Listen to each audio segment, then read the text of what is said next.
Let up. There's your finishing box.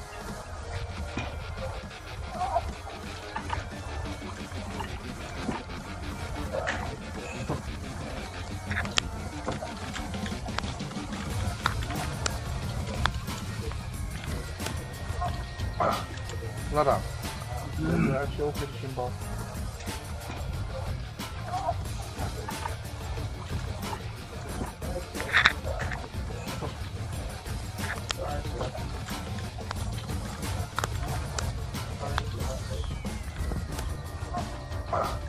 Let up.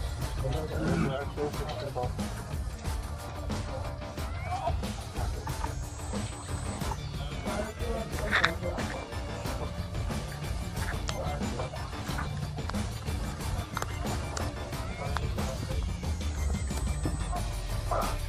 Let up. There's your finishing box.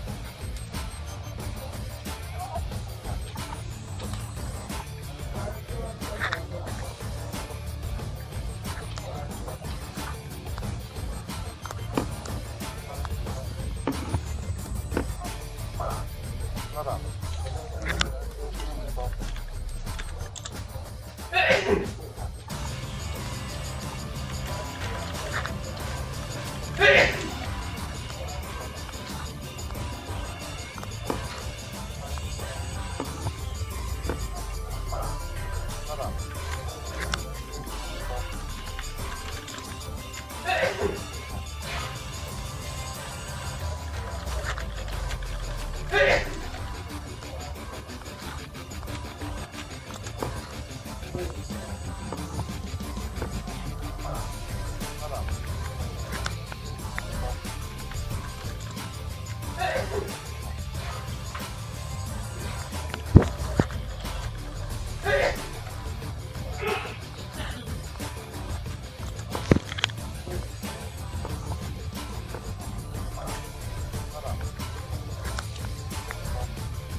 The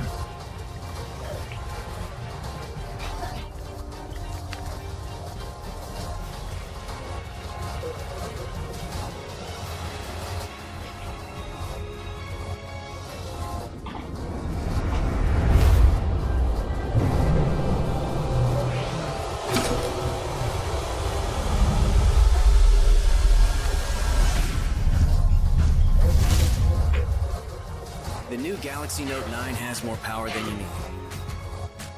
Like a remote control for a phone. Why would you... Oh, that's why. The new Galaxy Note 9. It's got more power than you need until you need it.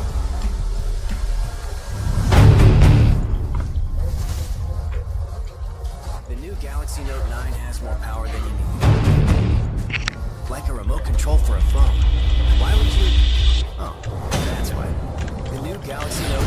It's got more power than you need until you need it. The new Galaxy Note 9 has more power than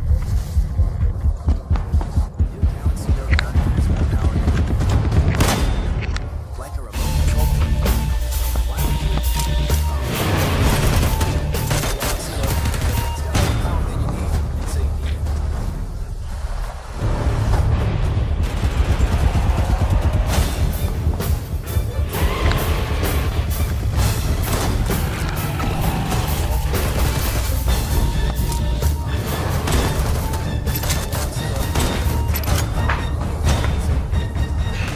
need it.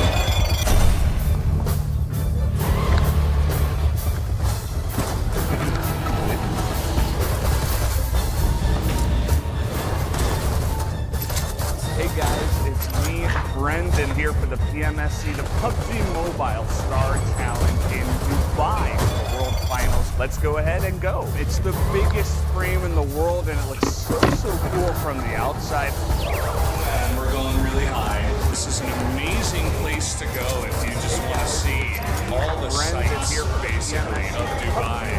I'm going to walk across. Dubai. Let's go ahead and go. It's the biggest frame in the world and it looks so cool from the outside. The main attraction here is this. The VR cars. Take a look at that, guys. That is insane. The first drop. This might just be the main attraction. Okay, here we go. Me and these guys. We're okay now? Alright guys, well, my hair was blown back from that one, even if it wasn't real. That is insane. Right outside the Dubai Mall, you got the water on my left. I feel like we have to show you guys this.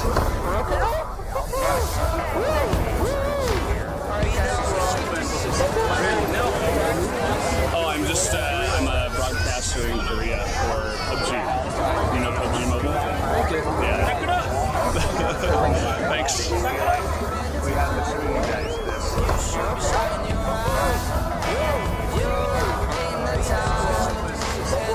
Wow, that was a really incredible water fountain show. I've never seen anything like that. Definitely one of the coolest things I've ever seen in my life. Thanks. I've never done this before. Looks like it should be a lot of fun. Let's go try it out. Alright, here we go. Up the sand. How does he do it? I've never seen anything like that. Definitely one of the coolest things I've ever seen in my life. I've never done this before. Looks like it should be a lot of fun. Let's go try it out.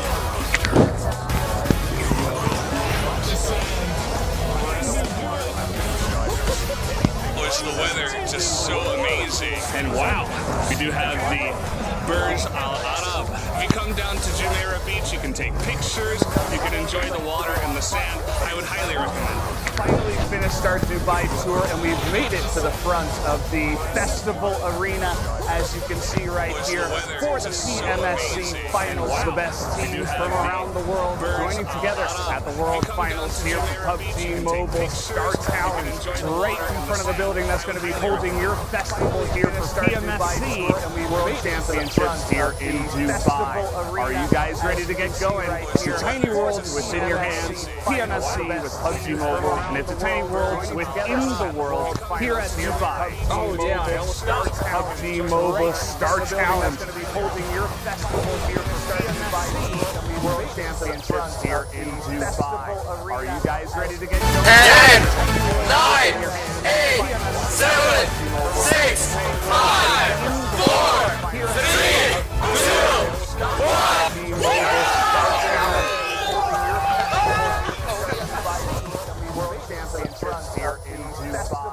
Are you guys ready to get going? 10, 9, 8, 7, 6, 5, 4, 3, 2,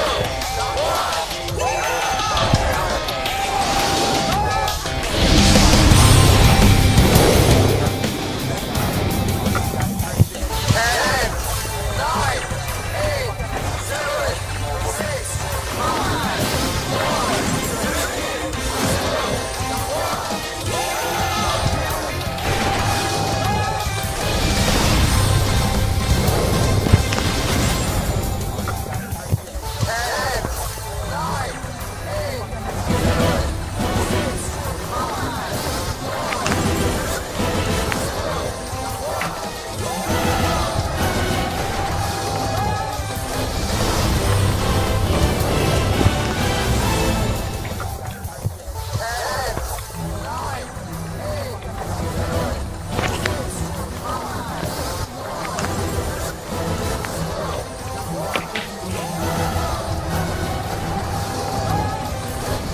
gentlemen, welcome to the PUBG Mobile Star Challenge Global, the final circle, sponsored by Samsung Galaxy Note 9. Good afternoon, I am Valdez.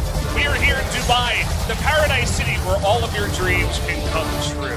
And all the players here today are here to fulfill their own dreams of the Mobile Star Challenge Global. They are the ones that have ruled the world of PUBG Mobile, the greatest mobile game online for 2018. We are here in Dubai, the paradise city where all of your 20 teams and 80 players from all around the world will give their greatest effort in the final battlegrounds of 2018 here today. Don't forget that streamers of PUBG Mobile will also be joining us today. This is the world's first global tournament for PUBG Mobile, and tonight the world will unite with PUBG Mobile. Ladies and gentlemen, let us begin the PUBG Mobile Star Challenge Global Finals 2018. Will also be joining us today. This is the world's first global tournament for PUBG Mobile, and tonight the world will unite with PUBG Mobile.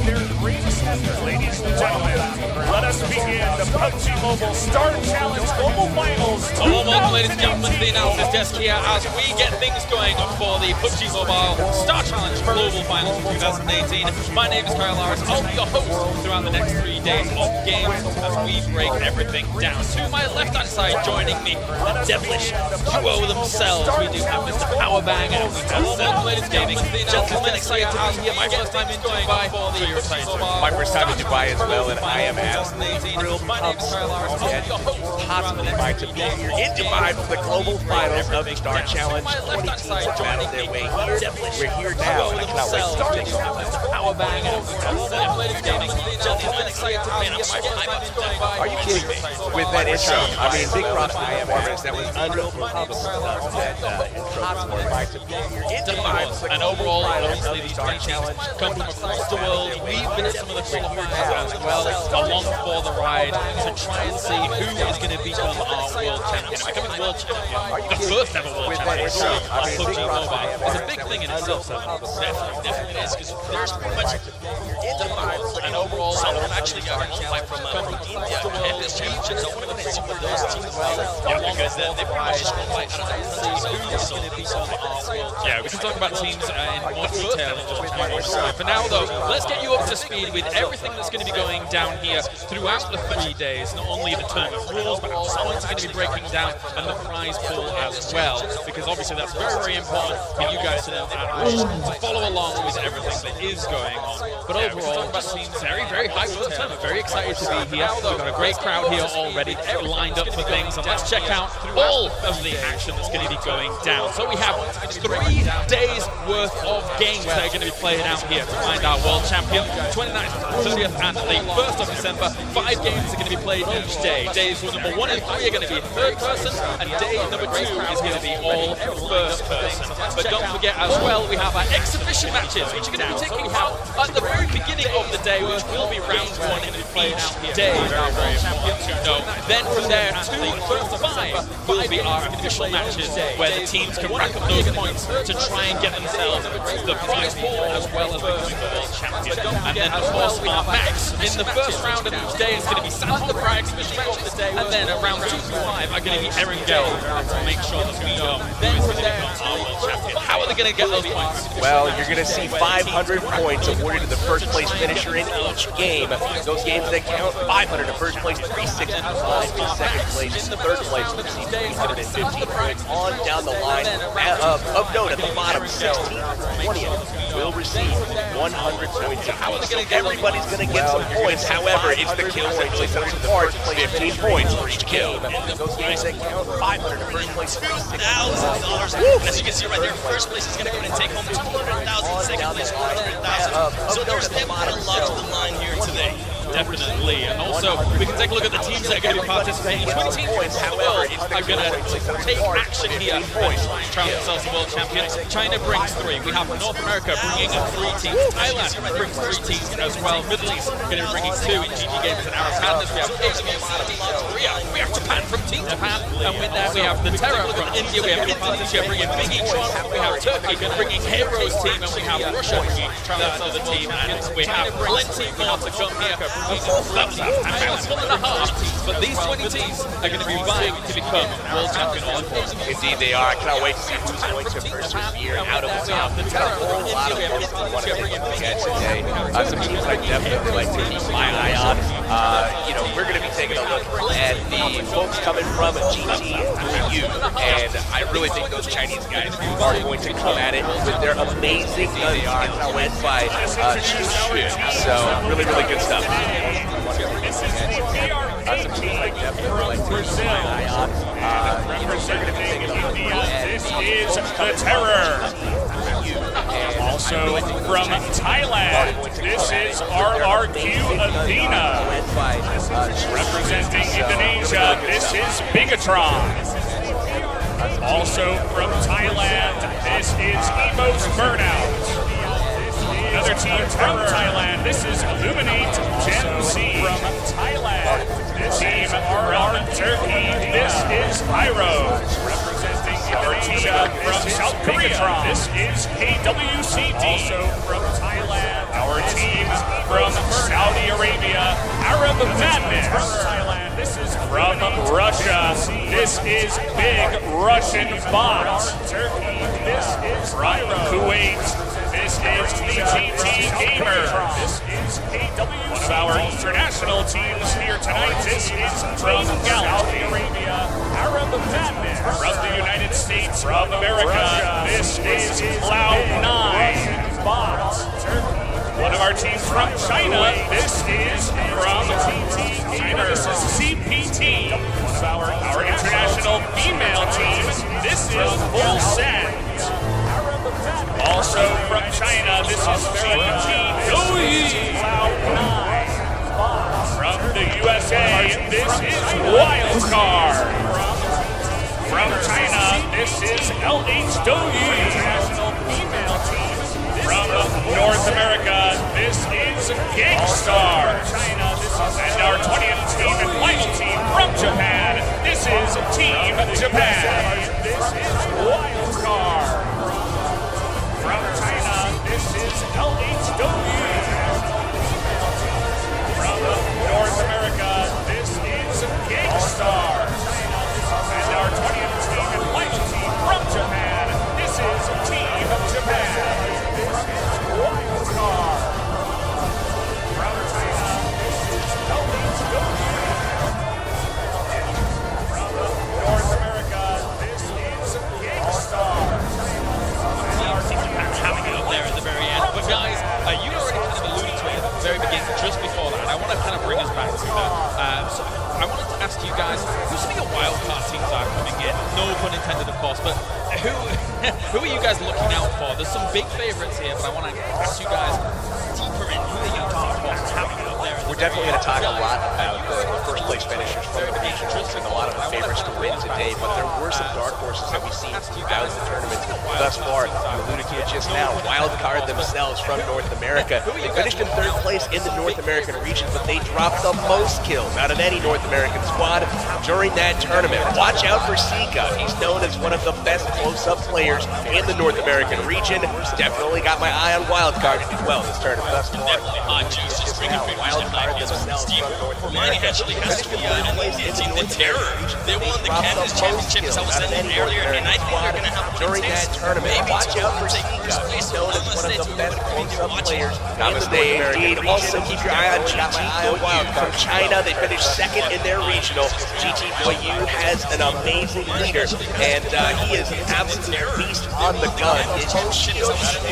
And he is looked at as the guy that's going to take them to victory by their team. All of those guys players 930 in kills as far as their single record gameplay. So really big beast on the guns. And the next one for me is more than likely going to have to be VRK from South America. The only team that was able to qualify from South America, and pretty much the main player there is Baraka. He is known to be just an absolute maniac. He's going to be aggressive. They're going to try to land him record, and they're going to try to land him. As I was asking them, it seems like everybody seems like they have that team. Pretty commonly well-revered gun in PUBG Mobile, and the M4, everyone's staple. We've got a lot of players here today that like that. Yeah, I mean, see if we're going to see kind of that change up with the meta as the tournament goes on. As I was asking them, it seems like North America, we saw it in Europe as well, where pretty commonly using the DP in the later stages of the game, and then it became very prevalent down the line. It's a monster when it comes to some of those snake routes, I feel like the DP is definitely an underrated gun. One of the things that I was most curious to see is the systems is North America, we saw it in Europe as well, where all those kind of flash against the DP as well. Day number one is really going to give us a good opportunity to see how these guys are going to play against each other. But for now, let's introduce 4 of our teams I feel like to become the world champions. Underrated gun. One of the things that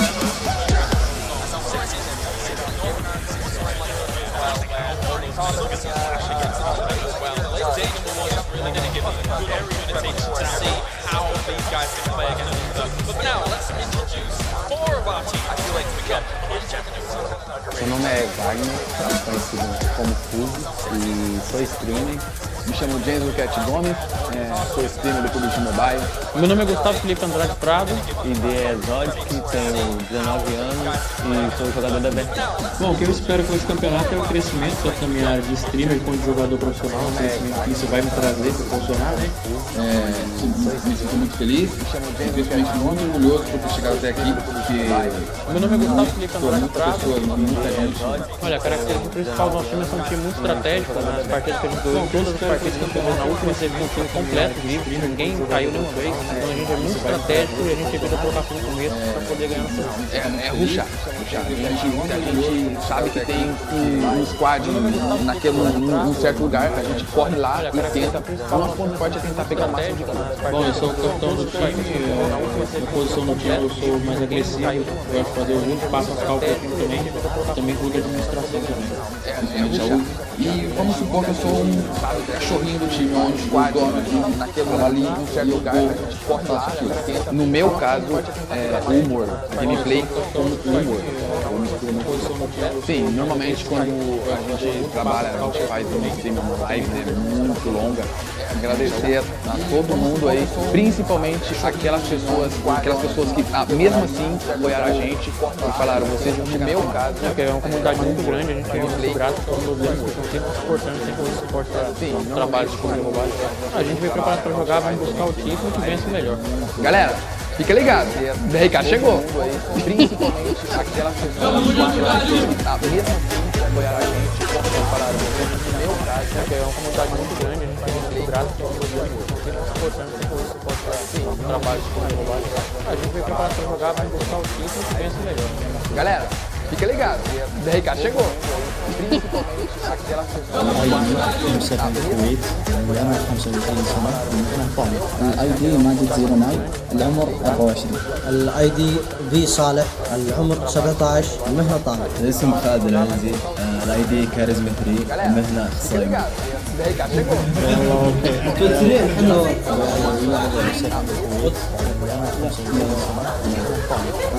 لا قريب ولا لا باذن الله نحقق هذه البطولة فريقي وحلفنا هدفنا طبعا تحقيق المركز الاول بصورة مباشرة. اول شيء كانت تجربة رائعة يعني فيها تجربة هذا اللي يخلق في اللعبة وطبعا كإدمان في اللعبة. احنا مقسمين الادوار بيننا حتى اذا طاحوا اللي قدام بيتغلبون عليه مثل ما قال الليدر حقنا ثاني الاشخاص الثانيين زي الحمايه لهم. هدفنا طبعا تحقيق المركز الاول بصراحه يعني ان شاء الله كبدايه.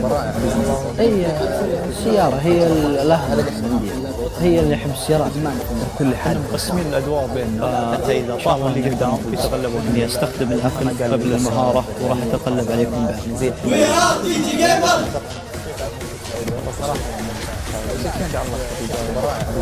اي السياره هي لها هي اللي يحب الشراء ما نقدر كل حد تقسيم الادوار بين فاذا طاحوا اللي قدام يتغلبوا من يستخدم العقل قبل المهاره وراح يتغلب عليكم بعد زي I'm from Dallas, Texas, and I stream Pubgm on Twitch and YouTube. Hey, gaming, it's Gankazute. I'm Houston, Texas, and I'm a student. I'm Everfury from Toronto, Canada. I'm a student as well. My passion is making video games. I stream Pubgm on Twitch and YouTube. I never thought that something like this would ever happen. The most attractive thing about PUBG Mobile is being able to play with all your friends and 100 other real people as well. I feel so lucky to be here. It's like a dream. I never thought we could have come together to play video games as friends and as family. I never thought so much going on like this would ever happen. Rotation of person team around us, shooting at us, being able to play with all your friends. Location. I feel so lucky to be. I remember the blue zone was right on our back as the zone was closing in. I let Zute and Angry push up to the ridge as I stayed back and I made sure that no other team could flank them from the left. First day in North America, PUBG Mobile Star Challenge. Our biggest competition was Team Gates. I managed to take down 2 of them with a grenade instantly as the zone was closing in. I let Zute and Angry. In those matches that we did lose, I stayed back and I made sure that teams that were rotating, that were coming around us, fighting us. Our biggest competition was Team Gates. I managed to take down 2 of them with a grenade instantly. We were representing North America. Gang Stars, baby! In those matches that we did lose, the amount of teams that were rotating, that were coming around us, fighting us.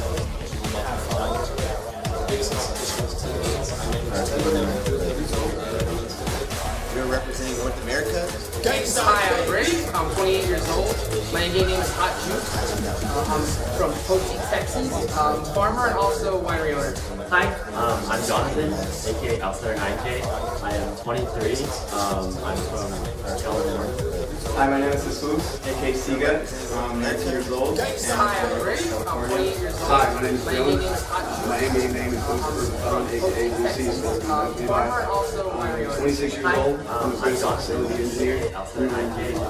Yeah, so this has been incredible. You know, where I live, we don't really have an opportunity to use internet. It's just not available on the farm I live at. So mobile gaming has just been kind of, I've always loved gaming, so it's like this has been an opportunity to play a competitive game where I live. So yeah, you know, it's just incredible to be able to do this. You know, where I live, we don't really have an opportunity to use internet. It's just not available on the farm I live at. So mobile gaming has just been kind of, I've always loved gaming, so it's like this has been an opportunity to play a competitive game where I live. So yeah, you know, it's just incredible. Yeah, so it's really incredible. Where I live, we don't really working out against stars and Cloud9. So we showed up at the end and showed up. In Arendelle, the map that we play in the competition, our favorite drop spot would be South Challenge. So if any team here likes to drop there, they go ahead with the challenge. As a team, we've always been known to play our team. So that's probably my favorite play style. But we understand that it shows that they play the points very well. To all the other teams competing here at the PUBG Mobile Star Challenge, I got one thing to tell you guys, and that's when Wildcard comes knocking at your door, easy clap.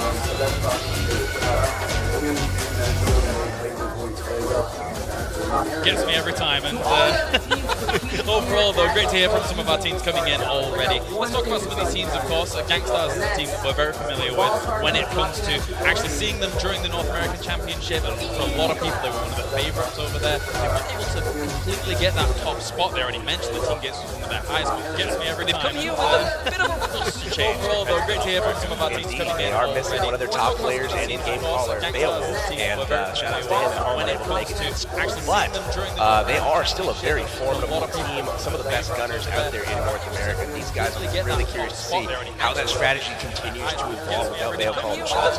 Definitely, that's a huge one. Beowulf is just going to go ahead and be so much of a miss for that team, but they still have a very, very strong team, and they're always pretty much, they start off hot. I want to go ahead and see how they start off today and also how they go ahead and continue through the tournament, because it's something we saw on the NA finals. They started super hot, and then towards the second day, they just slowed down a ton, and then Cloud9 was pretty much able to pass all the points and get first place. Yeah, very rare that we see that kind of first day from a team in terms of PUBG Mobile. Sometimes you see on PC how they start to happen there, but not seeing you from the tournament PUBG Mobile. That was amazing. Another team, obviously, that we just saw there as well, Wildcard Gaming.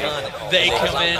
One of them is usually very hot with the Dukes and does very well for himself. And I think first day, they're one of I see them doing well. They're a team that has really good chemistry. They're some of the really talented gunners from North America, and they're aggressive. They're not afraid to shy away from a fight, and it was concerning a little bit in terms of leading up to this one that maybe they're putting themselves in some hard positions, but they seem to come out on top time after time, getting those squad wipes, and we'll see if they do that well.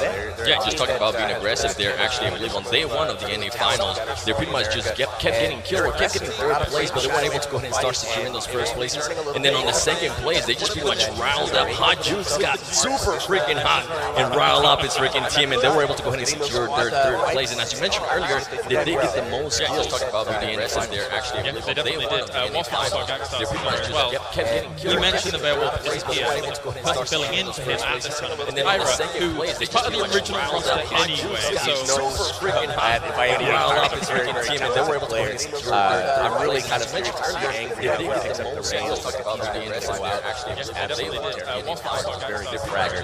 Definitely well known in that regard, and I'm really curious to see how they filling in for him at this tournament. Yeah, something to look out for is chemistry, right? With Lyra being one of the original ones, they don't have to really worry about chemistry because they've been playing together for so long, and that's something that we saw a little bit of the teams that were playing previously on regional finals, not even NA, maybe in Asia too, they just didn't have the chemistry quite there, but it seems like they've been practicing together, and from what we've been able to see here on rehearsals, it has been a while.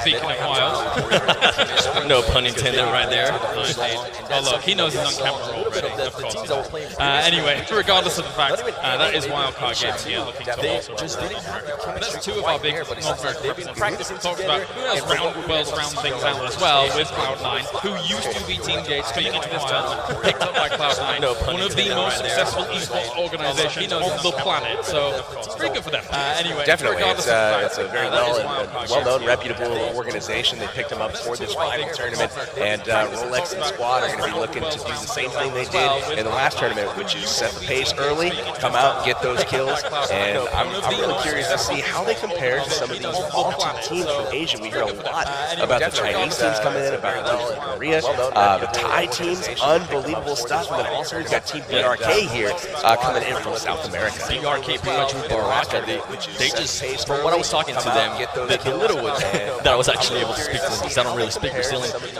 Portuguese, they were pretty much telling me Pochinki is their way to go. So I want to go ahead and see if they're able to go ahead and control Pochinki, is any other team going to have to try to challenge them throughout the days? Well, they also mentioned that they're a very aggressive team, and I think that throughout the qualification process, we've seen that really pay dividends, haven't we? Because of how many points you get on kills. Right. Those teams that have got the amount of kills, even if they've not played similarly, have actually controlled Pochinki. I think my number one most favorite thing that I'm looking forward to today is all of these teams that have come here, for the most part.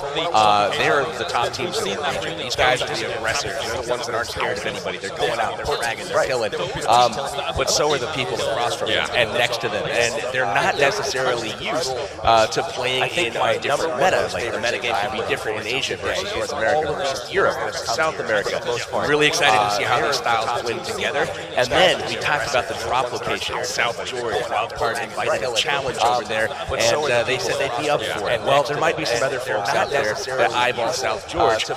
Will we see some fights early? Because there won't be those gentlemen's agreements that typically exist here when we're playing with South America for the most part. Yeah, Really that's something that excited I'm to see looking how forward to the most, right? Because I'm pretty sure the team's coming back and they review of everything that happened, and they more than likely know where they're gonna go ahead and land. I want to see if teams that are used to it, are they gonna go ahead and challenge it? So I'm hyped for this. Definitely. Just to keep you guys updated here a moment, we are waiting. Yeah, let's just a brief moment here before we get into the game. However, the game is indeed ready for our exhibition match. So let's talk about Sandhawk, because Sandhawk is not the map that we usually get to go to here in these tournaments. Normally it's all Aaron Gell, but we're going to have our 8 streamers alongside the PMSC teams playing on Sandhawk. So just figure out, get a bit of warm up and kind of gain their foot ready here. That's right, get those fingers moving, get the blood pumping on mobile. You see our 8 streamers here on stage. We've got Pubgm, Tank, 18, Holland Sheriff, Xeon, Julio, and Spacex. That's what we're seeing here on stage. They will be participating with all of our teams again on Sandhawk. These guys are going to be moving, get the blood pumping on mobile, fast-paced action. Will they be eliminated in the first 8 seconds? Boy, will they be able to progress a little bit deeper into the game? It pretty much comes down where they're going to go ahead and drop, right? Because if they drop on boot camp, if you don't get a gun right away, within 2 seconds, just pretty much try to hide in the corner and wait for somebody to kill you. Because you have to find a gun really, really fast in those kind of hot areas. Or maybe they can just go ahead and try to land in cave, which cave is still interesting. Tell me about it. Cave's a giant hole in the ground. You got to be really precise with that landing. You can kind of hide down below. You can jump in anytime from up top, land a nice cool water safely. Decent gear in there, but I really think they eliminated in the hot areas. Sometimes I've seen cave finishes where one team's on the top and the other teams are inside. That's a bit weird.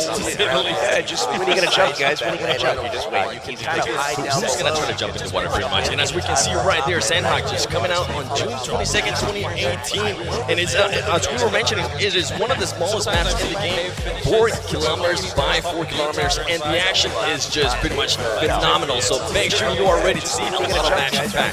Indeed, one of the most popular drop spots on the map is Boot Camp. Large-scale military boot camp directly in the center of the map. This place is hot. If you want some action, Boot Camp is the place to go. If you're an aggressive player, this is definitely one of the top spots, and the one thing that's great about Sandhawk is there's more. Indeed, one of the most popular drop spots on the map is Boot Camp. Large-scale military. It definitely is, because we have the QVC and the QVC now in the game, and that's only exclusive for Sandhawk. So we're going to see some of these players that they're just pretty much, they know that they're going to be playing Aaron Gale, which those guns are not there. Are they going to go ahead and try to use those, or are they just going to try to go ahead and use guns that they're going to see in Aaron Gale, like the M4 or the AKs? I think most of these guys are pretty comfortable handling their weapons. You got Paradise Resort, Canton, wrapping up some of the most popular spots on the map. One of my favorites to drop Ruins. Very, very fun, layered palace here. We're going to find some great loot. Just going to try to, I think one of the scariest things here going against Sandhawk as well is kind of foliage cover, trying to handling their weapons. You got Paradise Resort, Canton, wrapping up some of the most popular spots on the map. One of my favorites to drop Ruins. Lots of rocks, lots of trees, lots of grass to hide in. It can be a little bit hard to see. All right, well, thank you very much, gentlemen. It's time to get into game number 1. It's our exhibition match for day 1 here at PMSC Global Final 2018. I am going to hand it over to Powerbang and 7 Moles Gaming for all the commentaries for game number 1. Here we go, ladies and gentlemen, Sandhawk exhibition match. Who is going to go in and win it? Let me know, you watching at home right now. Comment below, because you might just get a shot for day 1. Indeed, we've got the Star Challenge Global Finals exhibition match, game number 1. And look at this. What do we do at the beginning of each game? Oh my gosh. Gotta drop out of that plane. That plane, though. That plane, it actually made me look back the first time I saw it on the screen. Oh, it's right there behind us, over our head. And what do we got dropping out? That is the Samsung Galaxy Note 9. Sponsoring the tournament. Thank you guys for that exhibition match. Number 1. We are ready and look at this. What do we do at the beginning of each game? Oh my gosh. On the plane, we're going to be watching, it's like Eagles. It actually made me look back as we get ready to drop it. Oh, it's right there behind us, over our head. What do we got dropping out? That is and this is just for the exhibition match. After this, it is going to be the tournament. Thank you guys for that exhibition. And look at that play path right there. We're talking about boot camp. It pretty much went straight down boot camp. Indeed, we've got a lot of players that seem to have scattered away from the central part of that play pad, seemingly cautiously. They want to live a little longer and have fun with this exhibition match. We do have some folks going to boot camp in the middle, though, in that like this. Look, Teddy Bear. Teddy Bear, that is right. That is interesting, actually. And the weather is actually interesting on this match. From what I'm being able to see here, it's likely gonna be raining. So let's go ahead and keep an eye out because sound just plays such a huge part. Wild card on the board already. Wiping out Torty. Looks like Hot Juice here. Lucifer getting a couple kills and not right off the bat. And the weather right here, we just pretty much see why just waiting patiently and look at that. Wild card just pretty much trying to get these kills off the bat, trying to warm them up, trying to make sure they are ready for the games that are going to come no matter what. This is just an exhibition. So it's pretty much going to be Bucks versus Bears. Okay. Look at them. They're just waiting patiently. And it is TPP, which means third person perspective. So you are going to go ahead and more than likely see people do that a lot. Just wait patiently. Oh my goodness. Oh, look at that. Hot Juice just coming in and saying no. And Hot Juice actually gets taken out. So right there, torture. Okay. Oh my goodness. Look at this. Torty is absolutely bringing it to wild card. They're trying to stay alive right now. Lucifer holding down the board. Looks like they're a little bit short on weapons right now. Trying to just maintain while they get picked up by their team. It looks like G-God, one of the best close-range players out there, has been knocked. And he is out of the game. Look at this. Torty is switching over to Korea winner chicken dinner. They are also sitting here in boot camp. Looks like they're a little bit short on weapons right now. And Hot Juice was able to get picked up, and now he just pretty much has to go trying to help as soon as he can. And look at this engagement here between Cloud9. They're trying to figure out where this team is at. They're waiting patiently. They already got the QBC, which we were actually mentioning here. And this man has at least a level 1 helmet. Indeed. Sam from Cloud9 moving up. These guys running around trying to get position here on the gamers from the Middle East. Sam just waiting patiently for somebody to peek. He has that already. He also has some bandages in case he takes some damage here. Look at that. He knows exactly where he's at now. Will they go ahead and push, or will they go ahead and just wait it out a little bit? Because usually we really don't see that much engagement right off the bat unless this happens right here. Two teams land on the exact same spot, and they're just trying to take a look at some advantages. Kind of a little bit of a feel-out process here in this exhibition match. We've got Cloud9, Rolex, and Carnage starting to push compounds here, and look at this. Wait, getting off a shot on Carnage. Gets a severe chunk of damage on him. Carnage is going to try to patch himself up, but now both teams definitely aware of each other's presence, and they've narrowed down where they're hiding. And look at that. Somebody. Ooh, Sam, there you go. Sam pretty much was just waiting for somebody to peek just so he can go ahead and fire that M4. Now, he pretty much knows that they're just winning it out. What's interesting, actually, is that Cloud9 does have somebody right next to them on the buildings to the right-hand side of your screen. So keep an eye on that. And as they're going to go ahead and try to engage now, it might be Rollers there trying to go ahead and shoot him. They're just trying to feel, they're pretty much trying to see what everybody's trying to do. This is feel out. Oh, here comes. He's actually going to go ahead and stun them. Is he going to jump out as soon as the stun goes off? He's waiting. He's waiting. He's not going to go for it. He does have a smoke though, if he wanted to. Sam and Kodo acting as scouts out there, kind of watching the building, make sure nobody leaves. It looks like there goes Molotov. Trying to see what everybody's trying to do. There definitely feels a Molotov right there. Kato and Sam getting hit hard right now. Sala is absolutely doing work there from the building. It looks like GG Gamers has a superior position right now. They are holding down the fort, and it looks like they're challenging C9 to come at this. It looks like they're The interesting thing here is that GG does have the height advantage, right? They are going to be able to see him. If they move at any moment, they're just going to go ahead and try to be able to just throw any nades or anything along those lines. And just an overview here of the map for you, where all the teams are at. If for some reason you are new to Pubgm, they need to go ahead and be inside that white circle. If they are not, they're going to go ahead and start taking damage. And as the game does progress, they will start taking more and more damage. A couple shots there. Rolex and Carnage trying to make their way up the stairs. Here comes the push. They do get the knock, and he's going to finish him. Somebody is behind them. They are going to go ahead and turn around. Here goes Rolex. They're pretty much trying to hunt him down. Now they have to reload. They come back up. It's pretty much a cat and mouse here. Another finish from C9. Great teamwork there as they basically exchange fire back and forth while each other took cover and reloaded. Now we move our attention back to boot camp for Wildcard. It's still alive, and they're going to be going up against winner chicken dinner. And just remind you, if you are just for some reason tuning in, Wildcard did lose some players earlier because they got to engage in super early. Luckily for them, they were able to rile up and finish off that team, and also pick out my Duke now, and he was able to get held to his advantage. And look at this grenade right here. Oh baby, is that going to get anybody? No, On the other side of the wall there, pretty close. Great shot there, definitely players earlier. They know they're in there. The ball cart is very, very powerful over here by just one, but that can make a huge difference, especially if they all decide to go ahead and push out to his advantage with this grenade right here. From what it seems like everybody has already muted this building. Just everything. There's nothing on the floor. They're just trying to make their way out of here safely at this point. They're pinned down. They're going to have to battle their way out. They're comfortable with that. Wildcard knows great to playing with their players, actually winning a couple of chickens there. Time as a man in the series. They definitely have done some hot jigs there with that level 2 health. Was a little bit damaged. More just like he's going to go try to find something right here. LH doing you. Taking some shot there at Evos. They're not going to be able to see him because they got some snakes on the ground. Ladies and gentlemen, look at this. They don't even know where they're currently getting shot from. So 2 knocked right now from Evos. Evos coming in from Thailand. Really, really strong team that everybody in that region is watching out. Finishing second overall in Asia. Evos pinned down and in a bad spot right now. LHU doing absolute work, but returns fire. TZ goes down. And there you go, Evos just starting their rotation and being able to go ahead and finish them up. There is still one alive from what I was able to see there.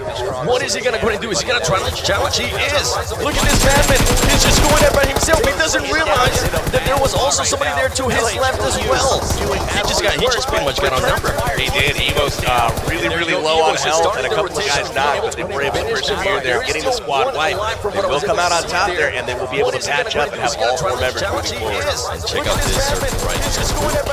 Will Scott and Cave is barely inside this tape. Pretty much got on number. He did. Evos really, really low on health, and a couple of guys not, but they were able to persevere there, getting the squad wipe. They'll come out on top there, and they will be able to patch up and have all 4 members. You just trying to get into that guard and just get out of here.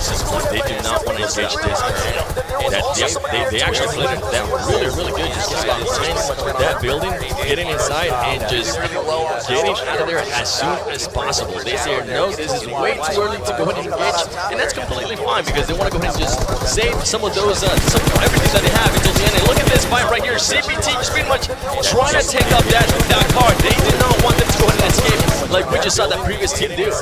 Really nice job to the Penguin team here. These guys locking in 3rd place in Asia. They're going to be going up against Team Japan here.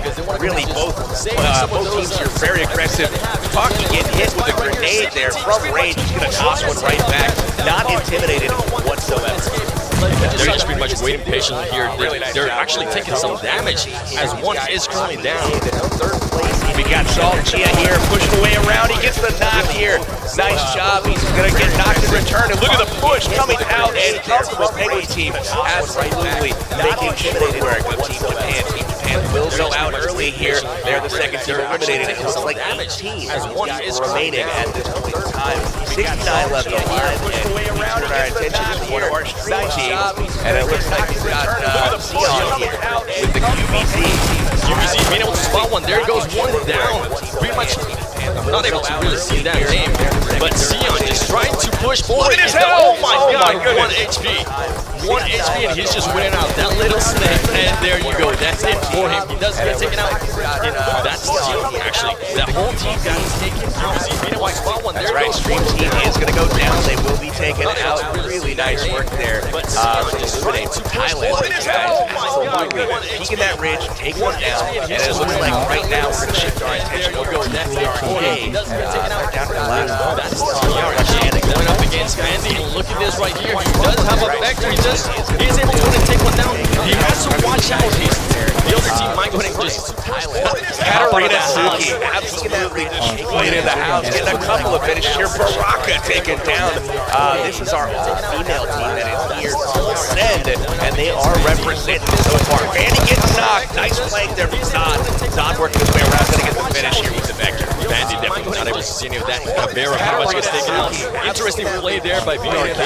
He decided to go third party Carnage as well, rocking him with C9, looking at down from the top of the ridge here. Really good third party play there from Cloud9. And as you can see there on the minimap on your top right hand side, they're now starting to push. They're now starting to surround that building. And here comes Cloud9 just trying to get them easy claps, baby. They're going to go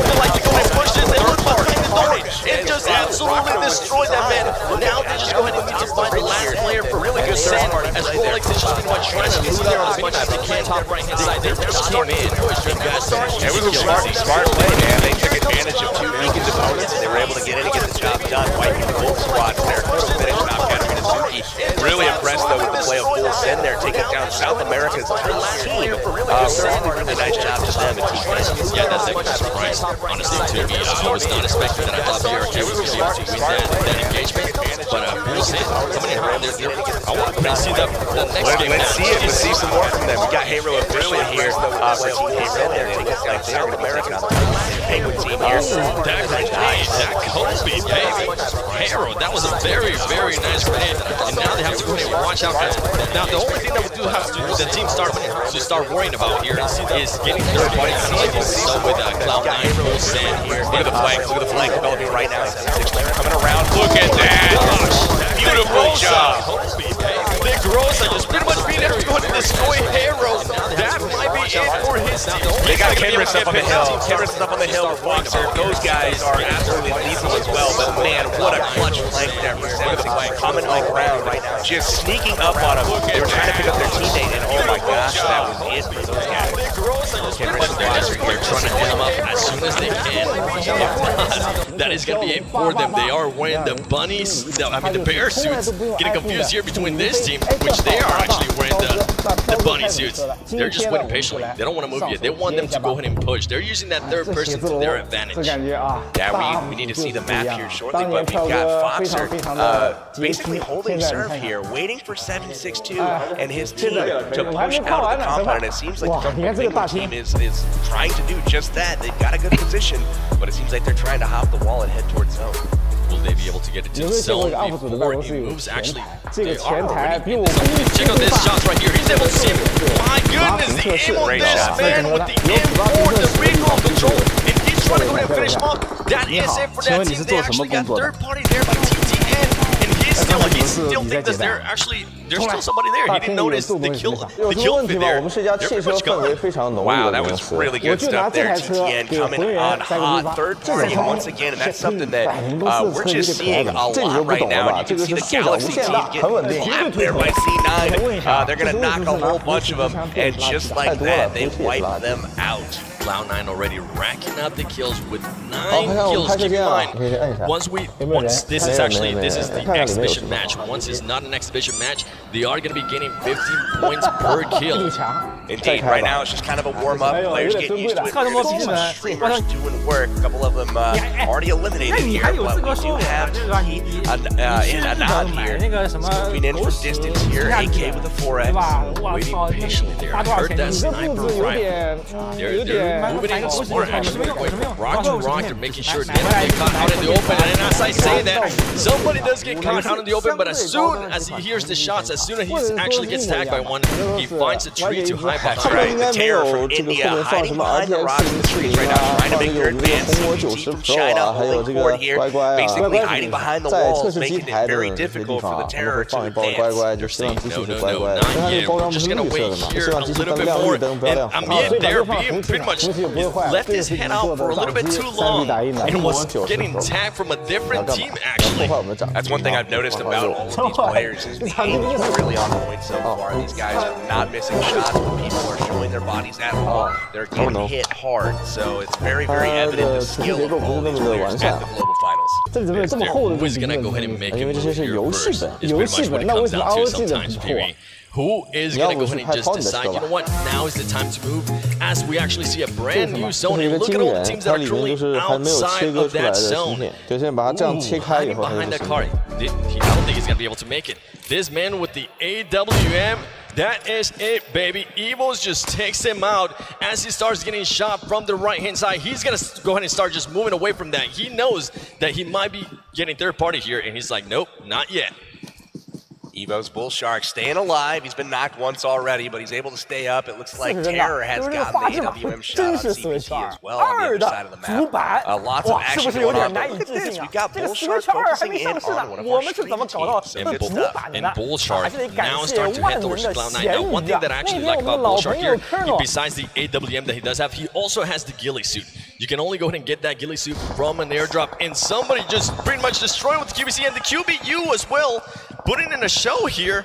Angry getting some kills as well with the M4. My goodness. Get ready because the zone is starting to get a lot smaller, and this exhibition match might end fairly quickly. Indeed it is. Cloud9 and Bigatron going up against each other right now. Bigatron from Indonesia absolutely laying waste to carnage there.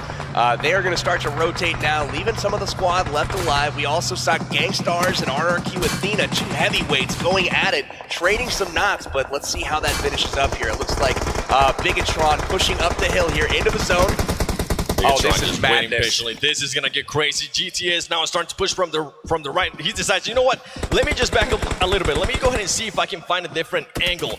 Now he's pushing. He knows there's gonna be a lot more people, so he has to watch out. He says, let me get these kills real quick. Easy points, and there you go. He actually gets shot by a snake on the ground. Trading knots back and forth. You can see, looks like Bigatron lobbing egg grenades from distance, trying to protect their teammates, as well as drop some smokes to cover them.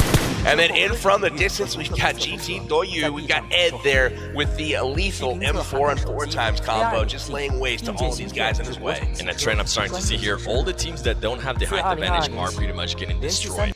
If they get seen from anywhere, that is it for you. They're gonna start raining fire, which pretty much makes you move, and there might be another team up on higher ground that's gonna go ahead and see you move and destroy you as well, as we see right here. He's been discovered. You can't hide like that. Talking about it, my goodness. If you have the high ground, you're pretty much in a great position right here. That's right. Ed picking up his second kill. GT Doyu is up to 5 kills as a team, but they've got the high ground, they've got the position, and they are going to try to hold it as C9 comes across the street. And something to watch out here. Rolex making sure he starts taking those painkillers, taking those energy drinks. He knows he's gonna need them. He hears all those shots. And look at here, Evos knows exactly where he's at. He's waiting patiently. He's saying, you come towards me. He does have the AUG as well. This man is looted out of his mind. Level 3 helmet, level 3 vest. He just pretty much needs the level 3 backpack there to be level 3 out of his mind. Arab Madness working their way into the circle as well. It looks like they still have all their players alive, so they're going to be challenging here shortly. We got Angry rotating around, Angry with very little health on him. He's going to try to patch himself up. He did escape the fight there for now, but Pyra getting chipped away at as well. Gangstar's in trouble. Just waiting patiently. Look at this man right here, trying to figure out where they're going to be coming from. Carnage, it seems Carnage is already taken out, so Carnage is more than likely going to go ahead and try to give him some intel where he thinks the other teams are coming from. Everybody just laying down. You do not want to be seen at this point, especially if you're laying down, because from what we've been able to see, everybody has really good aim. And if they see you laying down, that is it for you. Indeed. That's something that's very high risk, but potentially high reward in that you keep your life if you're not seen. But right now, we got Arab Madness that Kodo did see one of the members running up the hill. He's on him. You can see him flanking around here. And Kodo is one of the most aggressive players in North America. He'll let his gun skills talk for him, but here he comes. He's waiting for a shot. There you go. Now he takes. He actually didn't keep shooting. He thought he got the kill and he stopped shooting. He waited, which might actually put him at a disadvantage there. He wasn't able to get one kill. Now he's getting, oh my gosh, he gets third party by his team coming up from behind, being able to give him some backup. Cloud9 here on an interesting spot. They need to go ahead and get out of this. They need to get to the safe zone. Not a spot they want to get knocked, and as the zone's closing in right now, you can see it on the mini-map, upper right, they have very little time. It's closing in, it's about to meet the edge of the zone, and there's sheer madness going on right now. Bull Shark Evo's making his way up the hill, getting shot by GT Doyu. Really awesome to see these guys clash. Is going to go ahead and, oh my god, he's barely there. He actually gets taken out. This GT, OU, pretty much, they're in a great spot right there until the hard shift. This hard shifts are going to be insane. We've got a hard shift on the zone. Almost all the teams in a very poor position. They're going to have to work their way through each other. And check this out. Wild cards, still all of them, besides Seagut from the beginning, left alive. They're going to escape. 4 teams left alive. You got Illuminate. Looks like we've got RRQ's going down right now to the play zone. That's tough. Yeah, that's something you don't like to see, but sometimes it happens even when you don't want it. It happens to the best of us. And right here, look at them. They actually got the 2-car strategy. Interesting plays there by them, as Wildcard was going to go ahead and start coming in. Is Wildcard going to be able to go ahead and see him here? Lucifer pretty much being able to hear the cars. Is he going to go ahead and take some shots? I don't think he was. He decided to wait, actually. He said not yet. I don't think they knew they were there. They knew that GT, Doyu, and it looks like CPT are going to battle it out. Two Chinese teams. They are doing work, but look at the third-party action that's going to be coming here shortly from Wildcard. Yeah, Wildcard is on a great spot right there. If they're going to get down, and as I said that, they got discovered. Third party. Illuminate from Thailand up on the hill. Did see them. Got some beautiful shots off there. M4 with a 6-time, and down Lucifer goes. Wildcard eliminated in 4th place, and it's down to the Asian teams as they will see who's going to be the top dog for the exhibition match. CBT here on a great spot. They're pretty much on opposite ends of each other. They're pretty much saying who's going to move first here. The smokes are going to go ahead and start coming out, and that's something you're going to see a lot on these games. The smokes that these people are able to go ahead and throw and plan out, it is absolutely disgusting in a good way. In a very, very good way. Now, which way will the zone go is the question. We've got a bunch of teams holding a pretty safe position for the most part right now. But 2 on one side of the river, you're going to see these guys probably thin each other out first. We've got GT Doyu looking at Illuminate, and they are firing from adjacent houses right now and waiting to get that first knock so they can push. That grenade there worked for him. He's going to go ahead and throw another one. Oh, he actually misses. He has to run away. You don't want to get knocked down there by your own grenade. That kind of backfired a little bit. I think if you would have maybe actually made that grenade through, he more than likely would have pushed. Shoshu is down, and we also have JCZ down from Illuminate. CPT third party from across the river. You can see 762 out, and there is the hardship that we spoke of. 2 of the teams in the proper position. 1 team in CPT is not, and they've got to run across that river. Very dangerous, but they're going to try to do it early while the other teams are occupied. Definitely. This is the last 3, ladies and gentlemen. This man has an AKM, which is actually a very good gun for this scenario right here. Making sure he pre-fires in case somebody does speak. And he's more than likely gonna go ahead and try to get those kills. He actually decides to wait as he's trying to go ahead and get those shots from the cripples that are inside the building. Echo Gems goes down. Echo Gems goes down from inside the building. JCZ trying to provide some cover. We've got GT Doyu still on the outside right now. This is just impressive play from all of them. We're down to the final 2 teams. It looks like CPT has been eliminated in 3rd place. GT Doyu taking on Illuminate from Thailand. GT Doyu actually having the numbers now as Illuminate pretty much lost a member right there. They're going to wait patiently. Great grenade there once again by Illuminate. They do take one down. Are they going to go ahead and try to push right here? As he's just waiting as long as he can. And look at this play right here. GTOU gets taken now with the AM4. Are they going to go ahead and try to jump through that window? He does. He's going to go ahead and start pushing. Here we go, ladies and gentlemen. It's coming to the end of the match here. GTOU waiting patiently now, starting to get inside this zone. Is he going to try to pick up his teammate? Oh my god, he sees him. He sees him, he's trying to heal up and then engage. He's moving too much though, he's not going to be able to go ahead and heal up fully. GTOU just going for the positioning. Now they're starting to rush each other. Here we go, the M4 versus the M4. Oh, look at that. Illuminate getting the snap, the win there at the very end. Very, very impressive stuff from Thailand's national champions. Really, really fun game there, 7.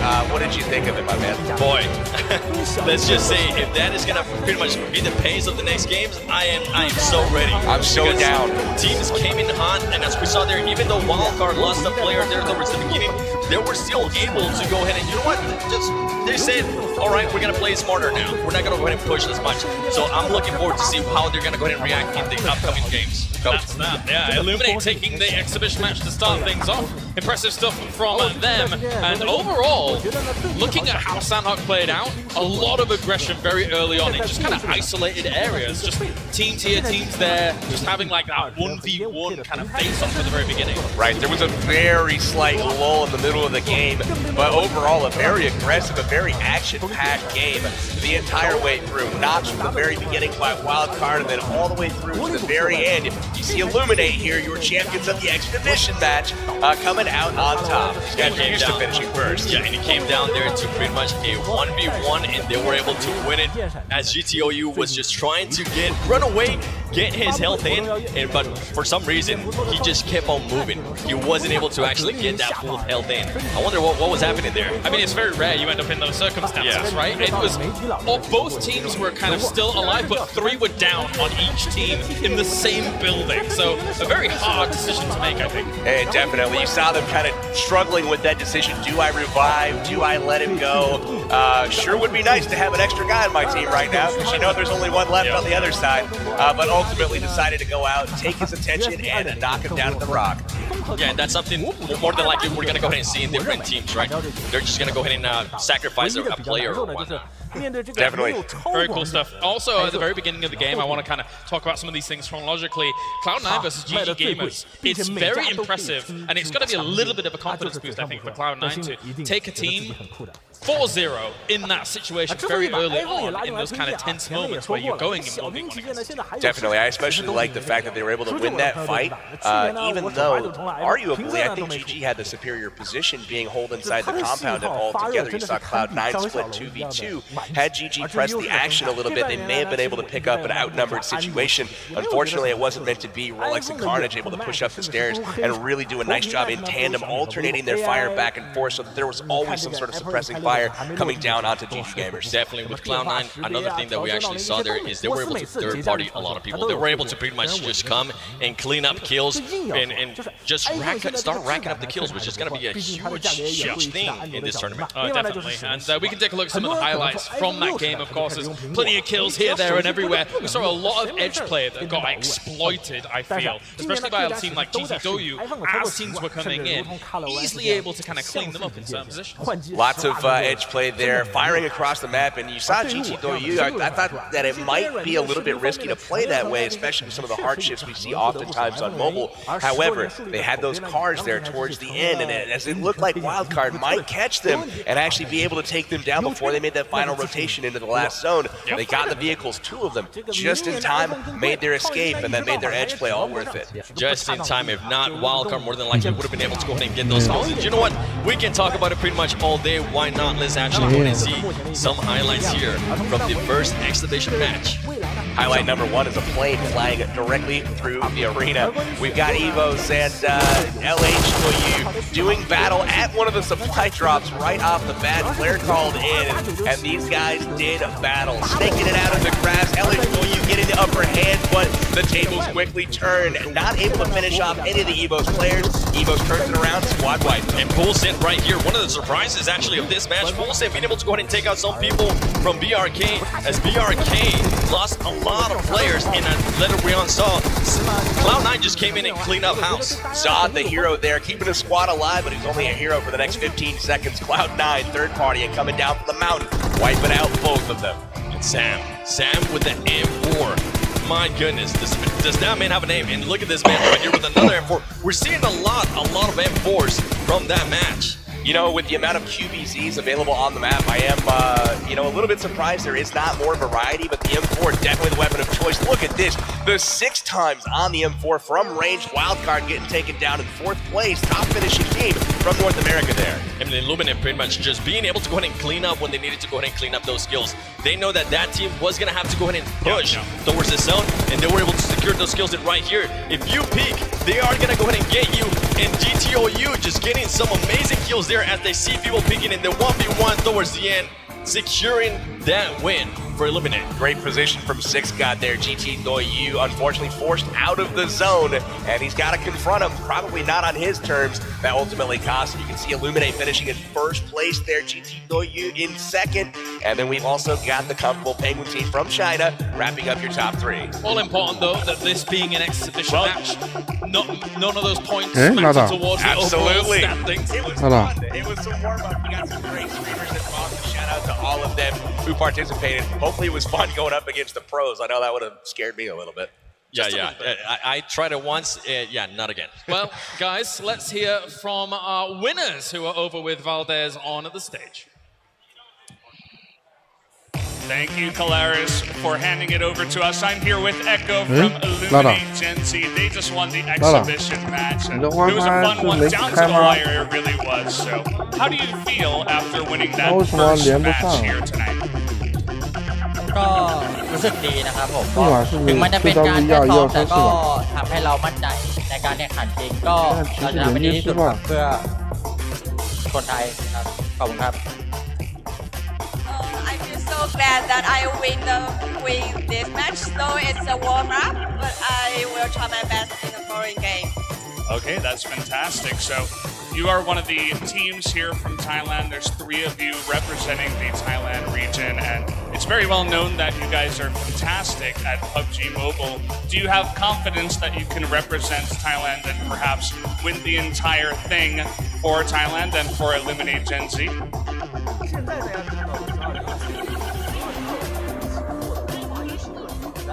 ก็มาแข่งในนามประเทศไทยก็รู้สึกมั่นใจนะครับ เพราะว่าเราเป็นตัวแทน1 ใน 3 ทีม เราจะทำให้เต็มที่ครับผมขอบคุณครับ Our team feel very confident because we are on behalf of the Thai, so we will try our best.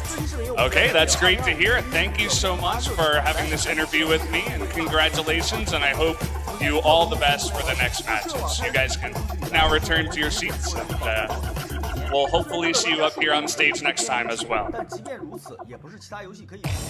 So guys, we're going to have now a special presentation from our Tencent Global Publishing Center General Manager, who has a few words to say to you guys tonight. So please welcome Vincent.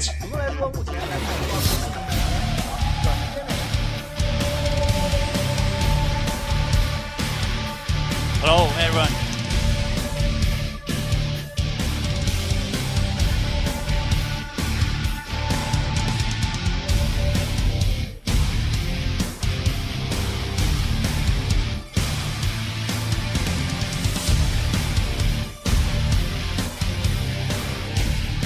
Good afternoon, everyone. I'm Vincent from Tencent Games. Today, I'm so excited to see so many people of you attending the PUBG Mobile Star Challenge Global Finals here in Dubai. Thank you. Since 2007, when PUBG launched PUBG Mobile, since PUBG was launched last year, Tencent Games has worked closely with PUBG Corporate to develop PUBG Mobile. In just 6 months, PUBG Mobile became one of the most popular games in the world. And I would like to take this opportunity to walk you through the journey of PUBG. And I would like to say our success will not be possible without your support. Within just 1 week, PUBG Mobile has been #1 download among more than 100 countries in the world. And I think this is like a very proud record for us. And after 4 months of launching, we got more than 100 million registrations. After 6 months of launching, PUBG Mobile became one of the most popular game in the world in terms of monthly active players. Besides all these numbers, PUBG Mobile has also been nominated for a lot of global gaming awards, which I'm so honored. Now, I would like to take this opportunity to announce something more, that PUBG Mobile has more than 30 million daily active players in our games. And we have more than 200 million registered users globally. Thank you. Thank you. Thank you. It wouldn't be possible without all your support. In the future, with the support of our partners like Google, like Samsung, we're going to continue to build more contents, and also we want to build a better quality ecosystem that you will have better enjoyment and you will be proud of PUBG Mobile. Today, I would like to take this opportunity also to use a video to show you the recap of what's going on with PUBG Mobile, and please enjoy. Thank you. 对你们2个那个挑战者那个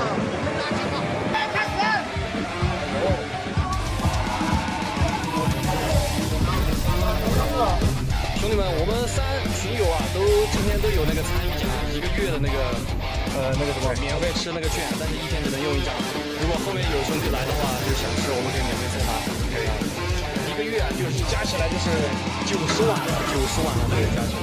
群里联系，好，下次有这种活动带大家一起来，可以吗？好，走了，跟着明月走，有饭吃，可以。中午我在群里组织桌游。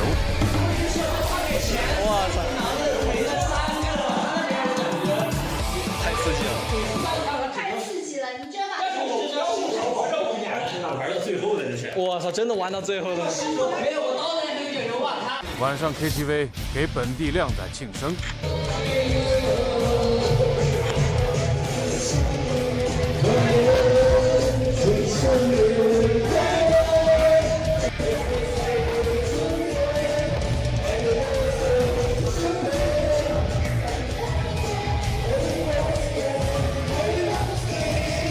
早上10点出门，半夜2点钟才回家，第2天还要接亲。随便挂，第1次结婚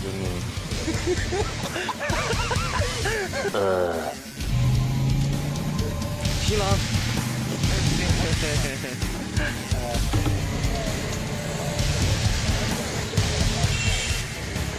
来了！有小朋友，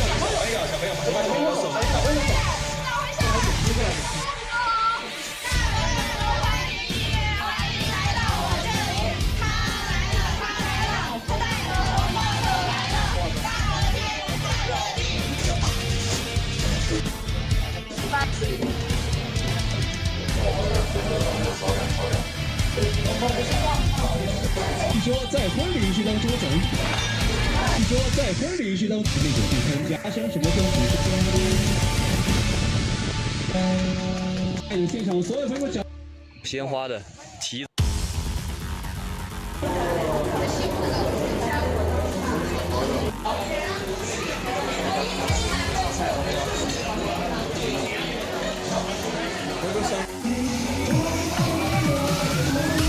结束了2天充实生活，后边正常更新视频。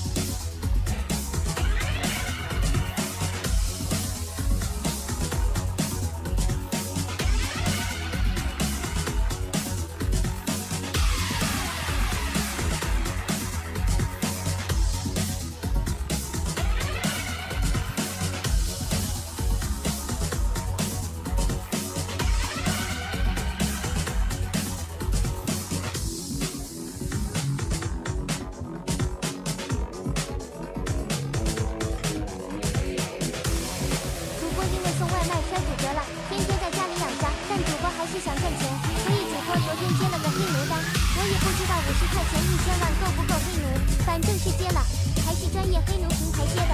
因为主播玩这个游戏其实没玩多久，自己的账号才32级，看别的主播说跑刀去大坝，结果大坝老撤离不出去，然后按自己的打法就打8个10了。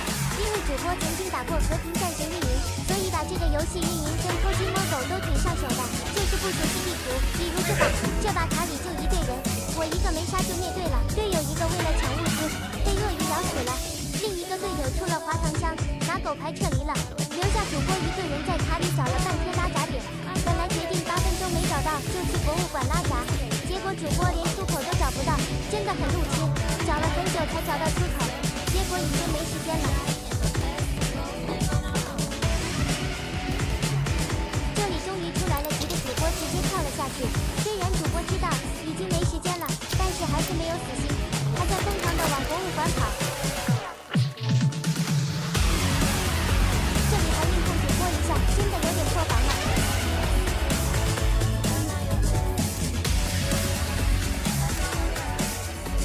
找到拉闸点了，不过已经没时间了。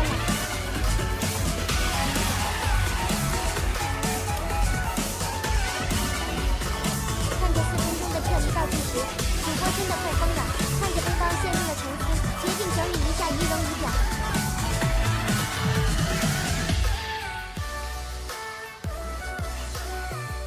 这个大金带不出去，我是真的很可惜。最后主播还是在撤离点完美撤离了。接下来是这里吧，主播一开始就在说爆率太低了，结果出了个刀片服务器，但是主播没有背包。叫背包。然后牛永宁又问他背包能不能借我一下，结果他转身就走了。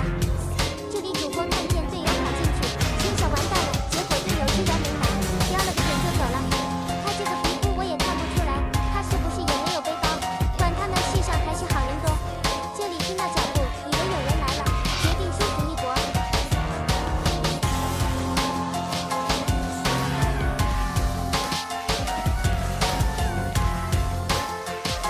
结果是送背包的来了。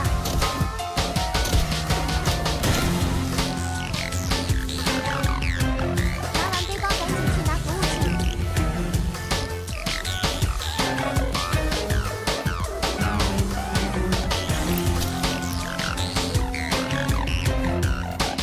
拿完也不要别的了，赶紧去撤离。这边准备在这里混监测的。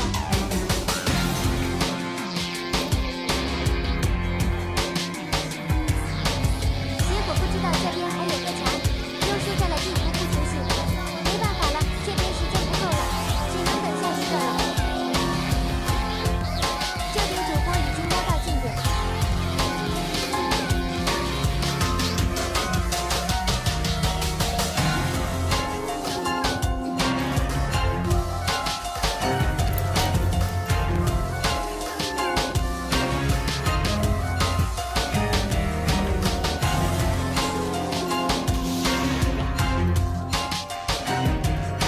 结果有人拉闸没人撤，主播现在出来了，这个横1000W打了主播8个小时，除了那个服务器，还出过一个吸尘器。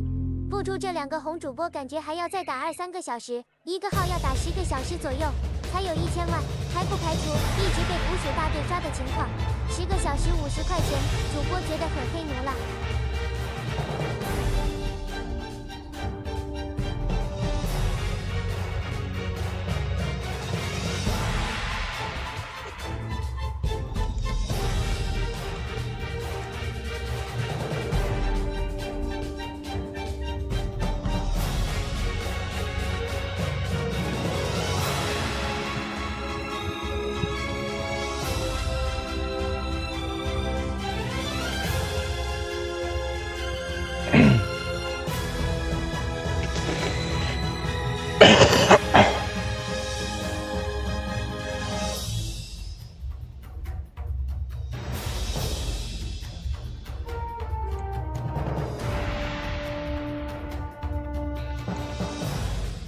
韩国的普通高中生每天都要吃什么？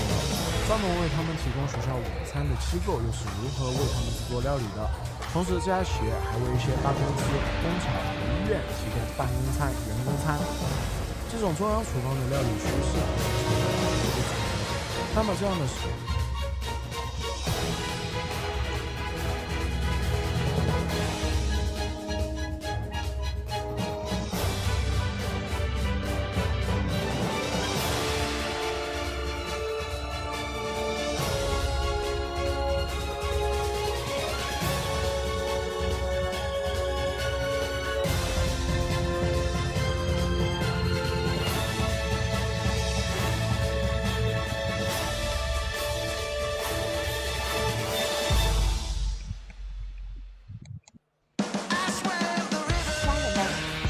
餐饮业现在简直集体躺平。2024年倒闭3047家店，2025年到现在每月平均关381家，这可是号称国际美食之都、遍地土豪的新加坡啊！米其林和路边摊都在排队结业，到底咋回事？说穿了就3件要面试，租金贵到离谱，成本涨得吓人，顾客还越来越抠。先唠这能把人逼疯的租金。新加坡地小，黄金地段铺子，香港才难啃，牛车水、乌节路这些地方，以前小餐厅月薪1万新元算天价，现在50平直接涨到1万5到2万新元，小餐费、装修费还另算。为啥？这2年海底捞、喜茶这些中国餐饮大佬发威来，砸高价抢配，直接把租金扯上天。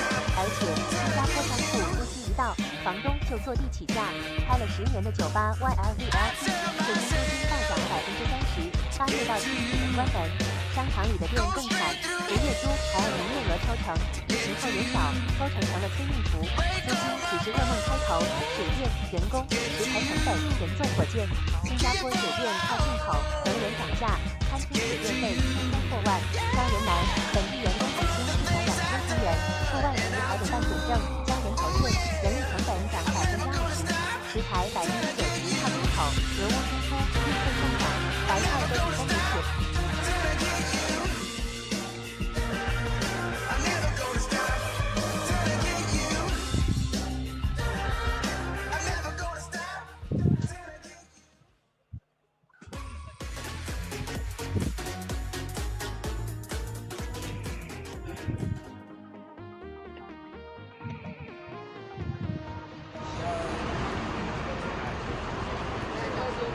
Pubgm! Brothers, my brothers here.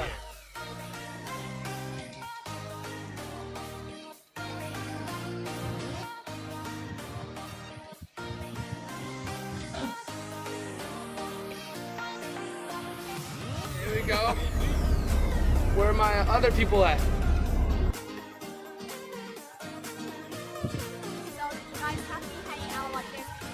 Well, I mean, it's so crazy because we all live in different parts of the world. So this is like the second opportunity, other than the North American Challenge, to actually be together in person. You know, we spend so many hours in game together. So being able to hang out together is just, oh, it's awesome.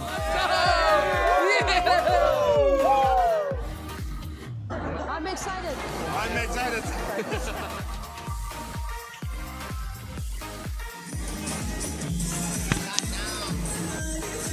有这几天我们都是晚上一起研究那个新手机，还有战术，还有研究了其他战队的那些比赛视频。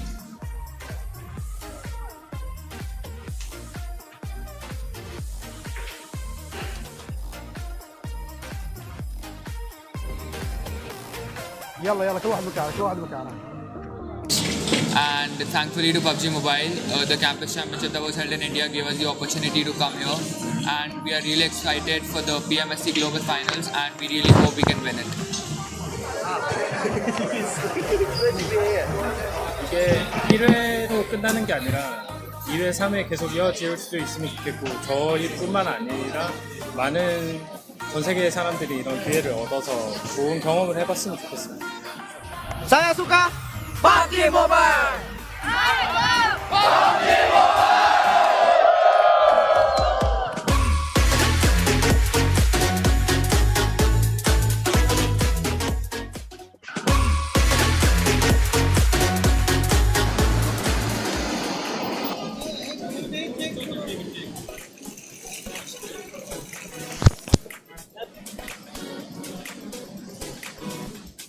礼拜啦，就看不是很热。我们是中国队里边最帅的，所以我用那个。到这边心情感觉很不错啊，然后感觉这边天气跟国内都差不多。是的，替补球员拼了命的在防守，替补造成了真狼4个失误，3个失误。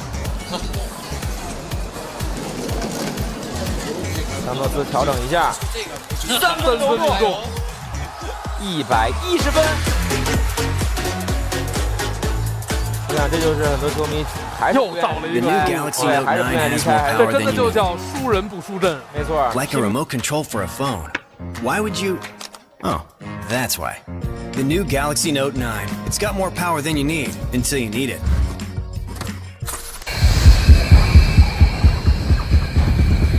北京时间5月13号 ，NBA 季后赛东部半决赛，火热进行，尼克斯继续坐镇麦迪逊广场花园迎战凯尔特人。此前季3中，绿军首节比赛就凭借着火热手感建立起2位数的领先优势。虽然尼克斯队下半场比赛顽强反扑，但这次凯尔特人队没有重蹈覆辙，最终将大比分改写为1-2，此战他们势必想要延续势头，扳平比分。首局比赛开打，绿军众将延续良好的竞技状态，潘特起手就扔3千万，打响第1枪。布朗泽强吃布林森，潇洒的3千钢法，助队5-0开局。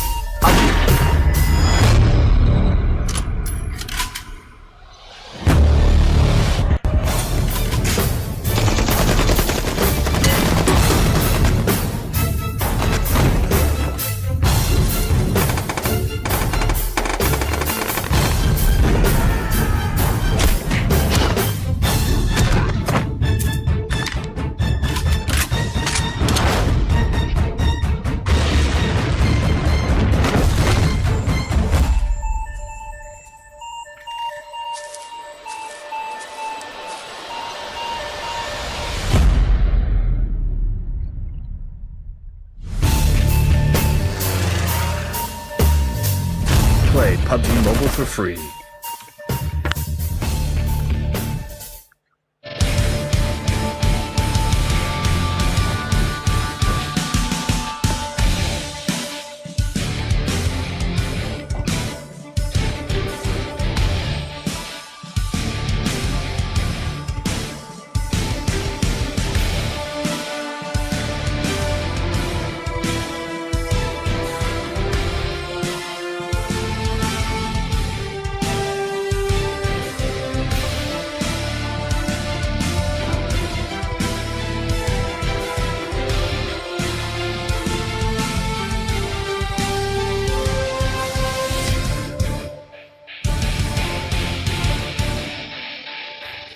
Welcome back, ladies and gentlemen, to the PUBG Mobile Star Challenge Global Finals for 2018, as we have completed our exhibition match, and soon we'll be moving on to the main portion of the tournament itself for day number 1. My name's Kyle Lawrence, I'm your host, and to my left-hand side, as always, we have Mr. Powerbang and we have Seven Worlds Gaming. Gentlemen, though, we're going to wrap up what we thought about our exhibition match overall. It's always nice to get to see Sandhawk, I'll be honest. With the smaller map, you get a lot of action very quickly. Definitely. We've had a lot of talk about Sandhawk so far. We got to see it in action here this last game. Again, really impressive gameplay from pretty much everybody from top to bottom throughout that game, and it was nonstop the whole way through. One team I want to give a special shout out to, and that's Full Send.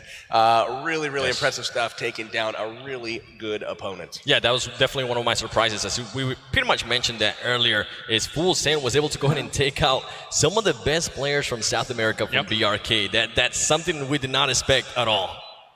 All right, well, we are ready to go and get things ready for our main tournament as a whole. So before we do that, let's introduce 4 more of our teams that are going to be trying to become world champion.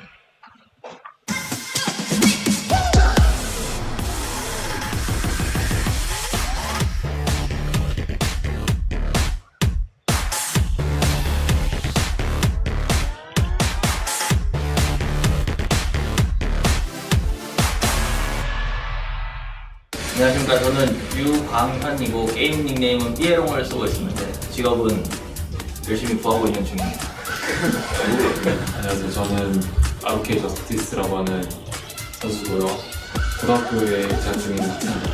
안녕하세요. 저는 리퍼 세븐이라는 닉네임을 사용하고 있는 대학생 조문기라고 합니다. 제이전 김정준입니다. 게임 닉네임은 지금은 서울 중 1강으로요. 내 정도 실력이 있는 15번씩 네임드들 잘하는 분들이 약간 초반에 일찍 어디서 다들 없어지셔가지고 근데 운 또한 실력이라는 말이 있기 때문에 네, 그것도 어떻게 보면 실력이지 않았나 혼자 생각합니다. 대회를 하면서 진짜 2번 눈물을 흘렸는데 예선에서 두 번째로 이긴했을 때 진짜 너무 안 좋더라고요, 마음이. 마지막 라운드 때 그 포인트를 먹어서 딱 16점으로 막차를 탔는데 진짜 그 순간이 너무 좋았던 것 같아요. 저는 우는 거를 저 너무 억울할 때 그때 좀 눈물이 나서 저는 첫 부분을 먹고 내 캐릭이요? 저는 당연히 4위라고 생각합니다. 아니 잠깐 자신감으로 가슴이 많은데 저스티스 선수는 제가 알기로는 이제 좀 잘 쏘는 선수여서 생각 없이 그냥 막 뛰어다니는 선수로 알고 있거든요. 그래서 어떻게 됐는데 몇 번 맞춰보니까 괜찮은 선수가 같아서 프로 게임 팀이 많은 C9이 좀 그래도 그 짝반을 어느 정도 자신 있기 때문에 만나면은 꼭 이기도록 하겠습니다. C9 컴온. 우리나라 대회에서 온 거니까 가는 데까지 가보고 목표는 뭐 그냥 간단하게 우승입니다. 게임하면 한국, 배틀그라운드 하면 한국 아니겠습니까?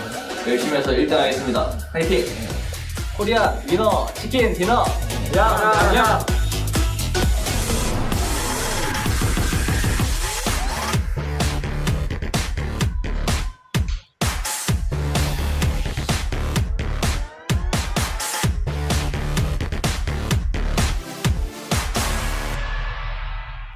C9 Worlds from IGN, from the US. Carnage from Cloud9. Cloud9 number 2 Pokemon player. My name is C9 Sam. I'm from Canada, Toronto. So, anywhere you go, whether it's school, work, anyone either knows about this game or plays this game on a daily basis. It was good. We understood that we still have to stay focused. You know, it's only halfway into the competition. So. We actually didn't party, unfortunately. What we did was study the other regions. We know that there's good squads from other regions like China and Thailand. You know, we watched their Star Challenge. We studied the game. We took notes. We win all the time, and then I expect us to win. Just normal. The Korean guy on our team, he's the best player for sure. He's not only the best gun player, but he's a very intelligent player in the game. He kind of guides us on where to go, where to locate ourselves, how to position ourselves, and he definitely puts us in the best possible position to succeed. Sam, he's a strong player overall. You know, he's a good. We're ready for the Dubai. Check us out play. Probably Evo, because we drop at the same spot sometimes. RRQ and Gangsters, our rival. All the teams out there, watch out for us. We're coming home for that trophy. Yeah, we can take them out easy clap. We've watched each and every one of you play from your personal YouTube accounts. We've studied your gameplay, we know your locations, we know where you drop, and we're coming prepared for this tournament. Minimum expectations is first place for our team. You know, we're not expecting second or third or fourth, it's just first. Let's go.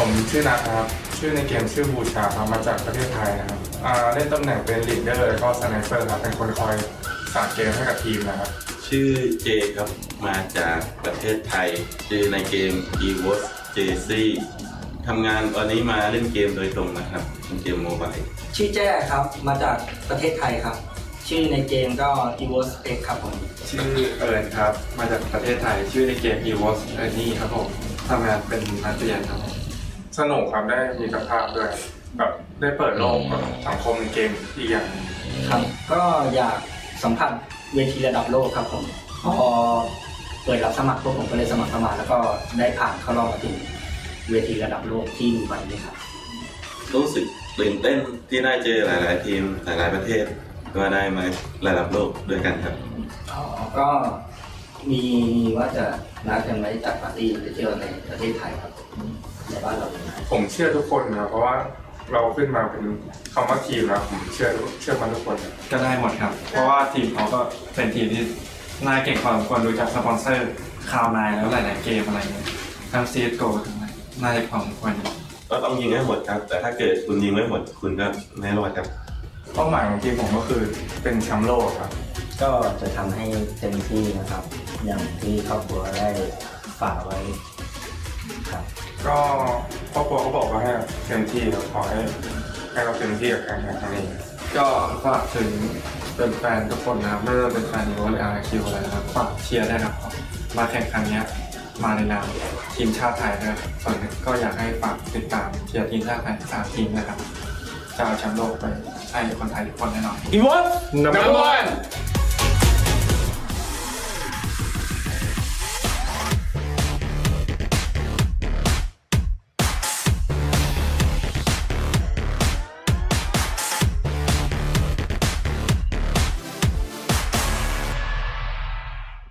1الاسم طلال سالم العنزي الاي دي AM نايت وليد تركي عنزي الاي دي AM كينج الاسم طلال تركي العنزي الاي دي AM العنزي عبد العزيز تركي العنزي الاي دي AM بربروسا شبه كان مؤسس قبل البطولة لكن كنا نلعب بطولات محلية ما كنا نطمح لبطولات عالمية وحصلت لنا الفرصة ان نشوف اعلان تصفيات للشرق الاوسط تقريبا اسسنا فريق 4 شهور استوحينا الاسم من طريقة لعبنا لأن احنا أكثر التكتيك اللي نلعب فيه بطريقة هجومية. فريقنا منظم من تقريبا أسرة، احنا أسرة يعني اجتماعية جدا. فالمشاكل هذه ما تدوم يعني ممكن خلال الجيم تصير مشاكل بسيطة جدا يعني ما يعني شيء ينرفز الفريق، فمجرد لحظة يعني. كونها بطولة عالمية ومستويات صعبة، احنا نطمح نكون من أول 3 كوننا نمثل السعودية ونتمنى نحصل أول 3 باللعبة نفسها. مثل ما قلت بالأول حابين نرحب جميع المشاركين بالبطولة وحنا شعب مضياف كل شيء، لكن بالبطولة ما راح نكون متساهلين وراح نوريهم الوجه الثاني ونتمنى أننا نتفوق بالبطولة إن شاء الله نجيب مركز طيب.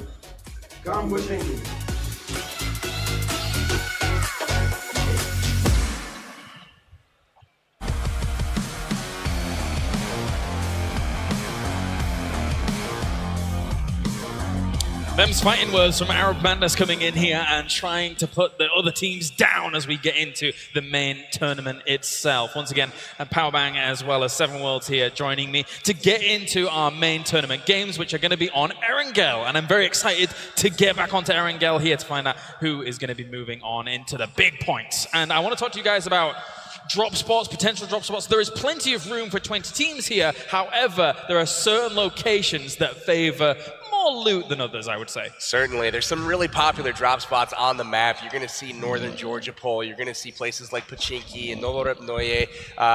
And these are common spots dropped by a lot of these teams. They have their favorites. Whether or not they did studying of these other teams remains to be seen, but there's definitely some teams that like to drop in the same spots. So look for potential action early as these teams feel each other out. You saw in those intros right there, both Arab Madness as well as EVOS. Oh my goodness, they had some supreme confidence. They're coming for you. Yeah, and BRK and the Terror, the team from India, actually, I saw that they both like landing in Pochinki, so I wonder if they're going to go ahead and try to go for that on the first game. And I want to see if they continue to do that. If maybe Terror takes out BRK, is BRK going to decide, you know what, maybe it's not best we go to Pachinki for the next game? Sure, and obviously you, Mr. Pachinki King yourself, I get it, you're excited about Pachinki, that's fine, I don't mind. But a place like Pachinki, we've seen be able to house 2 or 3 teams without conflict initially, but it's then when they're now looted up in North Pachinki, East, West, that they then clash because there's a limited amount of resources in terms of things like cars, for example, that you have to kind of try and get if you need to rotate. Pachinki is not super car friendly. It's got the one in the garage, and then other than that, you may get lucky with one on the road there. So if there's a lot of action early, it could be difficult to find some transportation. But another thing about Pachinki being right in the middle of the map, a lot of teams will loot up their desired location and then head to Pachinki as kind of a second spot to drop into. So you might find another fight on your hands before you're ready for it. Yeah, and just what you mentioned, it is smack down the middle of the map. So if you're able to pretty much go ahead and control that, you're going to be able to move freely through the map depending on what their circle is. So something to go ahead and keep an eye on. And as we're seeing right here, just Pachinki actually, relative adapted items. That's actually pretty too. You don't see that much really good guns there. You don't see that like level 3 helmets, level 3 vests. That's something you definitely don't see at Pachinki, but you do tend to see a lot of action, at least just on pop stomping. Both Pachinki and School find themselves at central locations in the map, 2 of the easiest places to rotate from, as most often they are always going to be in that first circle, so teams can loot up in peace as long as they're not dropped on by other squads, which tends to be fairly common. But a lot of the locations are on the external factors and limiting factors of the map, and one of those is Millie Base, which can be notoriously difficult to rotate off. Military base is my favorite, personally. It definitely is, and as you mentioned, it is very difficult to rotate because you either go through the 2 bridges or you're more than likely going to go ahead and just pretty much get on a boat and try to go through, but then you have to worry about guns like DP-28 and just pretty much getting blown up.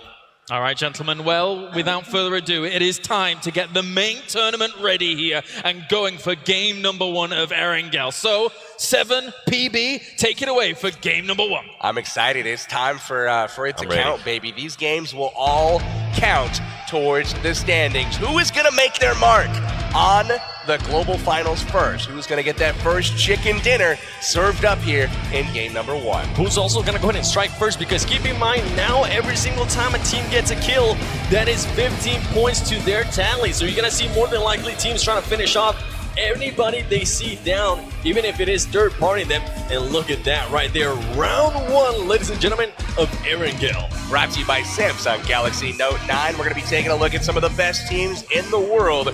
A lot of respect for one another, and we have a whole lot of really, really solid players represented from all over the place. We saw in last game the skills and the shooting skills of all these guys with any type of scope. Red Dot, 6X, doesn't matter. These guys are beasts. Talking about military base, some people could actually go ahead and go military base from here, and they could also go Novo. Now, teams that like to go Georgeport, more than likely what you're gonna go ahead and see is you're gonna see teams getting into a car with no loot whatsoever and just driving up to those areas so they can loot up as much as they can. That's right. You've got, speaking of kind of map position here, we talked about the choke points in the 2 bridges on the southern part of the map.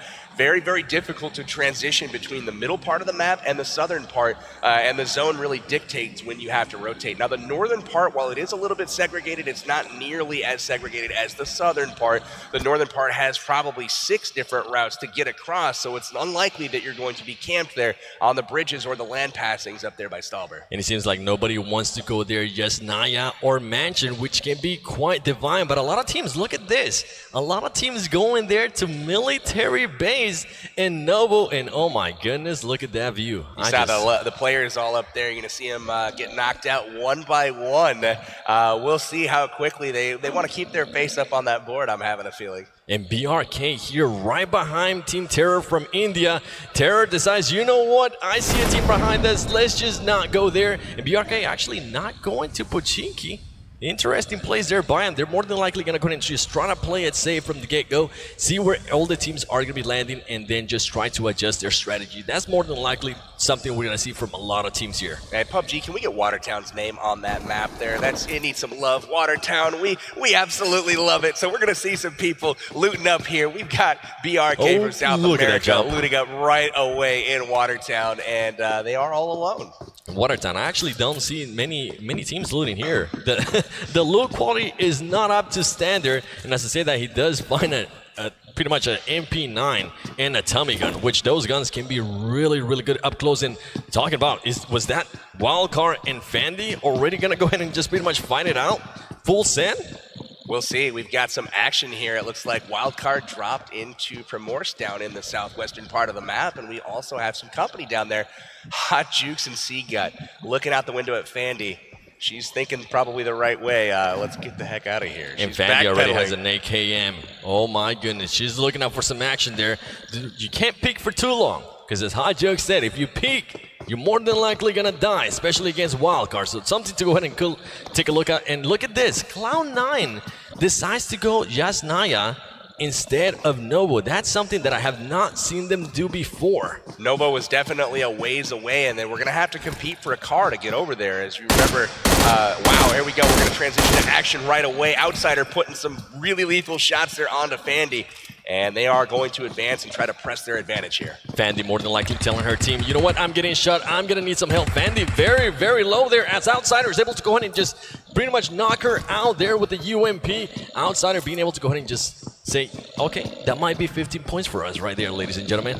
That's right, 15 points on the board. Fandy, the first player knocked out of the game. It looks like 79 alive at this point, but all 20 teams still remaining. Full send, still with 3 players. They can make anything happen here in Primorsk. And these teams, even though they are trying to maybe engage, they're also trying to loot up. As we can see there, Katarina just with the shotgun out in the middle of nowhere, pretty much trying to find an AR or an SMG, something that she can actually go ahead and use mid-range. And look at this, talking about Novo, there is 2 teams here, as we got LHW, and we also have Team 17. And they're just pretty much looting it up. Actually, oh wow, I thought it was 3 teams there for a second. It looks like Illuminate is going at it with the Team Galaxy. Kong going down early, and he will be the second player eliminated for Team Galaxy representing Samsung. And Illuminate, the winners of the exhibition match, they're more than likely going to go ahead and still try to ride that wave and get that Dude, you forgot your weapons, my friend. Go back and get some weapons. He's saying, you know what? I think I'm going to have to go somewhere else. Illuminate is right there. We don't want any of that this early on. It is way too early, and this man has a DP. I know a couple players there that use DP. Mortal comes to mind. Juju's like, look yo, at this UAZ is right up my alley. We do have a real-life UAZ parked out back of the studio, so those here definitely need to go check that out. But wow, sirs, we got action here in Novorosnoye. LHW taking on Korea Winter Chicken Dinner, 2 high-powered teams from Asia. Korean Winter Chicken Dinner, just pretty much with the player down. Are they going to go ahead and try to pick him up right away? LHW just waiting patiently. He knows somebody's behind him, and great place here by him as he's on top of the roof. He's going to be able to see a lot more. Look at those shots. That. My goodness, accurate shots there with the M4. Now they're going to go ahead and just start pushing and finishing up these kills, because it is 15 points per kill, and you're more than likely going to hear me say that again and again. Just to remind you, the jukes there. The jukes were on point for a second there. Justice getting a knock there on Zed, but as return fire coming in, it looks like LZD coming up, taking him out, and that is the first team off the board. Korea Winter Chicken Dinner out early in Novo. LHW was China's #1 finishing team, and they're showing why they are such right here in the tournament. In this zone, Pochinki, George Bull, all that, Novo and Military outside that zone, something to go ahead and keep an eye out on, because they are going to have to go through either the bridges, as we were mentioning earlier, or just get on a boat, or I don't know who else. Maybe they're going to try to swim, which is really not recommended. We saw EVOS and Cloud9 in the build-up to this game talk about a little bit of a rivalry. EVOS saying they aren't scared. Well, they're going to have an opportunity to show exactly how not scared they are of Cloud9. They are both occupying Yasnaya, one in the east, one in the west, but it's going to be interesting to see if they choose to engage early, or will they bounce out and try to rotate around to get better placement in the next zone. And look at Hero right here.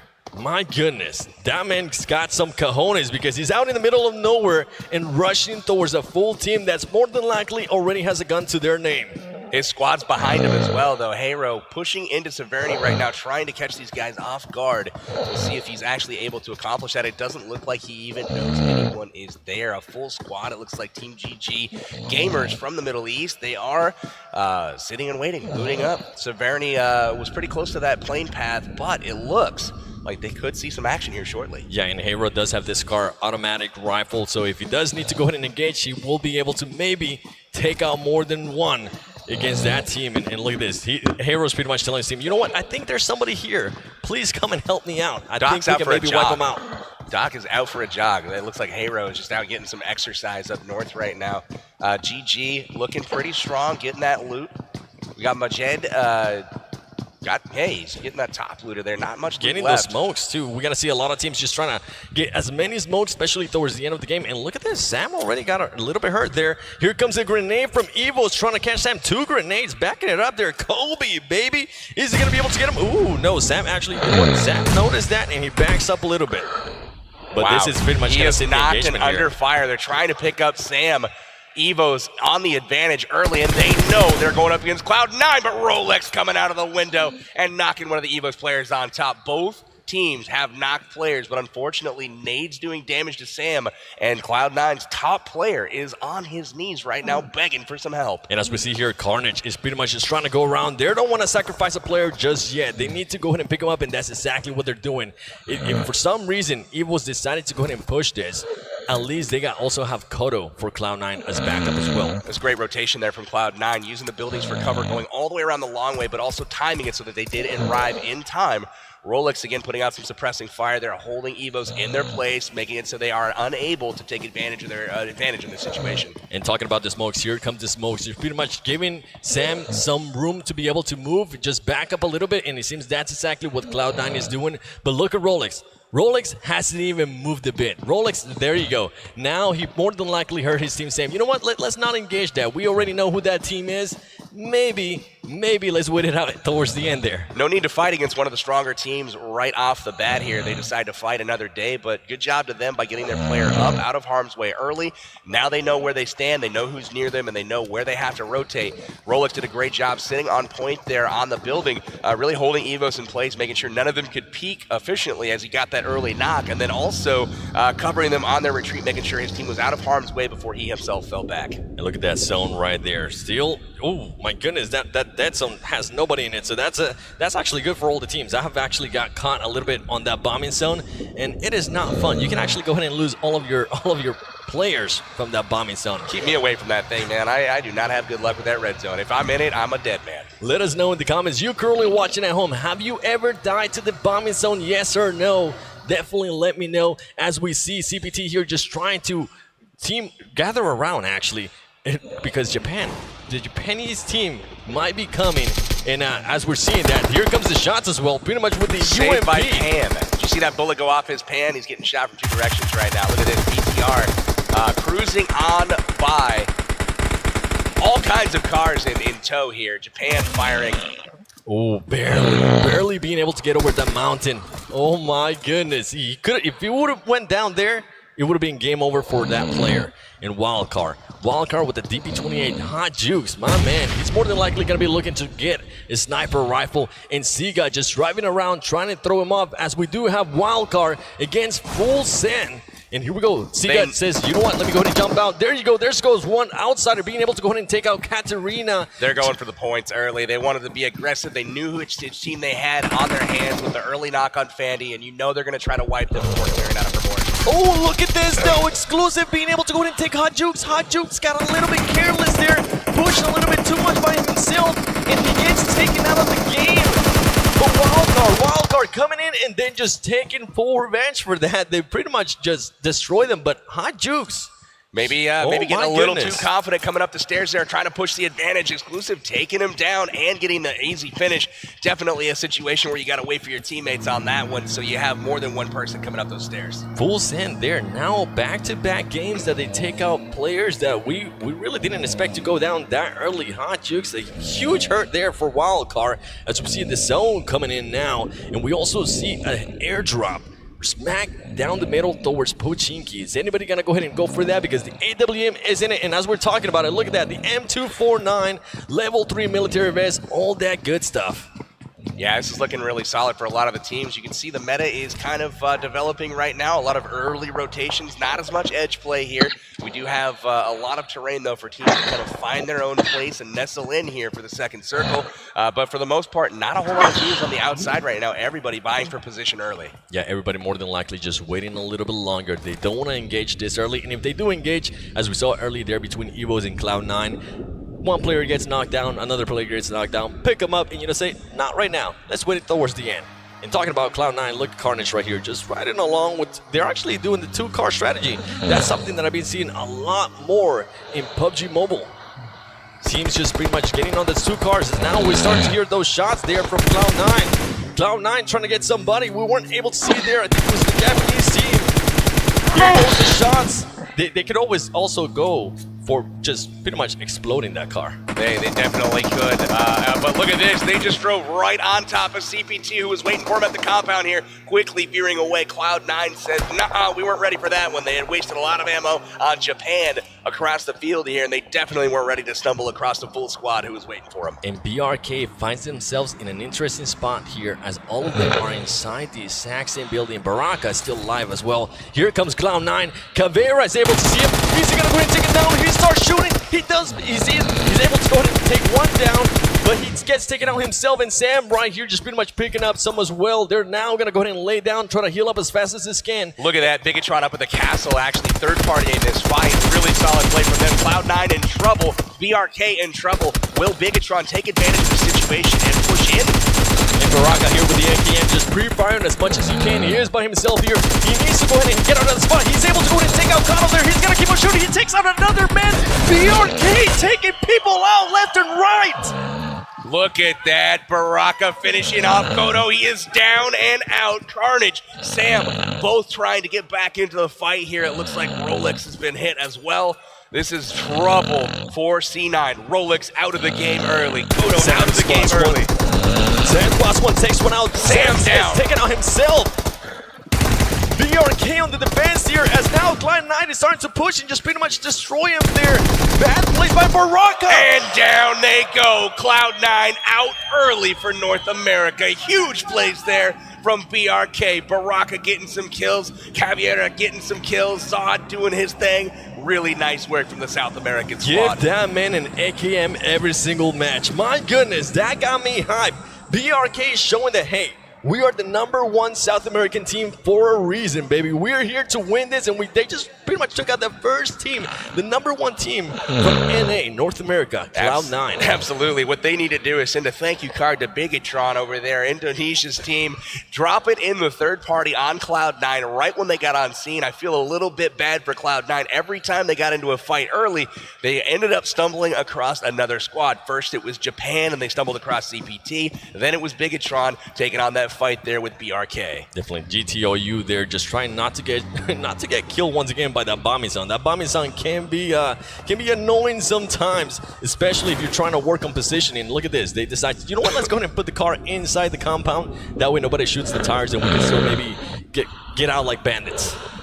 You got LH down in the south still, making their way in from Novo Noye. They are in the zone. They are boosted up and healing, but other than that, everyone else safe. We got teams moving in, and we got action here. We got Terror from India taking on Arab Madness here from the Middle East. Terror from India telling them, hey, namaste, we are here to win, baby. Let's see what you'll got. Look at this man using the lean option there with the Scar. Scar actually becoming a really, really good weapon. There we go. Team Terror being able to go in and take out 2 there. Nice job from Anand there, getting the kill on Alalanzi from Arab Madness. And look at that, peek in the window, gets shot in the face. Amit putting down those AK shots across the building. Gotcha, baby. Go back to the lobby and wait for the next game, as now they are in a very bad spot. Team Terry, if they decide, they could actually go ahead and push like they pushed that first building and able to go ahead and clean up everybody on that second building there, because they are so far behind.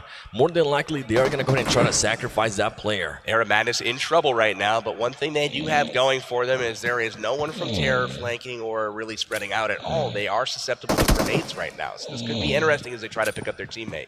And King just waiting patiently. He's trying to pretty much stay away from the windows, giving his team enough time to see if they are going to go ahead and try to risk it, pick him up. But as you're seeing right now, they are fully outnumbered.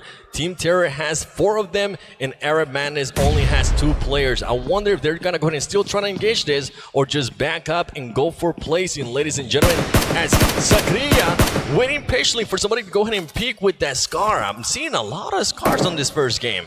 Loving the Scar as of late. It's one of my personal favorites as of late. And, man, really good stuff here by India, holding them back, keeping Arab Madness from going up and saving their man King. Really kind of frozen in place right now. Knight's not doing anything as far as advancing. We do have action elsewhere. GT Doyu finally making their way in here, and it looks like they are taking on, it looks like the Kuwaiti team. We've got the GG Gamers out in the field here. GT Doyu is content to group up at the compound here and get that secure position and lay down some shots on the field. It seems like they just wanted to go in there, loot up as soon as they can, and back up. They did throw those smokes to say, not yet, we are not ready to engage. You wait a little bit longer, and they were able to actually go ahead and get good loot. And look at the, oh my goodness. Wow. Oh my goodness. What a hard shift here, and look at this. Galaxy has already made the rotation up there, and they are again missing a player, but they were able to find themselves in a very advantageous position right now. That map brought to you by Samsung Galaxy Note 9, and now it looks like Team Terror from India is starting to push slowly. They know they only have 2 players. Look at this, BRK team has 3 alive. Arab Madness only actually has 2. It looks like King died throughout the process. They let him bleed out, didn't they? Yeah, they just had to sacrifice him. They pretty much weighed out the options. They say, if we go there, more than likely, we are just going to go ahead and get absolutely destroyed. So let's just wait for them to push us instead. A couple of your big name teams, RRQ Athena, Thailand's top team here, and then we also have Evos again from Thailand. Both of those guys still at full strength, even after an early engagement with Cloud9 in the case of Evos. And I'm actually loving the way Team Terror is pushing this. All at the same time. You don't see anybody just waiting behind. They know they got the numbers. They know they pretty much just need to be able to see where they're at. I think right now they still think that they're inside the building, but Arab Man is just waiting patiently. Here. Yeah, using that third-person perspective to their advantage, ladies and gentlemen. This is what happens. They gotta watch out. They don't want to get third party. There could be another team comes around and gets them from behind for Team Terror. And here comes the shots. Team Terror just pretty much trying to get a reaction. That's something that we kind of see sometimes as well. And there you go. Now that we're able to spot them, now they know exactly where they're at. You're going to start hearing those callouts. They're going to say they're outside the building towards the back.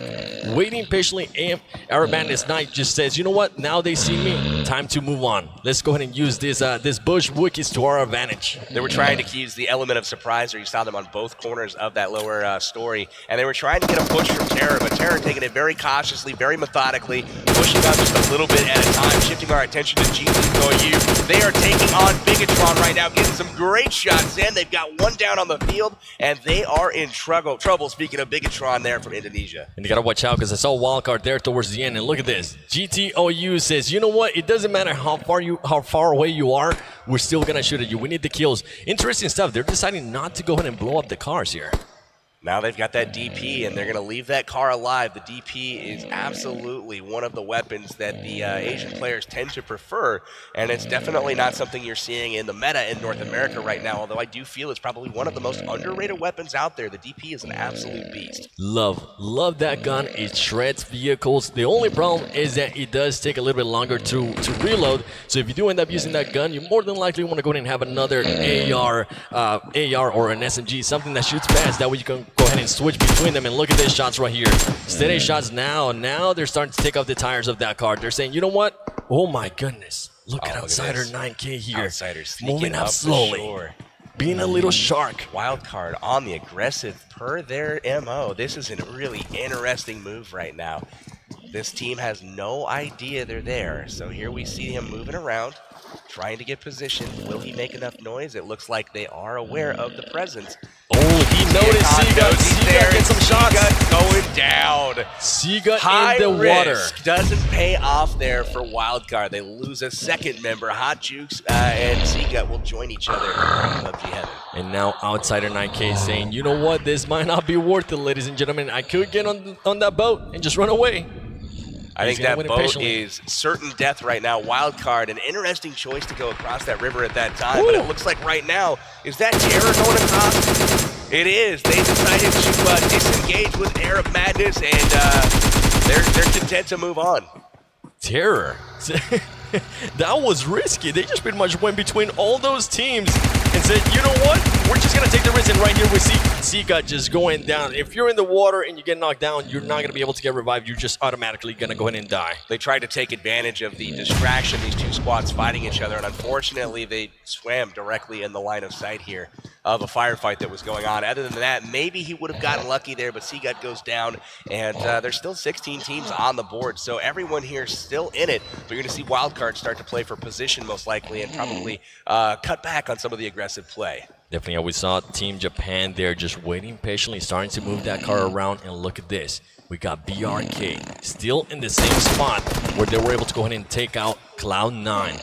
And more than likely, I noticed that Son K already has been damaged a little bit, so they know the exact position here in Caveira, which came in huge with the AKM earlier, just waiting patiently and letting them get a little bit closer. This is an interesting compound to hold. This is definitely not one of your popular hotspots as far as big compounds to hold, mostly one-story buildings here, and you even saw Team BRK hanging out in a shack a little bit earlier, but it paid off for them. They were able to wipe Cloud9. And here you see Terror getting hit a little bit by Torty. This is Big Russian bot from up in the hills. We got a real scrum going on. My goodness, Team Terror decided to, might have been a little bit too aggressive there, as some of the players are being taken third out. Party by LH Doyu. They finally made their way up from Novorobnoye. They'd get the knock and finish there on Team Terror. And oh no, they have gone down, it looks like. Team Terror rips in the chat as they were getting third party by LH Doyu. And that's something we're going to see by a lot of teams. Just pretty much being able to go and pick up kills. Oh, watch out. You can't stay out for too long. You cooked that grenade for a little bit too long. LH Doyu just getting kills left and right. And they go ahead and push as soon as everybody went down. You know what? Let's go ahead and push, loot up as fast as we can, because more than likely, we are going to have to move towards the next safe zone. Definitely. That was really impressive shooting there all the way around from LH Doyu. That's China's #1 finishing team in the qualifiers. They took out Europe's #2 team, Big Russian Bot, there after India's top team, Terror, was wiped out. So a lot of action going on, and that's one thing that I'm seeing develop here is a lot of third-party action. When two squads are fighting, look for a third squad to kind of chip in from the sidelines there and try to take advantage for themselves. And Illuminate against Team Japan. Team Japan going up against GG. What are they going to do here? They're going to go ahead and try to engage. I don't think they even realize that another team's right next to him. Oh, we're going to actually start seeing a lot of smokes here as they're just trying to get through this terrain. GG waiting patiently. Ooh, he's actually, one of his teammates got knocked down. I didn't even notice that. And look at this. Team Japan just waiting patiently in the ground. Look at that. Baraka's getting a knock right now on RRQ Athena over elsewhere on the maps. That's a really big engagement there as well. Baraka's having an insane game so far. He's already racked up 4 kills, and he's looking for more. And GG there on a bad spot as they are not inside the safe zone. And now Team Japan noticed that as well. More than likely, they're going to back up a little bit and just wait for them to peek and come towards them so they can get them easy claps, baby.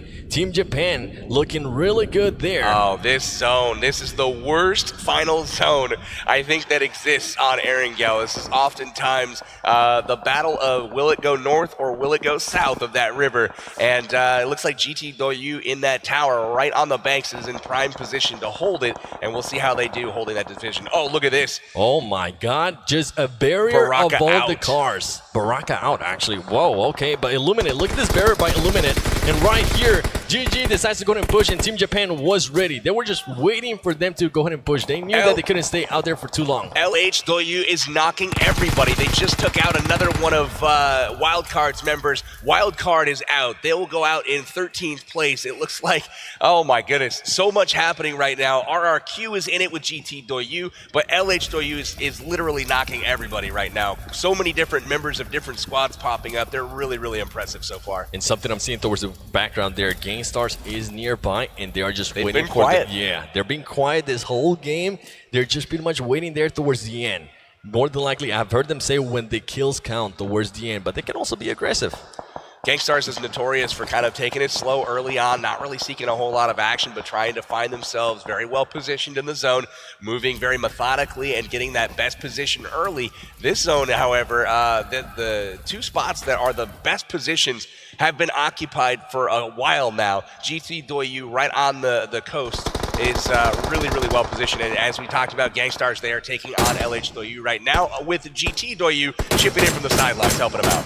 With the nice DP28, if he actually decided to go ahead and take out the card, that would be huge. Gangstars just using those smokes. We have known they like to go ahead and just carry around 40 smokes between them. That is just an insane amount of smokes. Ooh, LH pretty much just laying on the ground, laying down the fire with this UMP, trying to get somebody. And look at this, Team Japan! Oh my gosh, Team Japan getting pretty much unscathed there. Oh, they actually did lose one of their players, two of their players. That was a suicide mission right there. They absolutely get destroyed going through the area. Unbelievable stuff, and it looks like Gangstar still content to hang out in the smokes as long as possible on that bank. And Illuminate moving forward there towards the bank. That's something I actually never seen before. And here come the grenades. LH Doyu playing this perfectly. Here come the nades, baby. Oh my goodness, how many nades does that man have? Hopping in the car. Look at the timing there. Getting those cars into the zone. Nades out. Very, very well-oiled machine here. You see Evo's knocking CPT at the same time here. And GT just trying to get them in. There you go. He got what he's wanted. That is Team Japan, I believe. That was the last player for Team Japan. And GTOU here just trying to finish. They actually got one more. Just ooh, careful. We saw what happened there earlier too. I believe it was Seagut from Wildcard. Oh my gosh. Game starts right next to him. LH just coming in and just clearing people up. LH playing that perfectly. Angry is very nearby. And oh my look goodness. at this. Did he just get punched? No, Angry. I think it was actually insane. Sute came and clear him up. Gangstars takes out LH there on that exchange. Sute, the only one alive for Gangstars. Absolutely clutching it. Comes in and squad wipes LH Doyu. What a turn of events right there on the ropes. But what happened was that he chose the two knock players to take out and left up Angry, who got off some shots. Sute comes in, gets the clutch finish. GTOU here now starting to get some shots here on Illuminate. Illuminate is in a very bad spot here.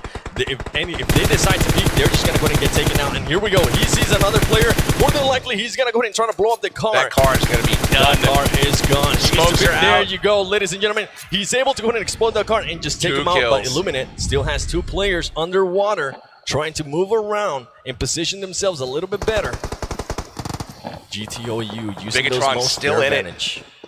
And they have just taken out CPT. It looks like Sute goes down to Majed from the Middle East. And oh my goodness, Gangstars is out as well. RRQ on the receiving end from some GT Doyu bullets.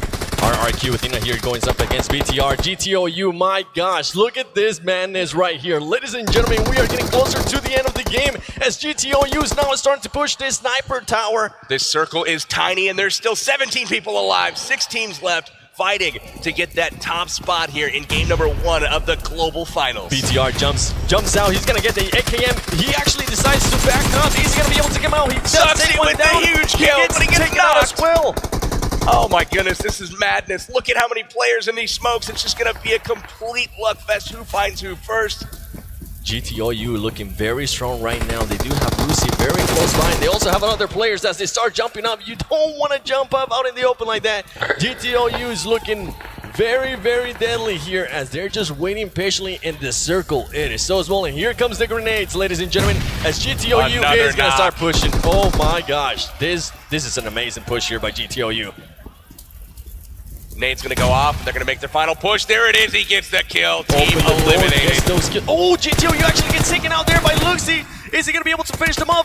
As another person, there you go, GTOU being able to get the finish. Is he going to be able to pick up his teammate? As now Rusi is starting to move around. Takes one down from GTOU, ladies and gentlemen. This is crazy. You guys see the status right there on the screen. Evos and Bigatron with 4 members left alive. RRQ pushing in with their final 2. Senior and Q2E making their way in. It looks like they are going to try to hold this shack and get grenades up into the window here, but Qxi is really holding serve here. He's got great position and a perfect line of fire. I'll have the tables there. GTOU now having the height advantage. They could actually go ahead and just loot those bodies as fast as they can. And oh my gosh! Wow. They blew up the cars. GTOU with the 200 IQ move there. They say they're too close to those cars. You know what? Let's just go ahead and finish them off. So again, we've got Evos and GTOU both finished second place in their region. And look at this, Evos taking down. Oh, and there it is, Evos. The confidence does pay off, and they get the win in Game 1 of the Global Finals. Our top 3, Evos in number 1, and I didn't see the rest because it moved on. We'll cover that, though, in just a moment. GTOU with a lot, and I mean a lot of kills there on that match. They were aggressive, keep in mind, 15 points per kill. Evos there looking happy, baby. They were in the right spot. One team that really did well was GTOU. I believe they finished in second place. RRQ Athena in third place. All 3 of those teams expected to perform very well. None of them disappointed. GTOU, though, with tons of kills that game in that optimal position the entire time. Cannot wait to see what the scoreboard says here. Big congrats to Evos for taking that chicken dinner to start off the tournament here. GTOU not only getting second there, but also getting second in the exhibition match as well. So they've got to be kind of feared, I think, coming into this tournament. Reasonably, I think that is one of the things. I mean, if you can make a habit of getting second place every game, you're going to win the tournament. That's just a really, really consistent showing. And they have not only been consistent, but they're being aggressive. They're making shots. Really, really solid stuff from all the teams really this game. And Evo is there just being able to go ahead and take that first win. That is definitely going to go ahead and boost up their confidence even more. And I cannot wait to go ahead and see how they come out on game number 2. And something you mentioned, GTOU actually finishing second place on the exhibition match and now on this first ranked match. What are they gonna go ahead and try to change some stuff? Because they have been playing very, very aggressive. You don't change anything when you're finishing like that, my friend. You keep doing what you're doing. You rack up those points and you rocket yourself right up the scoreboard. So at the end of day 1, you're sitting in that top spot. I think something is exemplified from what we've seen here in game number 1. We now understand why Cloud9 was like, oh, Evo's just knocked us. Maybe we should back off a little bit, because they showed in that game that they are definitely very fearsome and something to contend with. Definitely so. At the end of the game, Evos was blessed with a little bit of zone shift there. GTOU had to move out from that tower, and Evos was in prime position waiting for them. Somehow they were able to avoid most of that final fight between RRQ, Athena, and I mean, it was like just kind of waiting on the sidelines to see what happened, and we'll take the winner. Yeah, there was so much action going on there between GTOU and just RRQ that honestly we didn't even pay attention there to Evos, and Evos just came in and they just took it like a champ. Mark of a good team. That's right, let's take a look at some of the highlights here, brought to you by Samsung Galaxy Note 9. Jumping into the action, Illuminate early on, taking on the Galaxy team here, knocking a guy early, and this is where you saw the Samsung employees take off on a track meet from Small Power here, and ultimately they made it pretty far into the match, but probably didn't get the place what they were hoping for. And LHW being able to go ahead and take the high ground there in Noble, finishing those kills, making sure to get those knocks, and actually right here, great place by them because they were able to go ahead and take people down. And early, as we were talking about, Cloud9 against GTOU, they're super early in the game. They engage, they knock one another, and then they say, you know what, let's back up a little bit. Rolex's mom and dad right there on screen, actually cheering on their son as he takes out one of the Evos members. Unfortunately, they do go out early. A disappointing finish for them in the first game. And then we've got Hero getting blown up there by GTOU. What an impressive performance from them. I want to say that LHW was some of the best aim of the tournament so far. And you see Wildcard C got here getting crossed, trying to get across that river. And Team Japan here playing this perfectly. They knew they had to push, blowing up that car, being able to get this easy kills. And LHW here just getting an amazing crush there. But Sute coming out on top of that engagement. Right here, GTOU under the bridge, waiting for Illuminate people to go ahead and come out of that water and finish them off. And that grenade, I believe actually they blew up the car.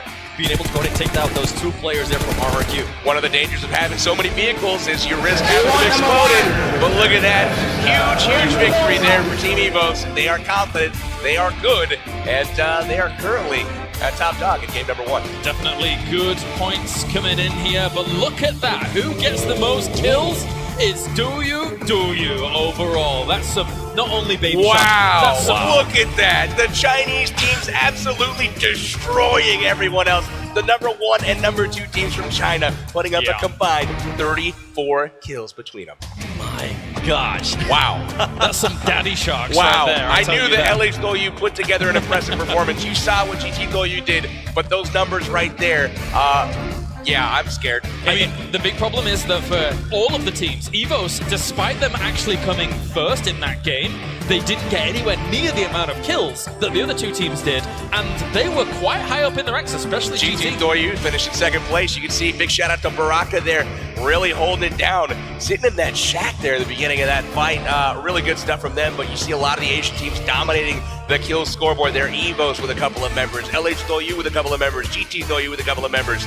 Really nice stuff. 2 players there just currently tied with 8 kills already after game 1. My gosh, that's pretty awesome to see, to be completely honest. LH Doyu Ace and GT Akan tied with 8 kills for the most kills so far in the tournament. I think that's very important to know, is that in the PUBG Mobile, in the game itself, we've seen it throughout regionals and regionals and regionals.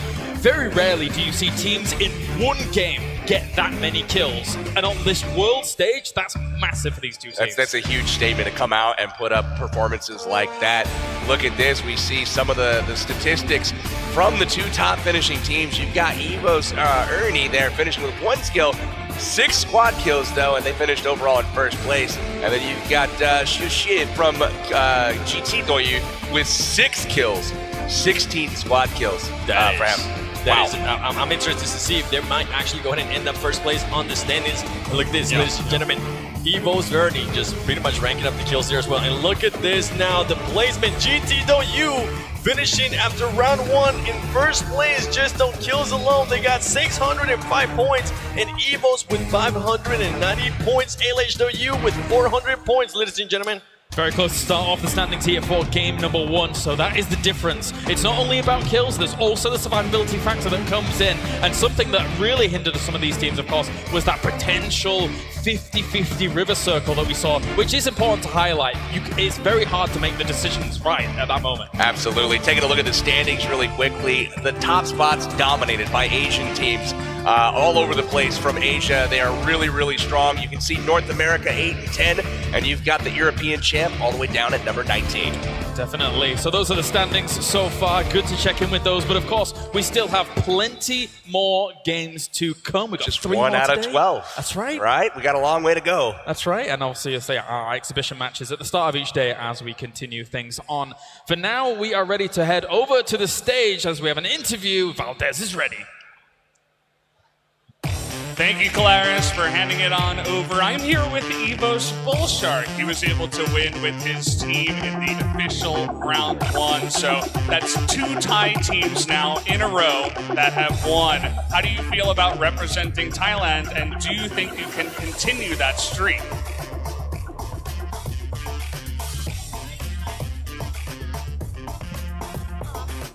ก็รู้สึกดีครับมันทำให้ทีมผมแบบได้ปลดปล่อยในความอึดอัดของทีมครับทำให้เรามีกำลังใจเล่นต่อไปครับ他们觉得很激动，然后作为泰国队伍获得胜利，然后觉得很光荣。They're very excited to win this round as a Thai team, and they'll continue to keep working hard. Okay, that's great to hear. So I realized that you guys didn't have so many kills as compared to some of the other Chinese teams, but you won the round in the end, which is also very important. So I was just curious, what is your guys' general strategy for when you are playing PUBG Mobile? Do you like to be more aggressive or more defensive in general? So do they like to play more aggressive? Like more offensive, go for kills, or play more defensive and wait for the other teams to die?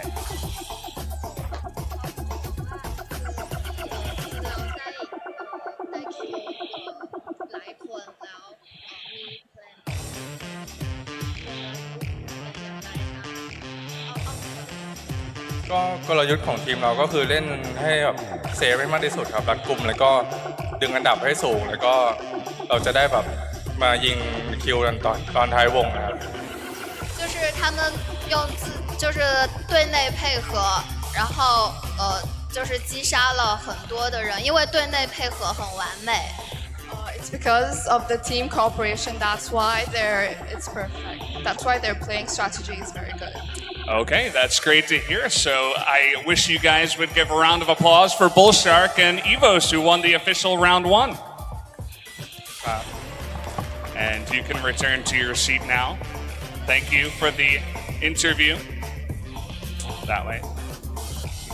So guys, I hope you guys did enjoy round 1, but we're not done here yet on the stage. We actually have a special kind of giveaway right now. So I have 5 gift cards here for PUBG Mobile. And if you guys want to get one of these gift cards, just raise up your hand right now and I'll go find you and give you the gift cards. I've only got 5 to give away.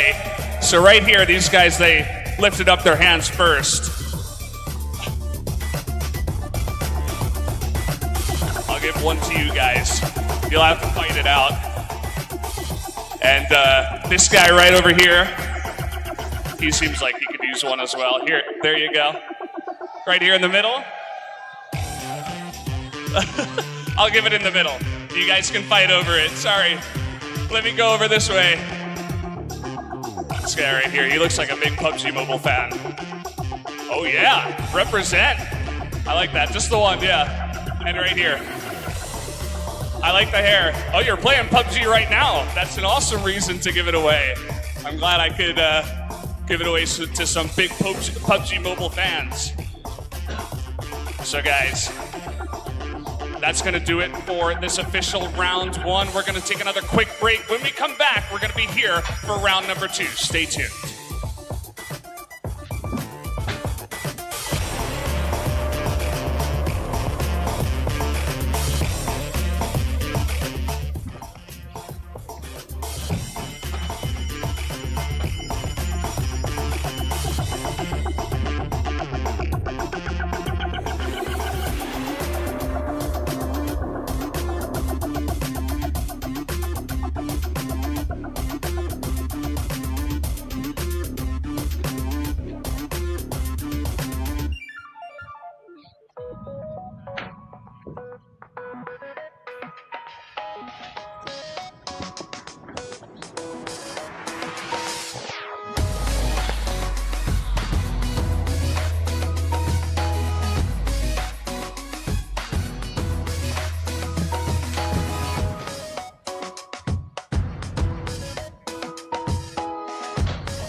不对，对，你用无痕访问他的地址。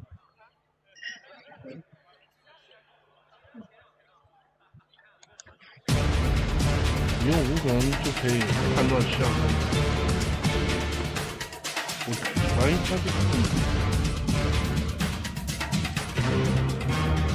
对啊，我理解不会，但是为什么会？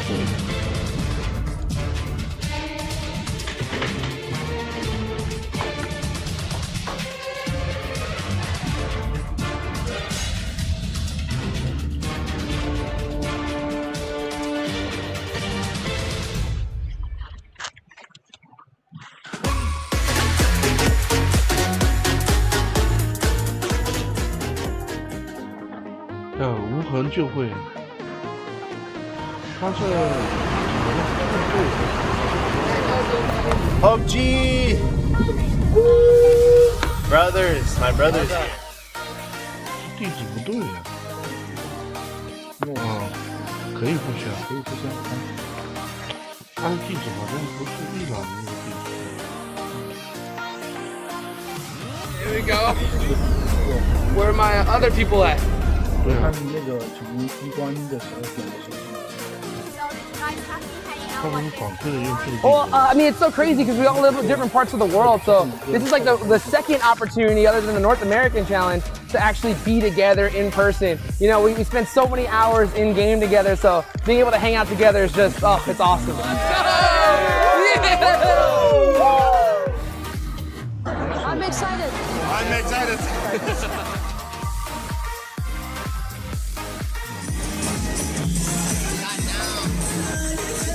有这几天我们都是晚上一起研究那个新手机，还有战术，还有研究了其他战队的那些比赛视频。就这个吗？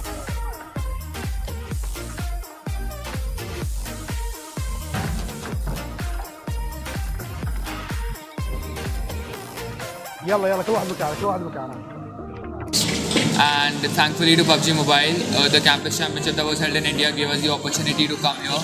And we are really excited for the PMSC Global Finals, and we really hope we can win it. 이게 1회로 끝나는 게 아니라 2회, 3회 계속 이어질 수도 있으면 좋겠고 저희뿐만 아니라 많은 전 세계의 사람들이 이런 기회를 얻어서 좋은 경험을 해봤으면 좋겠습니다. Saya suka PUBG Mobile. PUBG Mobile.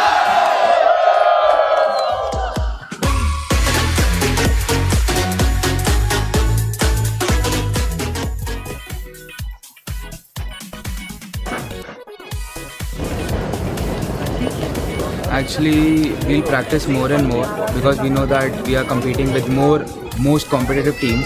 So we'll practice, we'll improve our skills more and let's see. Merak ediyorum özellikle yemeklerine. Hayatımda hiç deve eti yemedim, deve eti yemek istiyorum.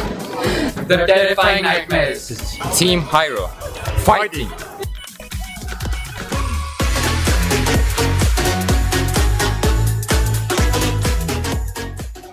The new Galaxy Note 9 has more power than you need.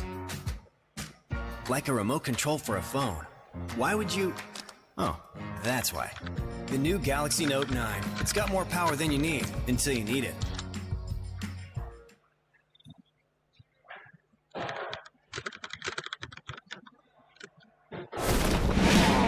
After re-listening to our player community, Lightspeed Studios took some time and effort to make things as flawless as possible. How do you transfer the map from PC to mobile?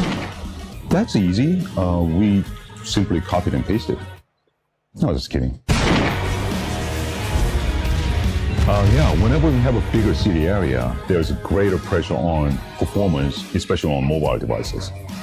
Therefore, parameters, specifications for terrains, buildings, vegetations, and more have to be precise in order to run the game smoothly. We also simplified complicated building structures and city items to make it easier for players to loot. The brand new Dusk mode provides vastly different visual experience. We got 3 new weapons, each with its unique characteristics. Even some of our vehicles got a fresh new paint job. The desert map is 50% larger than the island map, so there is way more content. The area outside the city is a wide open mountainous region which lacks shelters such as trees or grass. There's way more middle and long distance combat which requires greater precision when shooting. So players better get to be good at estimating their relative positions from enemies to find the best hiding spot on the back of a slope. Actually, some of our less popular places, such as island, mine caves, ruins, have good loot. Trust me.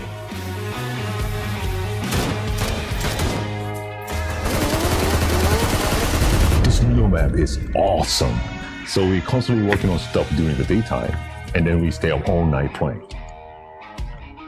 Who needs sleep?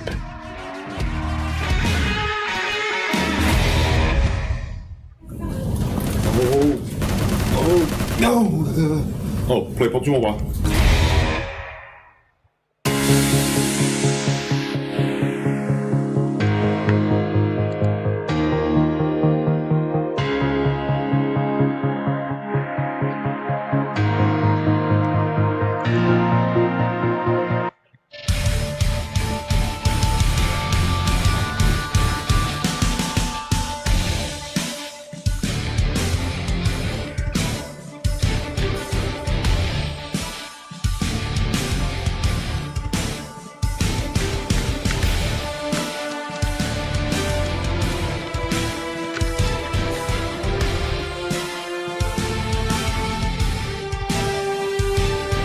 Evo's Burnout set the competition ablaze in the first round of the tournament to set themselves up with the first chicken dinner of the tournament, and what an impressive result it was from them. But almost a little bit of that spotlight really stolen, I think, by our Chinese teams with the amount of kills that they were racking up to start off the day, boys. Evo's Burnout picking up the chicken dinner, the first place in game number 1, but not the first place in the tournament overall, as GT they picked up a ton of kills in order to secure the top spot in game number 1. LH probably one of the most impressive teams overall in the first game. Shooting skills on point, just moving like a finely oiled machine. These guys really snappy with their timing, their movements, their grenades, their guns, everything looked on point. Yeah, just pretty much going off the movement there. Just the rotations seemed on point. They were throwing smokes when they needed to go ahead and throw them. Actually, at one point, I saw them pretty much running away from a fight, and they were in the car throwing smokes out of the car. So interesting strategies there by LH and GT. We've seen that a few times actually in the past as well. We saw it in North America as well. We used to great success, and it's nice to see that. And also, you mentioned it during the commentary that smokes in mobile are different to smokes on PC because they are so light. You can carry so many of them, and they're pivotal in those final circles. When you see a lot of these teams, at least in the North American meta, they're carrying up to 10 smokes apiece. Yeah. If not more. And that's just, I mean, you can cover the battlefield forever, and it did seem at the end of that game their smokes were everywhere. 17 players alive in a tiny circle. That really kind of says something about the value of smokes. It definitely was, and that means game number 1 is done and in the books. However, we have more teams to introduce you to as we continue things on here for the PMSC Global Finals 2018. So let's meet 4 more.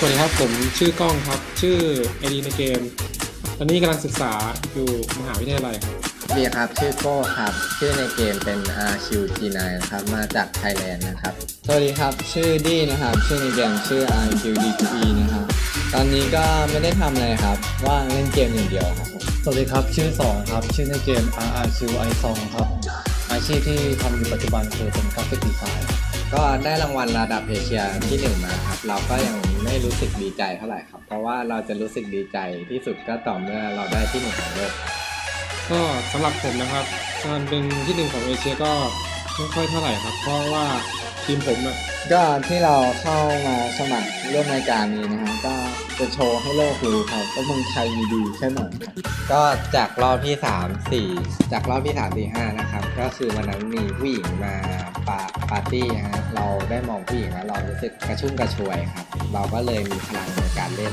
บวกกับสไตล์การเล่นเราเปลี่ยนครับเราเปลี่ยนไปเล่นเข้าหลังคนอื่นเพราะแทนเราชอบยิงฟรีครับเราสู้ตรงๆไม่ได้แต่เราก็เลยหนีวงเข้ามาเรื่อยๆครับยิงคนอื่นฟรีๆไปจนได้อันดับหนึ่งสำคัญที่สุดก็คือผู้หญิงครับเพราะว่าเราเล่นโชว์ผู้หญิงเท่านั้นเองครับผมคือมันมีผู้หญิงประมาณ100 กว่าคนครับอยากให้ผมเป็นแฟน100 กว่าคนเลยครับผมทีม RQ Athena ครับเป็นตัวแทนจากประเทศไทยในรอบของเอเชียเข้ามาครับทาง D2E เล่นก่อนนะครับแล้วผมมาตามเล่นทีหลังครับแต่คือตามมาทีหลังก็เก่งกว่าอยู่ดีคือสอนมาก็เก่งกว่าอยู่ดีครับสรุปแล้วคือผมก็เล่นเก่งกว่าเขาอยู่ดีครับก็แน่นอนครับ D2E เก่งกว่าเยอะครับไม่เห็นด้วยหรอกเพราะว่าทุกวันนี้ผมเป็นคนแบกทีมขึ้นมาครับไม่ใช่น้องแบกครับก็พูดไปมันก็ไม่ฟังอยู่ดีเล่นเกมอยู่บ้านนะครับจะบ่นครับเพราะว่าวันๆผมไม่ทำอะไรนอกจากเล่นเกมตื่นก็เล่นนอน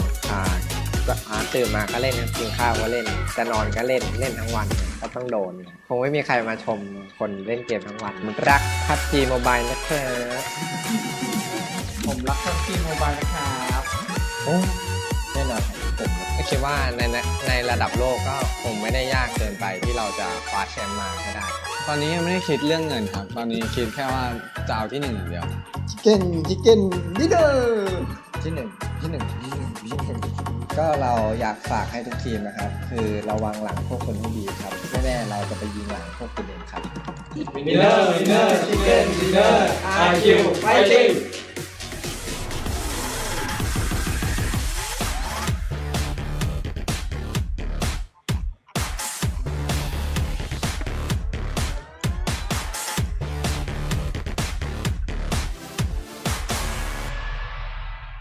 Hello, my name is Robi Marika Saputra. I'm from Bigetron Sport from Indonesia.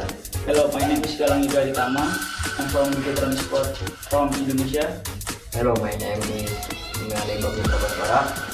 I'm 15 years old and I'm from Bigetron Sport from Indonesia. And my nickname is Tijaro. Hello, my name is Mari Babet Kamrita. I'm from Bigetron Sport from Indonesia. I am a student. My in-game name is BTR Zepsi. I'm an older, 8 minutes. And then my brother, my relationship is really good, and every day we fight for every single match we fight with my brother, and just talk too much. The biggest fight when he throwing me a bomb, so I died early, and then I punched him. He's very terrifying to me because he's angry every time. Because I'm still playing PUBG for practice. You must strong to control your son, but your son is the good player for PUBG Mobile. My parent was very glad and just can't say anything. They happy with both of us. Yeah, my team is very strong because we have many tactics and good strategy. If we lost the game or we got you need to evaluation to review the game before. Till we play better and then How many team you are? don't get us in early. If you get us in early, I will kill you off.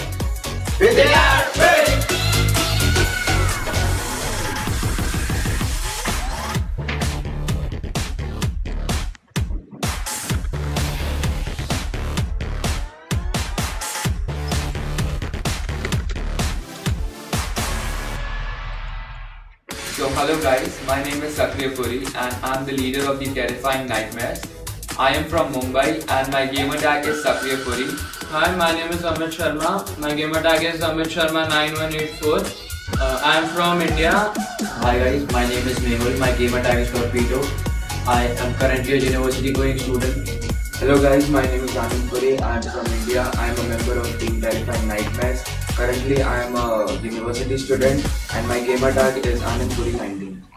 It gives me goosebumps to be in an international tournament with him, and it's really exciting for both of us to be in the PMSC Global Finals, and a really proud moment for both of us brothers, to be here representing India. I want to thank PUBG Mobile for hosting such a big event at such a large scale. Me and my brother are very excited to face the other competitive teams. So according to me, it will be RRQ Athena. The main reason why we think RRQ can be a competition is because RRQ also lands at our landing spot, which is Portugal. So we can have a fight at the very first minute. That just keep your guards up for the terrifying night. That we can participate and represent our country. Our parents were proud. They supported throughout the event. They were supporting in the Campus Championship, and they are now supporting us in the PMSC Challenge also, because they know that we are representing India and they are proud of us. So we won it in India, and we hope we won it here. So let's go, brother. Let's win this.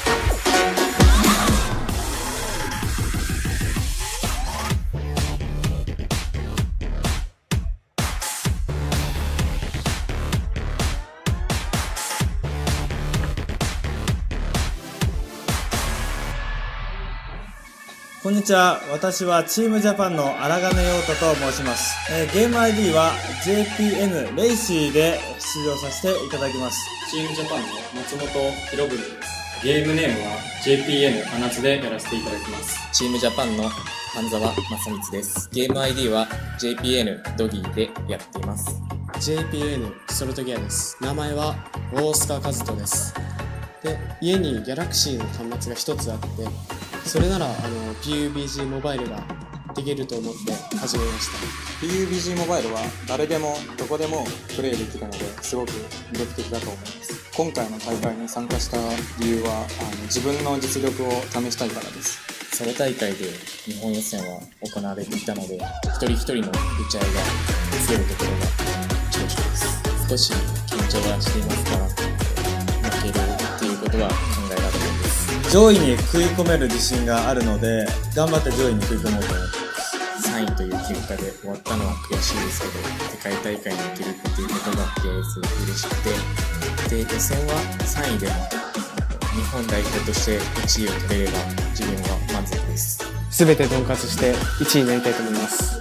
タイのアジアファイナルで実際に戦った RRQ だと思います。最多キルになれるよう頑張っていきます。優勝できたら本当に嬉しいと思っています。一日一ドンカツ取るぞ。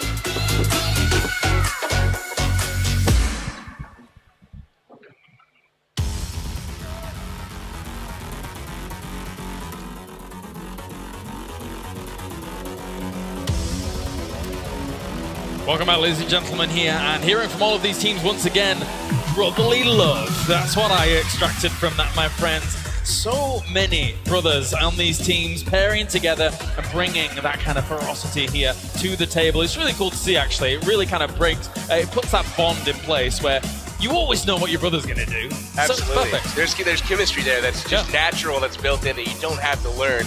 And it almost makes you want to root for these guys to do well so they can take that home to their family. Definitely. And usually between that, there is brotherly rivalry. So more than likely, they are going to go ahead and try to do better than one another. Yeah, absolutely, absolutely. So whilst we're just waiting here for our next game, it's important to note that our teams have a little bit of an opportunity to talk strategy, have a bit of a kind of timeout, as it were, to be able to figure out exactly what they're going to be wanting to bring into the next game. Gentlemen, you were already talking to me about how the two DOU teams actually very much impressed you in the last game. Evos obviously took that first place. But which other teams from our first game, or even the games that we've had so far, have really kind of shone through for you and you expect to be able to do well throughout the tournament? Got to be Team BRK from South America, getting that wipe on Cloud9 and persevering on into the game. Baraka there putting together a ton of kills all by himself and really set the tone for BRK as they were able to finish very well in that first round. Yeah, and as we're seeing them team higher, actually, I'm looking forward to see what they're able to do. They seem to jump out a little bit too late there and they got blown up. And another team is the Terror team from India. Yeah. They had flashes there of greatness, but they weren't able to get the place in there on. They were pretty much, they got knocked out too early. So I want to go ahead and see how they come out here in game number 2, the Indian team, Team Terror. Yeah, definitely. The one thing that you mentioned actually with BRK that kind of sparked my interest was at the very beginning of our game, they actually dropped, you say Watertown, I say Atlantis. Everyone has a different name for it. I'm going to go with Atlantis just to annoy you. But overall, it's not the most common of loot spawns. No, it's not. To actually try and kind of prolong the game. No, it was a very uncommon drop spot, but you saw there was kind of a pseudo hot drop there, if you will. A couple of teams were dropping right next to each other in a very obscure location. I believe that was Team Terror. They peeled off and decided to go elsewhere, leaving Watertown to be looted up by BRK. So they got the loot that they needed. Ultimately, it allowed them to win a couple of fights, put them in a pretty good position here heading out of round one. And they actually got caught coming out of that area there. They were pretty much hiding in a little shack as cars were passing by them. So very, very risky drop there by them. Can you be the tiebreaker, Seven? Can you tell me, what do you like, Watertown or what's your choice? Venice. Venice? Oh no! Oh boy, we're never coming to resolution on this one. Well played, well played. I'm not going to take that away from you. But overall, going into our next round, what do you think some of these teams have to take away from them? Obviously, I think that the plane was pretty good for the most part. It didn't limit too many locations. What do you think? It didn't really shine the light on any location in particular as though it's going to be, this is going to be a hot drop. But there was a lot of stuff that was in range. You saw it kind of splitting the difference between Pachinki, military base against Naya Polyana, flying right on through the middle there on the diagonal. So a really solid plane path for the most part. Maybe we'll see another one this game. Yeah, and pretty much the ending zone there just pushing all the way up to George Bull, even though people were landing at the beginning there in military base. So great rotations by some teams. I'm looking forward to see if some teams are going to start landing more towards they're more comfortable. So BRK, are they going to go Pachinki? Maybe Cloud9, are they going to start going to Novo? I'm looking forward to see if they're going to start doing that or if they're just going to keep on mixing it up. That zone, though, that is my least favorite zone in all of Erangel that we saw at the end of that game, just out in the middle of nowhere, absolutely no cover. And if somebody's in that sniper tower and in that building, as GT Doyu was, they're in a supreme position. But even that's not safe because it's just like, throw nades at me, you know? So I mean, it wasn't only the circle over water, it was also over a bridge as well for a little bit of time, which water and bridge creates multi-leveled weird fights going on in such an odd area. That's just mean. And as we saw there, pretty much they were taking advantage of it. They were just crouching under the bridge, being a munchkin pretty much, and just shooting people out of the water as they were starting to coming up. Oh, I love it. Yeah, it was really really interesting to see. Another kind of note that I have from game one was Team Japan getting caught in vehicles multiple times out in fields, just trying to drive peacefully, I might add, from one location to the next, and they got shot at by Cloud9. They got blown up there at the end. You know, everything seemed like it was pretty chaotic enough, and then Team Japan comes driving through and then just ultimately got destroyed. Yeah, risky plays. I think it was the Terror team also did that as well. They did the same thing, but they were able to sneak across the bridge. They were, and then Hyro was trying to do that too. So a lot of teams just taking riskier plays. Are they going to learn from that, or are they just going to go ahead and, you know what, maybe that was just bad luck there on that one. Let's just go ahead and continue. I think luck had a lot to do with it. That zone really kind of forced. I mean, you saw how many people were left alive. That was one thing you got to give credit to all these teams. Just staying alive with no real cover and in a tiny circle like that. Sometimes you don't have a lot of choice besides, well, let's just hit it and hope for the best. And unfortunately, for a couple of the teams, it didn't work out. Others, it did. Evos in that position that they were in at the very end. Actually, we're quite fortunate that we saw Doyu show themselves in the tower as well, because coming off of that ridge next to where the river is can be very difficult against that tower in itself, right? It can. It's got some great cover there. You can kind of move horizontally back and forth. But the tower being the prime position, but the tower also, you know exactly where they're going to be. So you know where to put your crosshair, and as soon as they peek, that's the end of it. Yeah, and if you get caught in the water, it's pretty much over for you. As we saw pretty much for Seagod there, an outsider trying to get away. But ultimately, they just got killed.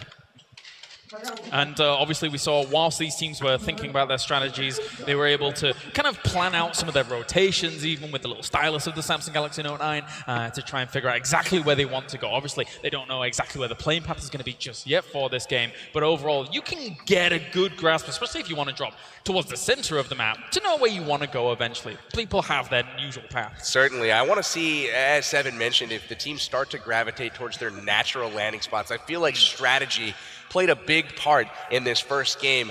Teams didn't want to reveal what they're normally comfortable with. They all said that they did some studying, and they altered kind of where they started out. Well, gentlemen, we are ready. It's going to be game number 2 here of our tournament as a whole to figure out who's going to be able to rack up the points and who is going to be able to catch up with Evos and Doyu to get things going. 7, PB, take it away. Let's do this, baby. Game number 2. Who's going to go ahead and win it? Let us know. You currently watching at home, whether you're watching on Twitch or on YouTube, comment below right now who you got. And oh my God, that plane, I cannot get over that plane. It's just so awesome. Don't look up. You'll get it cut by a propeller. That thing is unbelievably cool. Flying through the arena here, dropping in the Samsung Galaxy Note 9, displaying round 2 of the PUBG Mobile Star Challenge Global Finals. Let's see what this playing path is going to be, because we saw it earlier. It definitely turned into a lot of stuff. Hey, and as we were it's the mentioning, same path, but flipped a little bit. We're going to go diagonally through the map again from the north this time, flying on down south through the military base, which does put Nova Noye in range, but pretty much everything in range here on this playing path. This is a great path. And something I noticed right away, Gangstars drops, and they're going to their natural habitat, George Bull. Yeah, you kind of saw this one coming. They're going to head to North George and start looting up per usual. Let's see if a lot of these teams kind of get back to their roots here. And, we saw some of the teams that prefer Pochinki did not drop their last game, even though the plane path did allow it. We'll see if they do that again this game. A lot of teams just starting to spread out. Actually, I'm loving this plane path here because it's going to allow teams to just pretty much go to where they usually want to go, right? They don't have to just jump into a car and try to go that way. And look at this, BRK, once again, dropping Atlantis, Watertown, or Venice, whatever you want to call it. They're going there once again. It seems to work out there in the first match, so why not? Let's go ahead and do it again. They're going to drop into a place with buildings and water. We'll call it that, buildings and water. Looting up, though, but they have company. Did you see that? They got another squad there looting up just on the outside, and it is Terror once again from India. These are the same guys last time that peeled off. Maybe this time, maybe they won't. And look at Terror here, already with the NAM4. They got some guns. I saw somebody there from BRK pretty much just trying to run away because he didn't have a gun just yet. And once again, just to remind you, the top 10 scores, GT Doyu with 605 points, Evo's Burnout with 590, and LH Doyu. Look at that, LH Doyu in its 3rd place right now, and they did not finish anywhere near the top 3. Remember, Gangstars put them out much earlier. I believe they finished 7th or 8th overall in the standings.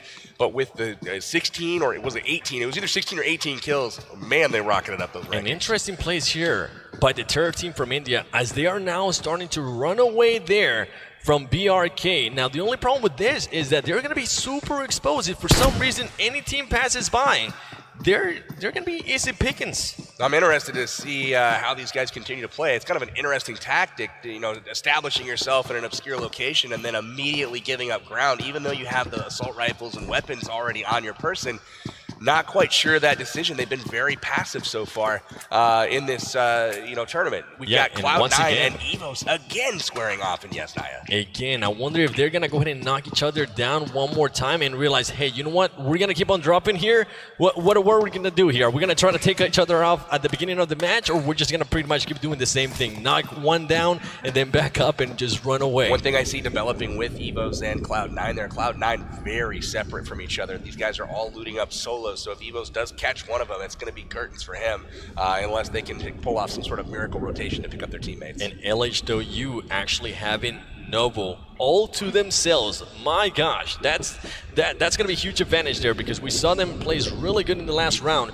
And if they're able to go ahead and get that loot, on top of that, just being able not to have to worry fighting anybody on Novo, that's crazy. They've gone there twice now, kind of staking their claim. Novo is ours, and with those gun skills and with that performance in the first round, let's see if Cloud9 actually challenges that a little bit later on. I have a feeling they may steer clear and continue to loot up Yaz, as it's got a little bit more escape route, a little bit more versatility. And as you can see, the zone this game, very central, very friendly to pretty much everyone, everywhere on the map. Yeah, and actually Team Japan, very spread out. They're not even close to each other. I think they were maybe trying to get some cars and loot up, but interesting plays there by them, as they do have GT Doyu fairly close in school.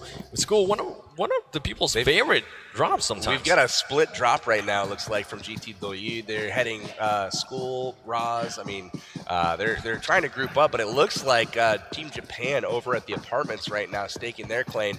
Six God's going to have to get out of Dodge and head over to meet up with his team as he sees the folks over at the apartments. And just to remind you at home, this is day 1, round number 2. We will be doing this tomorrow and the day after tomorrow until December 1st. So make sure you go ahead and tune in at the exact same time. In BTR taking what I wasn't able to see that the name there, but just pretty much looting up as much as it can with the DP28 as well. Level 1 helmet. That's something that we're kind of been seeing in play here. If you have a level 1 helmet, you might not want to go ahead and take a fight because everybody is just so accurate. What if you have a level 1 helmet with spikes on it like that guy? I might take it. I'm sold.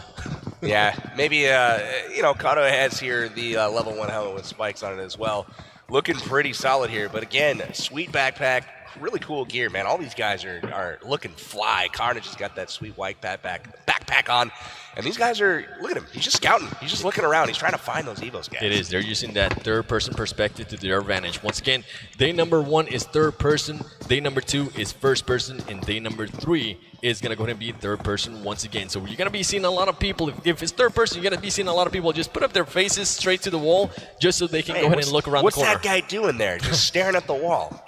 And also, you're going to see a lot of snakes, it seems, in third person. If for some reason you don't know what snakes are, is when people just lay down on the ground. So do me a favor, if you're watching at home, spam some snakes in the chat, please, as Evos is still just looting up all these apartments. And my goodness, they already have an M4, they already got pens, they already got the whole 9, it seems.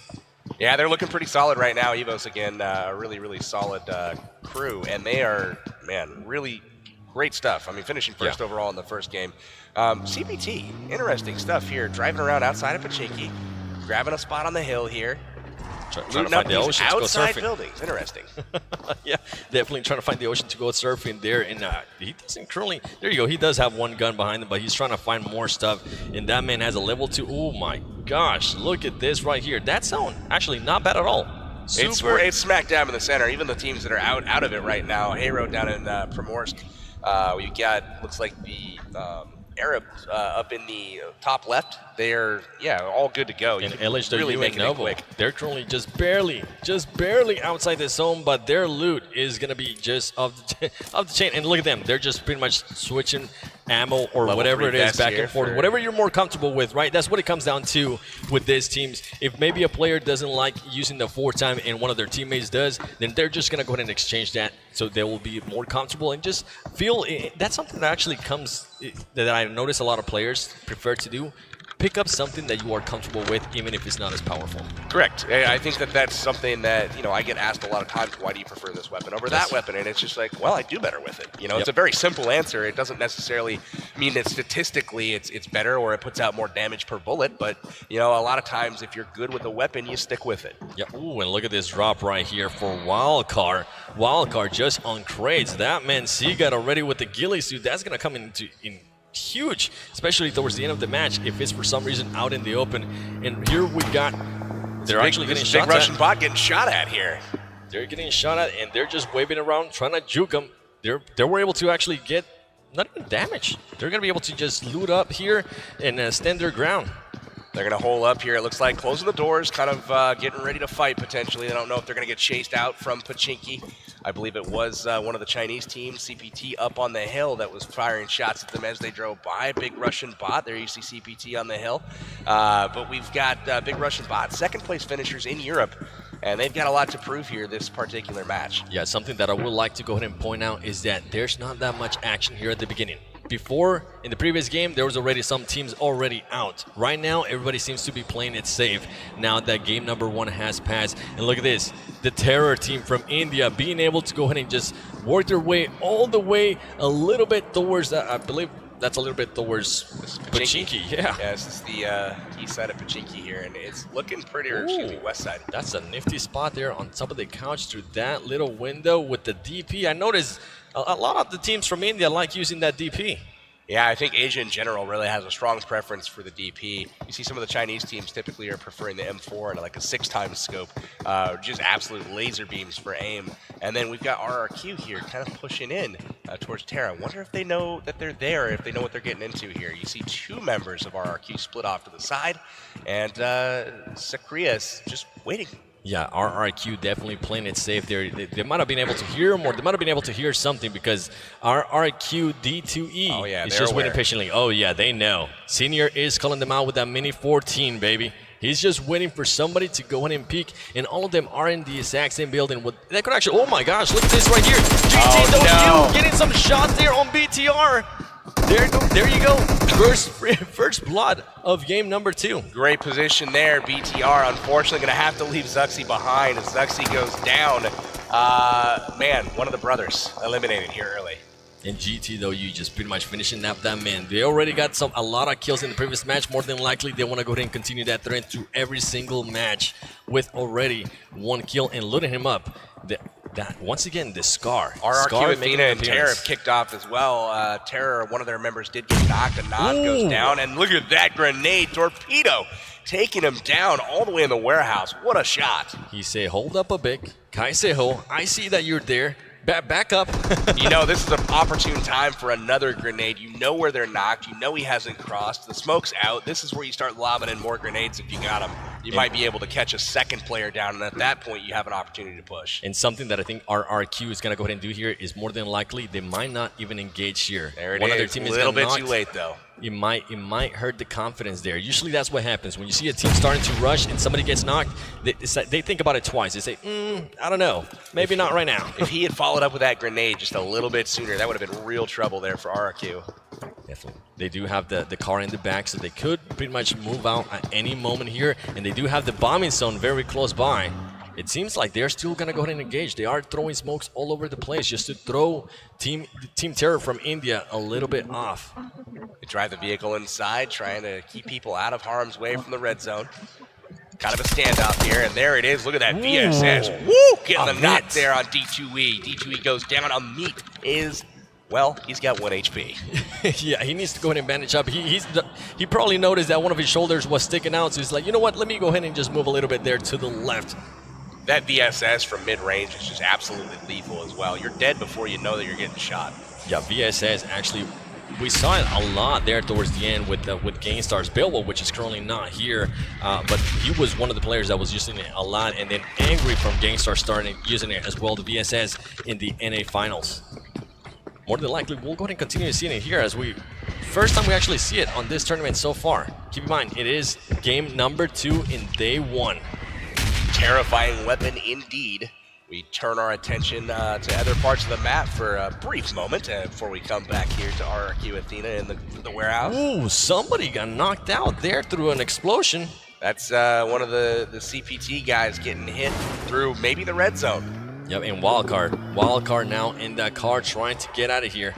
South George Crates is their preferred drop spot, so they did go after it. They did loot it up successfully, and as you can see, rocking level 3 vest coming out of the South George Crates, looking like a successful looting run. And that zone still pretty much staying there towards the middle. So whoever landed Pachinki, Team Terror is currently on a great spot. They don't really have to push anything unless RRQ decides to go ahead and push them. That's the only time they're going to go ahead and see engagement. And talking about it, Amit once again knocks down somebody with that VSS. Great shots from Amit over from Team Terror. Nice job to him. We've also got Team Big Russian Bot and BTR getting ready to square off here. Again, Luxy and company down to Zuxi. They have missing one of their players. He got knocked out of the buggy on the top of that mountain by GT Doyi. And here we go. We're gonna stare at each other from the compounds here as the zone closes in. One thing I saw on the map as we kind of saw that picture just a moment ago was Evos had already left Yasnaya and left Cloud9 behind. Cloud9's currently rotating in, but Evos had left way before them and established position early. So that's one tactic we need to keep an eye on moving forward. Something you definitely see a lot there from the teams. And I see Full Send, Fandy going down there. But right now we're focusing on RRQ and the Terror team. As they're going to go ahead and see their car, more than likely they're going to go ahead and just try to blow out the tires, or if not, blow out the car. Interesting plays there by the Terror as they decided not to go ahead and engage. And look at this, RRQ playing super smart, getting a lot of different angles as G9 has now go ahead and move a little bit more towards Pachinki, but somebody from RRQ does get taken out there with the DP28, and that angle is going to be amazing if he's able to go ahead and get this knock. And here we go, C9 rolling up on the scene with BRT. They receive a lot of shots, and they decide to keep on moving. They're just driving by, trying to see what they can hear. Ooh, okay. All right, getting fancy there. Calm down. Yeah, Kodo, that's not going to land more often than not. Just a friendly tip. We also have Illuminate getting a knock there on CPT. A lot of shots, Cloud9 just trying to figure out where the heck are they going to go. Ooh, they're going to actually go ahead and engage here. LHW. Boy. This is trouble. LH is going to tear them up. Illuminate, they're currently between two great teams. More than likely, they're just going to go and continue. And here we go, LHW starting to fire it away. LHW taking down Carnage. Another member of Cloud9 down early. Cloud9 getting too cocky there, going between LHW and Illuminate, and it hurts them. It hurts them big time. Driving by some of these compounds that are occupied, you don't quite get the free pass that you got in earlier tournament rounds. These guys are legit. You don't just get a drive-by for free without losing somebody out of the vehicle. Yep, and they're definitely not used to playing this team, so more than likely they're still adjusting to everything. They're seeing those shots. I'm just amazed by the accuracy on this with these players. I mean, you gotta love that full auto 6 times from range on a moving target and still able to secure the kill. Poor Carnage. Do me a favor, spam me some rips in the chat for Carnage, as now Cloud9 is starting to go ahead and move. They pretty much decided, you know what, let's go ahead and not use the vehicles anymore. It didn't work out for us, so let's just go ahead and start working our way around through the bushes. Look at this. I mean, this is really interesting. The zone is very large still as far as the play zone. There's nobody in the play zone right now or anywhere near it. They're all in the safety zone. So this is really interesting. And then we also have a shark. A little bit of an adventure here from Sam. We definitely have a shark there by Sam. I don't know how he landed there, but GameStars is going to go ahead and run here into Team Japan. Are they going to go ahead and continue going? Here comes the shots. They decide to just go ahead and continue going as Team Japan is starting to rain down the shots on GameStars. Oh, they Their got car lucky. is smoking. They have to watch They're out. not That car could get blown Look at up. this. Oh, and they're driving right into Torty. This is trouble. Big Russian bot's not going to let them get away. GameStars just pulls up behind. They're going to go ahead and try to go inside a building. There you go. Somebody gets knocked down. Pyra knocked out of the car. Oh, this is trouble. Everfury gets knocked. Oh my goodness. Bad placing there by GameStars. Now they're going to go ahead and start getting finished. Oh, this is trouble for GameStars. They had absolutely no chance rolling up on these guys with no health left on their car. Zute trying to come in for the rescue. Hits the compound aggressively. He's going to immediately hop in. He's going to try to save the day once again for his squad. He knows they're here. The car's parked inside, and he's got help arriving. Angry rolls up and gets knocked immediately. Luxy takes him down. Bad luck there by GameStars. A lot of their teammates got knocked down, and it seemed like pretty much support came in too late. Little too late. And now Zute trying to knock people down. Zute gets taken out. Ladies and gentlemen, GameStars gets taken out. GameStars, the first team eliminated here in round number 2. That's not the performance they were hoping for. Definitely missing some of the positioning that Beowulf offered.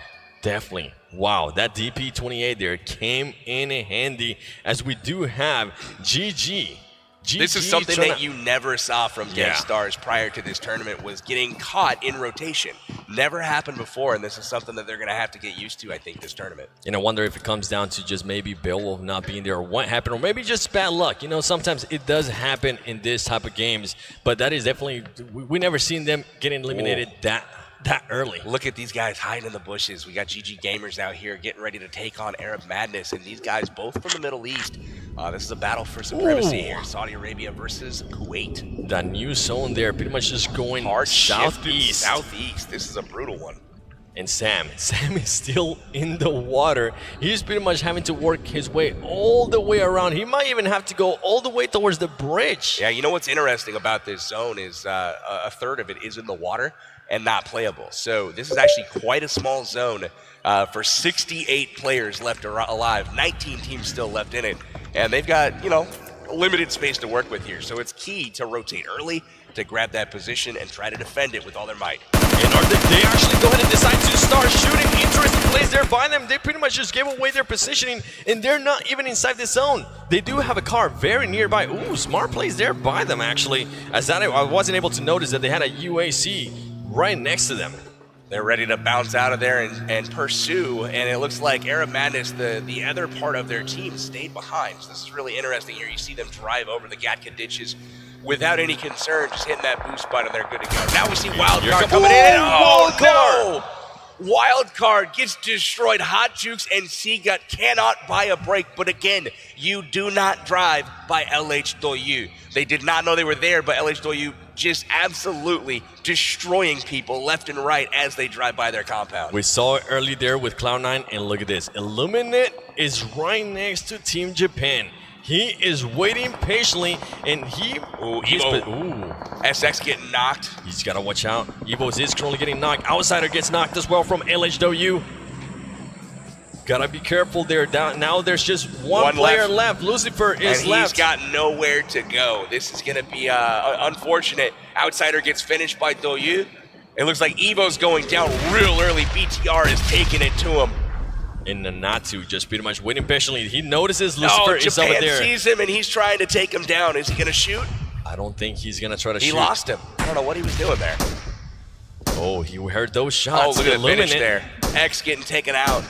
Illuminate hearing those shots pass by, and actually somebody get exploded pretty much. Oh, this is smart plays there by him. They're just blowing up those towers. They're saying, if you're going to jump out there, you are going to go ahead and get stuck there. You're not going anywhere, sir.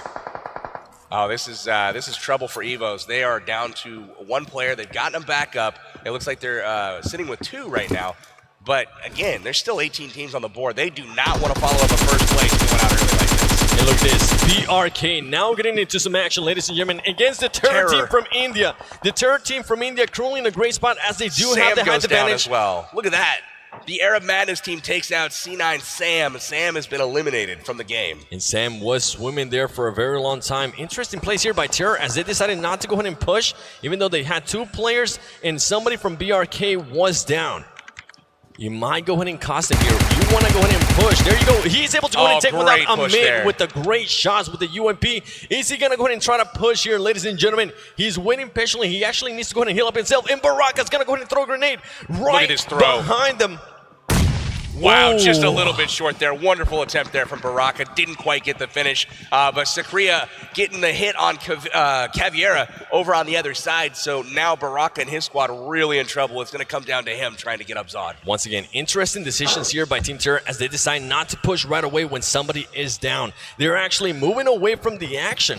Terror has a habit of, really kind of securing an advantageous position and then retreating. They're not an aggressive team at all. They're concerned more with staying alive rather than trying to finish off their opponents. And I wonder if that's going to hurt them because now we have seen if they actually are on the aggressive, it works for them. So I wonder if they're going to go ahead and start noticing that and just start playing a little bit more aggressive there for the team from India. And look at this. Oh, that shot there by Hero. Ouch, my goodness. Doc, one of the only players in the tournament that prefers a bolt-action sniper rifle. He likes the M24 and the AWM. Other than that, every other player here prefers an assault rifle or a DMR. And Team Terror here just pretty much getting mowed down. CPT as they're trying to get out of that zone, and that was just a bad spot. Now we know why they were running. They were outside this zone. And that, more than likely, ladies and gentlemen, it is going to go ahead and be there by Team Terror. It's down and Team Terror goes out. Unfortunate. CPT, the lovable Penguins from China, they do get the victory there on Team Terror. And unfortunately for Team Terror, they're going to have to try to do better next game. But CPT will move on. It looks like Korea winner Chicken Dinner is getting into the action, taking out one of the Doyu players. But Doyu says, nah, we're going to come right back. And, oh, wow, and check third out party. Baraka right here, right next to him. He accidentally shoots and gives his position away. Baraka just, for some reason, accidentally shoots and just gives his position away, which pretty much got him instantly killed. punished. My gosh, you got to watch out for that. He could have been able to go ahead and take out another player there, or maybe a full squad if possible. But just that one little shot was a warning shot, and it was downhill from there. There's an interesting fight brewing on another part of the map. I'm really hoping we can take a look at it. The 2 Doyu squads are going at it right now. We've got Zod K trying to make his way to the zone. He's getting low on health. He's going to be able to make it. BRK still has 2 players alive. More than likely, this man is going to try to heal up and then work his way around. And look at this, LH Doyu against KWCD. How is this going to go ahead and work out? As somebody from KWCD pretty much just look at that knocked down. Jiminy Christmas. Ace just absolutely slaying here. Look at them using the cliffs to their advantage. Now, if he jumps off there, he might have a hard time getting back up. So that could be a play that saves him for now, but perhaps later on he's going to be in trouble if that zone does shift. And he decided to jump up there to pick up his teammate. So I wonder if that's going to be a good decision or if it would have been better just to sacrifice him. But from what I'm seeing here, they don't want to go ahead and sacrifice anybody. And Hero here just trying to pick up his teammate. More than likely, he's going to be able to, as he does have another team here currently pulling up. Illuminate just passes by him briefly. Wow, Those we've got a lot of grenades. teams using smokes right now to cover them. We've got Kodo in the background driving by from Cloud9. Everybody trying to make their way and grab a spot in the circle. Once again, very open territory, and the only buildings left in it, well, once again, occupied by GT Doyu. GT Doyu and LH Doyu there with the great showing in game one. Look at this, RRQ now is starting to push the action a little bit more, but Torte is just waiting patiently. He does have an AKM and an extended mag, so that right there alone, it is full of bullets that are can be quite deadly for even a full squad. GT Doyu just knocked out Kato with the grenade, and that's going to do it for Cloud9. So unfortunate, another disappointing finish for them. It looks like Rolex is Kodo knocked out here as well. So C9 goes out 15th this time. 15. Kodo and Rolex there gets taken out, and LH Doyu with the Car 98 shot. Ladies and gentlemen, get ready because the zone is starting to close in, and this action is about to get started. Korea winner chicken dinner is over on that side trying to get in. LHDU holding them off, but now we shift our focus to the big Russian bot team taking on Arab Madness here with RRQ Athena off on the sideline.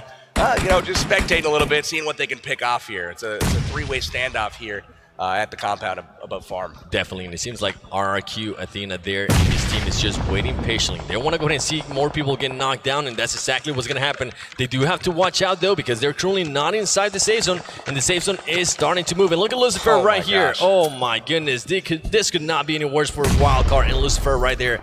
As he's out in the middle of the open, he does have those smoke grenades. He could use them to his advantage and start backing up. Torte pretty much using the M4, trying to figure out where everybody's at. Team 13 currently just waiting patiently. When are they going to go ahead and start to push big Russian bots?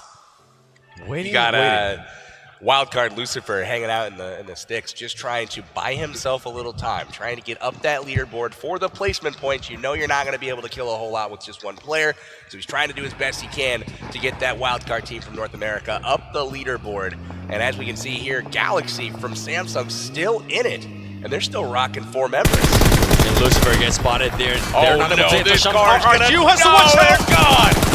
Look at that. RRQ gets absolutely blown up there, and Lucifer also gets taken out as Galaxy decided, you know what, we're going to go ahead and push the action there. And look at this, LH Doyu has to watch out for this because there's a lot of people curling near that water edge. A crazy zone. Look at this position right now. You got people up the cliff, down the cliff, around the cliff, on top.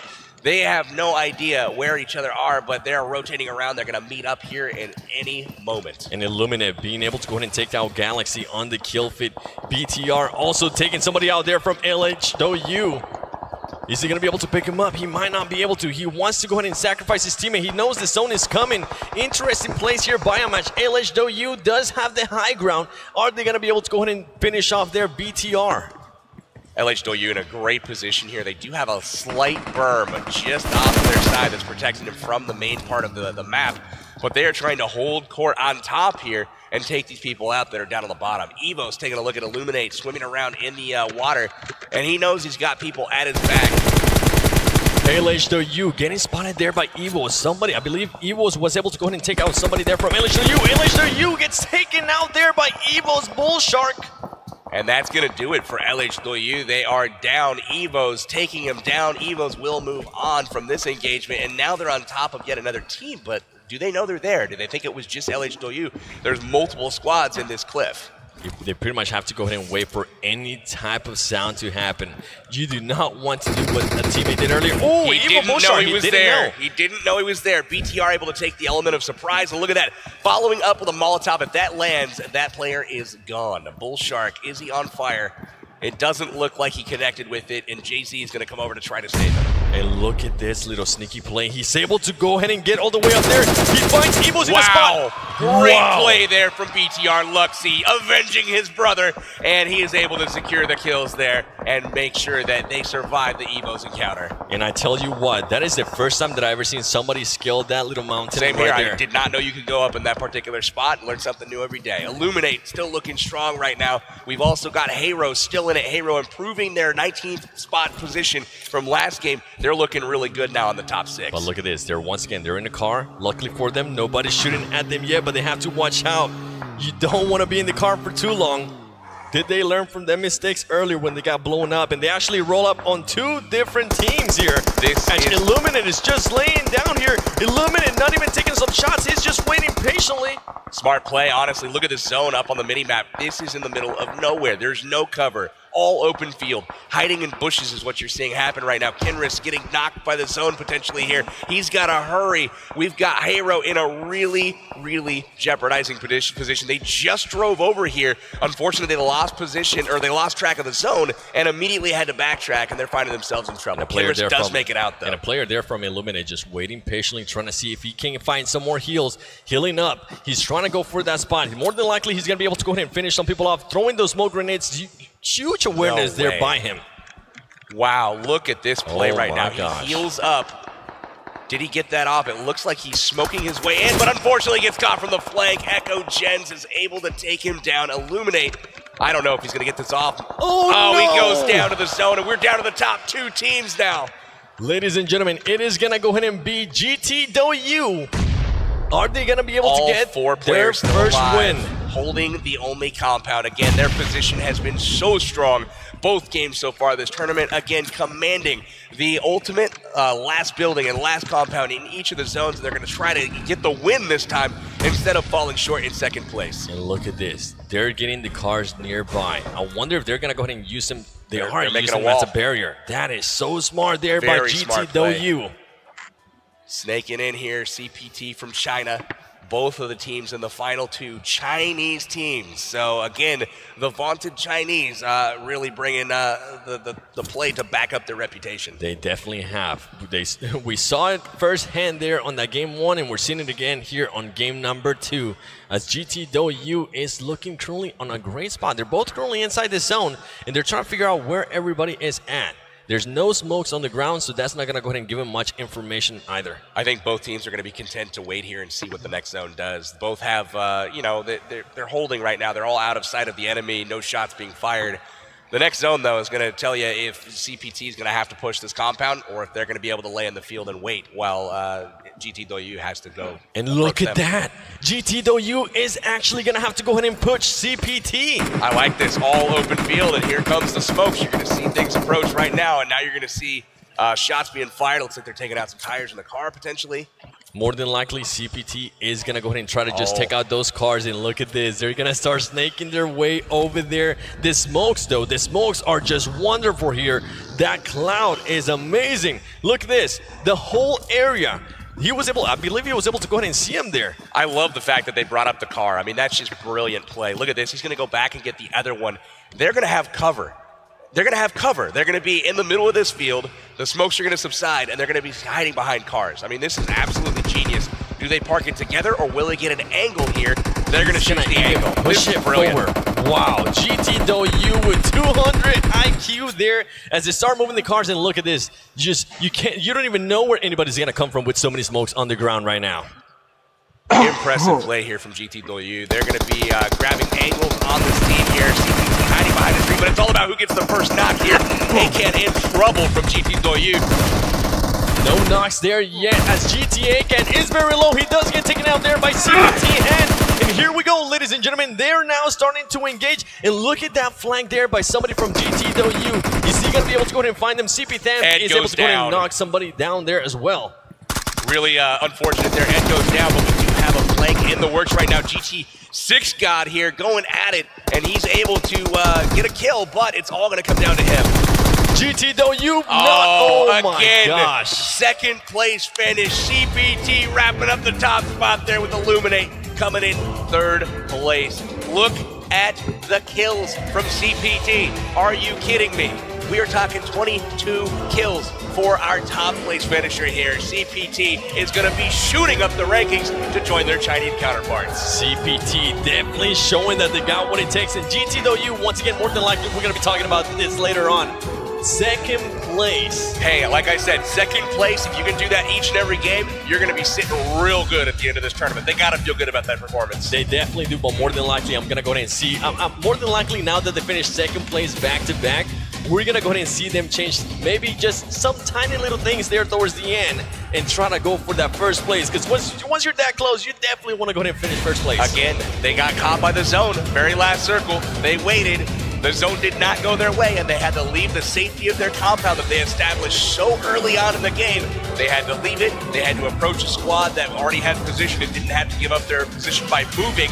And unfortunately, it didn't pay off for them, even though they had the 200, maybe even 300 IQ plays to move out the vehicles inside the smoke and hide behind them. Guys, China showing up big, and it's time and time again. CPT taking the win there with those 22 kills as well, racking up huge points. GT Doyu, second place once again. And you can really see that their game plans are well thought out, be it in compounds when they're spreading themselves across multiple buildings so that they've got coverage in the early game, towards the late game when they're creating their own kind of forts. Really, really impressive stuff from GT Doyu. Early rotations, establishing position, holding that position against many people that are driving by. The CPT team, again, finishing first place with an insane amount of kills this game. And again, very impressive, although going now a slight bit early this time, was LH Doyu. Able to take out anybody that drove past, was getting absolutely wrecked by that Chinese team. Those three teams, once again, stood out to me as the three really dangerous teams here in this tournament. And not only that, they're also getting the kills. They're not just getting the placing, they are also getting the kills. Teams from China are just showing up that they can play, baby. Yeah, it's crazy because in a lot of other esports and here as well, for the most part, China is its own kind of microcosm that you don't really get to see too much of, and they kind of just play their own game and don't really get too influenced by the metas. And you can see that right now their meta looks very, very strong. Let's take a look at the highlights from game number 2, brought to you by Samsung Galaxy Note 9. You can see them use that S-Pen there from the Galaxy Note 9, planning out their strategy there in Pubgm. Man, good stuff. You can see all the players up on the board. Again, BRK choosing to drop Watertown early on, forcing out Tear to move out. And this is where it all started for BTR, losing Zuxi early on. And the Terror team there, taking somebody out there. As you mentioned, they should have thrown another grenade there and be a little bit more aggressive. We have seen them do great stuff when they're aggressive, and once they get passive, they just pretty much get taken out. But RRQ with a great movement there, as we see Team Fandy there just saying, oh no, baby, we got knocked. Look at the aim and the recoil control here from Ace, taking out Carnage from distance here. Zute tried to be the hero. He really had no other choice, but unfortunately unable to save his squad. And the compound that he went adjacent to where the fight was, well, it was occupied by another squad. Yeah, in-game starts there. Pretty much just running up on a lot of squads. And then Wild Garcia, and I believe it was Hot Jukes, getting caught in the car. And once again, look at all these explosions. In the car. I mean, this has been consistent each and every game so far. These cars driving by, there is no mercy. You drive by a compound, you drive by a squad, they have quick reactions, great aim, and they're just taking cars out left and right, so you gotta be careful. And CPT just pretty much pushing forward there. He knew that there was only one person left, and he was able to finish that team for the win. Great performance from all of the teams, especially those Chinese teams finishing at the top of the rankings. Really good stuff. It's rare we get to see West meet East when it comes to PUBG Mobile so far, but in these first 2 games of the tournament, East has won out quite significantly against our Western teams. Not only have they placed better, but the kills have been far superior. We'll take a look at that right now. Team kills ranking from this second round, as we mentioned, 24 kills. This is cumulative, it looks like. So CPT up to 24 kills, topping LH Doyu with 24. GT Doyu with 24. Do you guys notice a trend here? I think I've seen the trend. Yeah, that's a lot of kills in all 3 of those teams from China. And that's only 2 games played. I can't believe it. After seeing how that has gone down, big Russian bot as well trying to catch on up here and with that 4th place position when it comes to those kill points. But overall, China is showing massive results. That's just insane. All three of those teams just really hammering people every time they get near. A big shout out to Big Russian Bot as well. We haven't seen a ton of action from them, but obviously they're putting kills on the board and they're finishing consistently high. And again, the player kills ranking going to be reflecting the team kill rankings. I mean, it's all Chinese players up there. GT Akan with 13 kills, LHW Ace with 9, LHW LCD with 9 kills, and CPT and so on forward. So you can see him definitely racking up those personal kills. More than likely, now he's going to get to the point where they're saying, you know what, I got more kills than you. Bro, DGR from Russia there on the top of the board, or not on the top, but on the board with 5 kills. And same thing with Bull Shark from Thailand, also with 5 kills. Those two players, the only ones outside of Chinese players that are making that top kill list. And here we got a matchup between CPT762 and GT Akan. He was able to go ahead and get 8 kills in his squad, 22 as we just saw, ladies and gentlemen, and GT Akan getting 5 kills. Overall, he got 5 kills out of the 8 kills for his team. That's a pretty good carry. He had a great carry going on there, pushing that final circle. Unfortunately, it was a battle between him and one of the CPT players, and he did not come out on top there. Ended up with low HP. He did get the CPT player pretty low, but unfortunately didn't work out for him. And here are the round 2 standings. As you can see, CPT take the top spot there with a huge amount of points. 830 coming in from them from that first place spot. GT Doyu, once again, a second after second place means that they're racking up the points overall, but CPT might have just have trumped that first spot quite That's easily. crazy. Almost double the points, of the second place team. We're not talking teams down the leaderboard. They put a huge dent in what they're trying to do here at the Global Finals. Take a look at the bottom half of the standings here. Wildcard, Cloud9, Gangstars, all of them wanting to prove a little bit more from North America. We also seen Team Japan trying to climb their way up the leaderboard as well. Again, those guys all looking for some kills. And overall, Seven, what are your estimations, really? Because North America came in as kind of one of the flagship kind of regions, obviously, but not the easiest time for them at all. Definitely. But you think they still have more potential than that? Oh, definitely. Just a huge disappointing start. It happens sometimes, but we do have 3 days and a lot of games to play. It's so still more than likely, very early. Yeah, they're going to go ahead and just try to, if anything, if they do bad in this first day, they can always go back to their hotels and, you know what, just address certain issues and just come back the second day and the third day. As we saw Wildcard actually on the ANA Finals, we didn't see them do that good there on day 1. And on day 2, they pretty much just push everything, Multiple got a lot of chicken kills. dinners and right up the rankings. As long as you get the kills and the wins, even at this stage, you can definitely get up there quickly. Yeah, definitely. Well, thank you very much, gentlemen. It's time now to head over to the stage as Valdez is ready once again with our winning team of round number 2.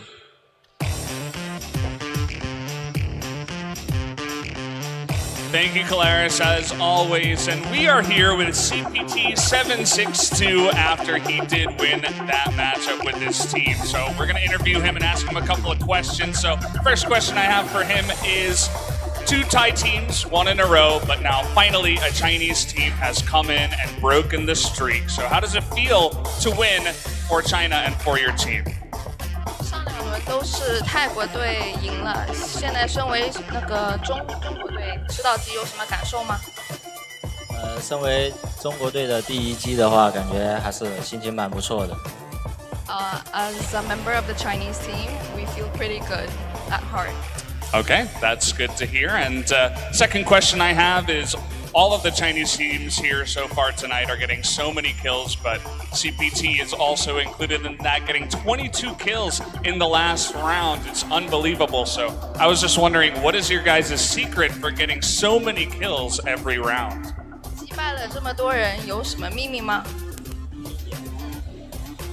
没什么秘密吧，可能就是运气好了一点。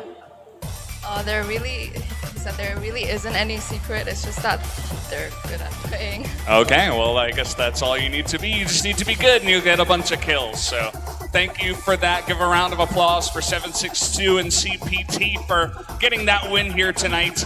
And you guys can go down off the stage, as we will have another event for you guys. As you may have guessed here, we're going to be giving out some more giveaways, some more gift cards. This time I don't have them in my hand, but we will be showing them up on the screen one by one. So make sure you take out your tickets. It's kind of like a raffle. If it matches with your ticket, then we can, just go over to the side, show your ticket to the staff, and you can receive a gift card as well. So let's start showing the tickets up on the screen. How about ticket number 1?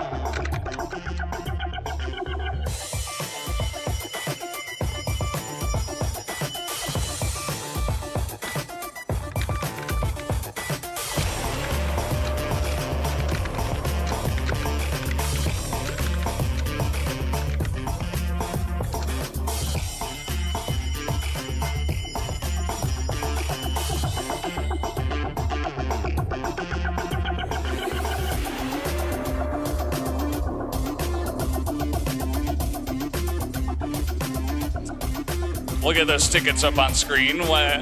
Eventually, there we go. Okay, first ticket, 1452. If that's you, go find a staff member and collect your prize. And how about we reveal ticket number 2?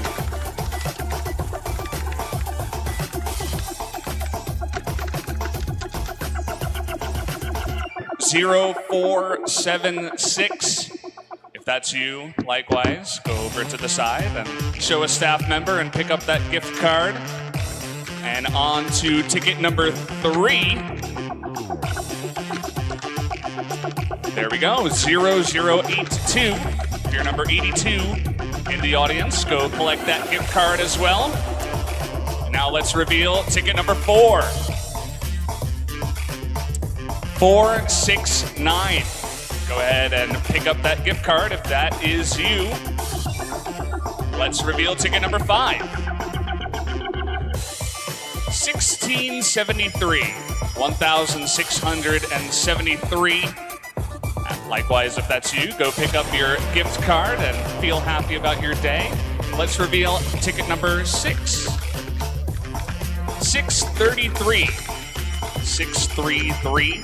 If that's you guys, go pick up your gift card. Now ticket number 7. 1292. 1292. Go ahead and pick up your gift card. Lucky winner. On to ticket number 3, or 8. 1078. 1078. That is ticket number 8. If that's you, also pick up your lucky gift card. On to ticket number 9. Just 2 tickets remaining. 970. 970. Go ahead and grab your lucky win. And for our final ticket, ticket number 10, who's it gonna be? 1686. If that's you, as I've been saying, go pick up your gift card and feel lucky about your day. So, I hope you guys enjoyed that event. Don't go anywhere though, because we are going to have another fantastic event where one lucky winner is going to get a pretty huge prize. I'm not gonna spoil it just yet, but just definitely stay tuned. After the next match, we'll be giving that one away. But until then, we're gonna have another little break, so stay tuned until then. We'll see you then.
PUBG! Brothers, my brothers here.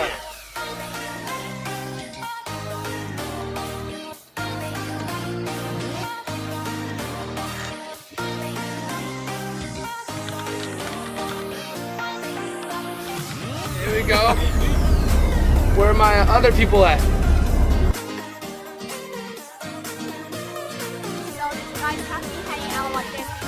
Well, I mean, it's so crazy because we all live in different parts of the world, so this is like the second opportunity other than the North American Challenge to actually be together in person. You know, we spend so many hours in game together, so being able to hang out together is just, oh, it's awesome.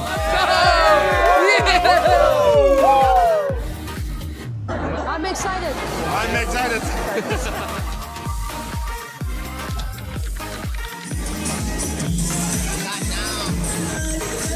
有这几天我们都是晚上一起研究那个新手机，还有战术，还有研究了其他战队的那些比赛视频。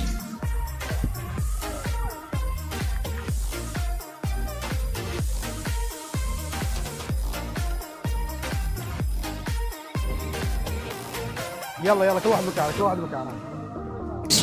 And thankfully to PUBG Mobile, the campus championship that was held in India gave us the opportunity to come here, and we are really excited for the PMSC Global Finals, and we really hope we can win it. 이게 1회로 끝나는 게 아니라 2회, 3회 계속 이어질 수도 있으면 좋겠고, 저희뿐만 아니라 많은 전 세계의 사람들이 이런 기회를 얻어서 좋은 경험을 해봤으면 좋겠습니다. Saya suka PUBG Mobile. PUBG Mobile.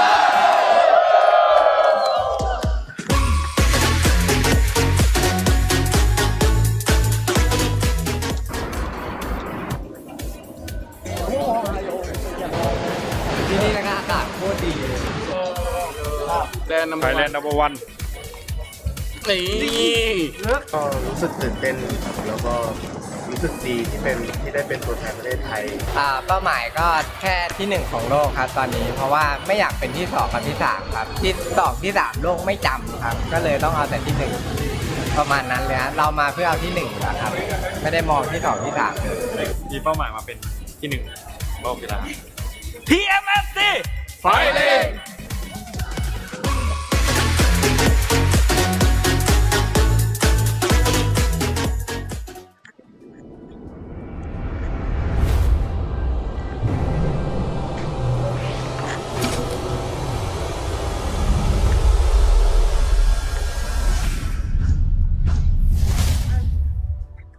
The new Galaxy Note 9 has more power than you need. Like a remote control for a phone. Why would you... Oh, that's why. The new Galaxy Note 9. It's got more power than you need, until you need it.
CPT puts a capital W on the scoreboard here as we get done with round number 2, and what a win it was. 22 kills to boot, and really representing China very, very well. I cannot believe how even the teams are in the rankings right now as far as the total number of kills, the same exact amount for each Chinese team. And again, they're far and away ahead of everyone else. I believe more than double every other team. Definitely. China just showing up and pretty much just doing some insane plays in their accuracy too. I was just talking to some of the teams and they were telling me that at one point, pretty much 4 of their tires just got blown out and they didn't know how it happened.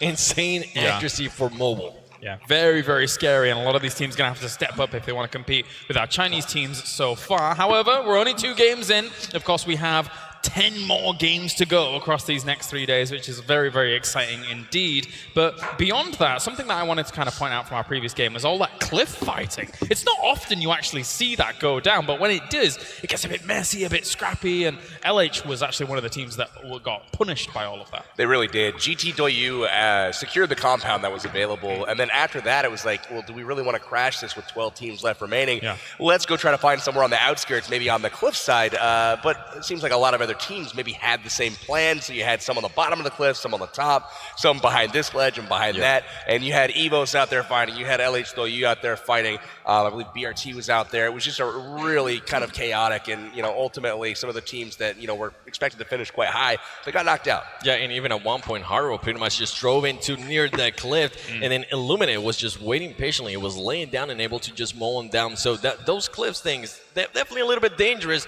but we also saw something that we haven't seen before, and is that you can actually go ahead and climb up those cliffs, and I don't think Evo was even expecting that whatsoever, because you saw him just healing his teammate, and he wasn't worried about it. I didn't know that was a thing either, so I learned something new today. Hopefully you guys at home did as well. All right, and we can learn a little bit more about some more of our teams here that are playing in the tournament. 4 more teams look to crown themselves world champ.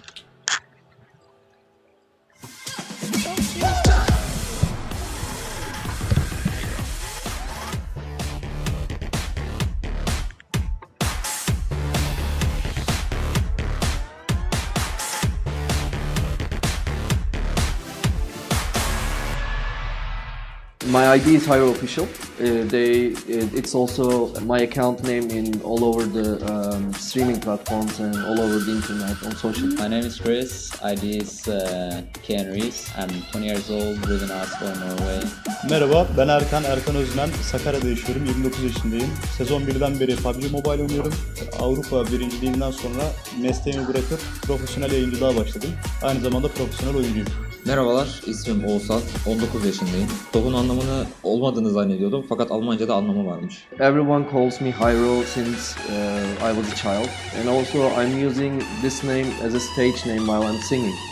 İşi bırakmadan önce özel bir sektörde, özel bir lastik fabrikasında kalite uzmanı olarak görev yapıyordum. Kalite departmanında çalışıyordum. Aslında bu benim için bahane oldu çünkü bir rahatsızlığım var benim. Tip 1 diyabet hastasıyım ben, şeker hastasıyım. Benim geceleri çalışmam ya da ağır işte çalışmam, yalnız kalabileceğim ortamlarda çalışmam benim için sakıncalı sağlığım açısından. This is actually has been made from my main sponsor. I asked them to be creative and do something for me, and they just come up with some other ideas. Yeah, that's me. We mostly rush, and we are close range players. Mid and close range players with DOH. I am also a translator, live translating everything from English to Turkish, Turkish to English. And the second mission I got is rushing close range and mid range. Basically the main gunner and assault. Sniper diyebilirsin yani. Kar-98 karıştırma. Yakın mesafe oyuncusuyum, otomatik silahı iyi kullanıyorum. Bu aydaki hedefimiz şampiyon olmak.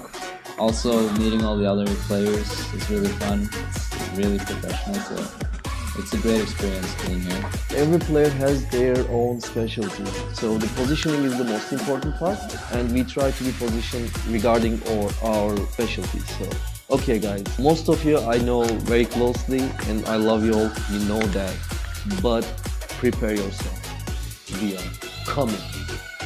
Prepare yourself, we are coming.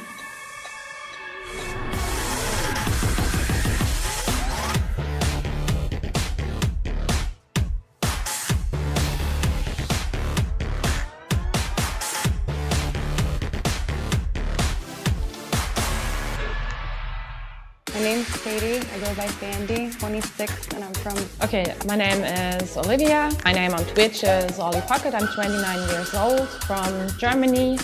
Pretty grateful to be here. It's like my first time being in something on this large of a scale, so just extremely grateful. Dubai is beautiful and really interesting. I'm really thankful for the chance to compete in such a tournament. I just think that it's really cool that there's a group of all girls and we're all from different countries getting together and competing. I would say like a smart play style. Smart play style is what I like most. Sometimes you have to be aggressive and sometimes you just have to remain passive. It depends on the situation that you're in. I'm a bit more a safe player. I don't do anything too aggressive for the most part unless I'm pretty sure of the... Hot drop Pochinki. Maybe not in a tournament, but in general. Really? Yeah, Pochinki fellas. I'm pretty laid back. I do rage a little bit and joke around, kind of make jokes a lot. Yeah, they said they're maybe a bit jealous because of course they would like to be here too.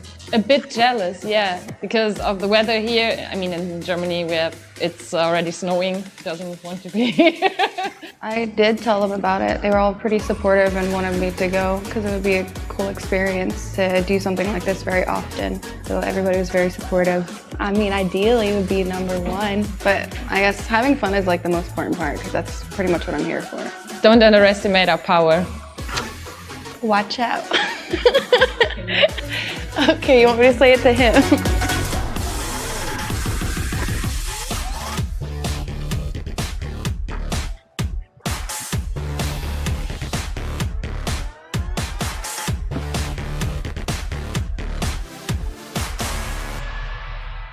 大家好，我们是浪花战队我身高1.76米。Hello， 大家好，我是浪花战队的花臂，我的游戏 ID 是 Ace。大家好，我是来自斗鱼浪花战队的烂子弹 LZD。大家好，我是斗鱼浪花战队的涂大壮 TTJ。我国内打过很多赛事吧，这是第一次出国打那个比赛。当然我们算是国内的一线队伍，大概100多万、200万。都有吧，各一半，只有第1和第2，就他们3个第1，我是第2名。女粉丝比较多，我也想知道为什么，我也想有个男粉丝，其实。就谢谢大家一直这么支持我，然后我来迪拜比赛还这么关注我，就真的谢谢大家，也希望大家继续以后多多支持我。然后就会有一些团队的粉丝什么的，有很多那些。这些来的原因呢，是因为都很优秀，所以能吸到很多女粉丝、女小姐姐什么的。你身上有把枪，那看到敌人，那肯定直接冲上去干他。再找一个载具，然后就是不是资源点找，然后就是整个地图到处找、到处跑、到处2个地图找人上，然后就是钢枪，然后无脑钢，然后钢的那种玩具枪呀，或者什么从小时候就挺喜欢的，就很喜欢那些东西。后面接触到最后接触很多游戏我都玩过，然后可能就是因为枪战类型的游戏更适合我，更上手。不想碰到是真的，但是从来没有怕过他们。其实我们那时候就怎么说呢，圈的运气不太好，不然我们是把都能吃鸡的。说的好像我们会怕他们一样，就看法就是说，既然他们会说出，但是我们是看都没有看过他们。觉悟当然有，就是这个冠军我拿定了，你们只是我去冠军路上的垫脚石。浪花神威，无坚不摧。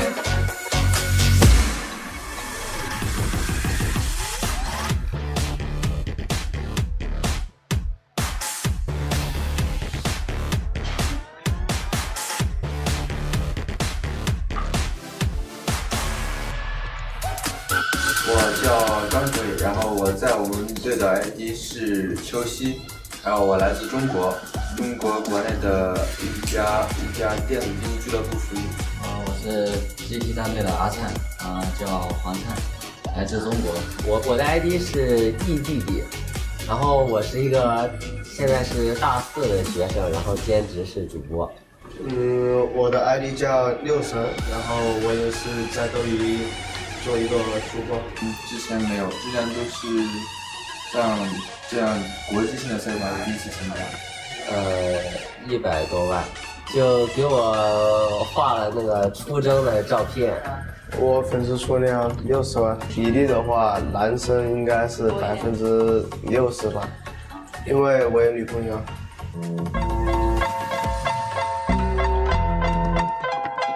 我觉得我们团队的配合是非常好的，因为你毕竟磨合了很久了，我觉得非常不错。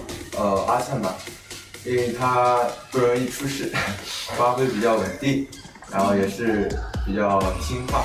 定神，他是一个俱乐部的打了最久。定神，理由就是他俩人都选完了，然后我俩不选，太尴尬了。我就现任的队员 BT 啊，因为其他2个人都双方选的对方嘛。我们在之前的比赛中遇到过很多强队，然后每一个强队对于我们来说就是一座大山。我们翻过很多座山，然后你不会是我们翻过的第一座山，也不会是最后一个。你能打死我的人，但是你打不死我的灵魂。有我们在，冠军你们别想了。GT 出征 ，Fighting！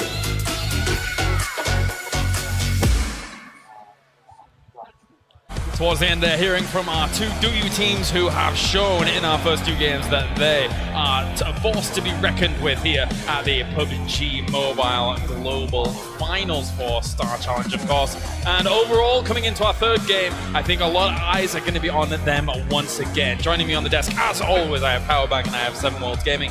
Gentlemen, I think it is fair to say that a lot of eyes are on them when it comes to not only even the next rounds, but I would say the tournament as a whole right now. Really impressive showing so far for them, and I think people are going to continue to look to them to see if they're going to continue the dominance that they've set forth so far. I don't see any reason why not. If it were me, I'd continue to do exactly as they have, rotating early, establishing positions, and absolutely slaying anybody that comes by. I'm expecting a lot of teams just pretty much going back to the hotel after today and just doing a lot of homework on their movement and just seeing what they're doing different from them and how they can go ahead and improve for the next couple of days. Yeah, Team Hero here getting 4th place in the previous round, doing well for themselves. And also, we checked in with Full Send as well in the previous interviews just to hear from them. And very excited to be here to be able to play out some of these games. And they've actually got some high-profile kills off the back of some of the fights that they've had against Hot Jukes, for example, going up against Wildcard. Indeed, exclusive hanging at the top of the house, surprising Hot Jukes, taking him out, getting that quick finish on him. So really good stuff from Full Send so far this tournament. Unfortunately, Fanny went down a little bit early this last game. They're going to try to stick it out a little bit longer here in Game 3. Yeah, more than likely they're going to go ahead and just try to play it safe and then go pretty much for the placing as well. But as we have seen, they can't get the kills if they actually, if it happens. Right. All right, and of course here, just checking out our DouYu teams towards the end, and it goes without repeating. Basically, so many kills have gone their way early, and we have seen that aggressive tendency work well, pay dividends for these Chinese teams. There is no reason to change their strategy. The only reason they may want to do that is if they get a catastrophic drop for some reason, but they're doing well for themselves regardless. It's early, it's still time to establish position and climb their way up the ranks. I think that's what you'll continue to see. One thing that we've seen from the Chinese teams is they haven't been out of control aggressive. They haven't been crashing occupied compounds or anything like that. They've been establishing their own position, but they also are not shy to start those gunfights. If somebody comes by, they're going to be laying down the lead in mass. Yeah, and they're not even missing a shot. Every single time a car goes by, it's guaranteed pretty much that somebody is going to go ahead and go down. I mean, Cloud9 actually tried to rotate past one of the compounds where one of the DouYu teams actually were held up in. One member in each of the buildings, in all the 4 buildings. They had great coverage of that early game, and it really showed that they were able to just... They only took one Cloud9 member down, but they could have taken more. Carnage went down, but they were lucky to get away with only 1 member going down. And another thing that I've noticed with a lot of these teams, very quick to finish off their knocks. They don't want these people to escape. They don't want them to be picked up by their teammates. So even though the team's coming to their rescue quickly, throwing smokes and whatnot, it's just not fast enough. They're getting knocked and finished almost immediately, almost every single team out here. And that is something I like seeing. I like seeing those knocks, and if they are able to just finish them off right away, there's no point in leaving them there and trying to see if they maybe go ahead and bait them with the other players. Just get it over with. Smart for that anyways. Get those points and then move on to the next target. An interesting notion that I've just thought about is the fact that all of this is TPP, and we're seeing these aggressive teams win out in TPP. Normally, that kind of favors a bit more of a defensive posture, so it's an interesting notion to think about when it comes to the results before. As the tournament continues to move on, I'm really curious to see, especially tomorrow in FPP mode, if the Asian teams continue to dominate, or if, as it's not their preferred, playing style, maybe we do better. Well, it's time to get into game number 3 now. Thank you very much, gentlemen, as I pass it over to you once again. Game number 3. There's only 2 more games today for day number 1. And again, here comes that plane, bringing it on into the arena. We're going to be dropping a package here to start off round number 3 of the Samsung Galaxy Note 9. And look at that Samsung Galaxy Note 9. Yeah. My goodness. The stylus actually on it is pretty awesome. As we saw there earlier, they were able to pretty much throw out where they were trying to land. And look at this plane path right here. It is just pretty much going to be straight through the north of the map. Is this even going over the main part of the island? Oh my Very goodness. briefly there on the right side of the map, but oh my gosh, you got a lot of teams jockeying for position down south. You can see LH Doyu going again probably to Novo, and this time they may have some company here, as a lot of clans are doing the same exact thing.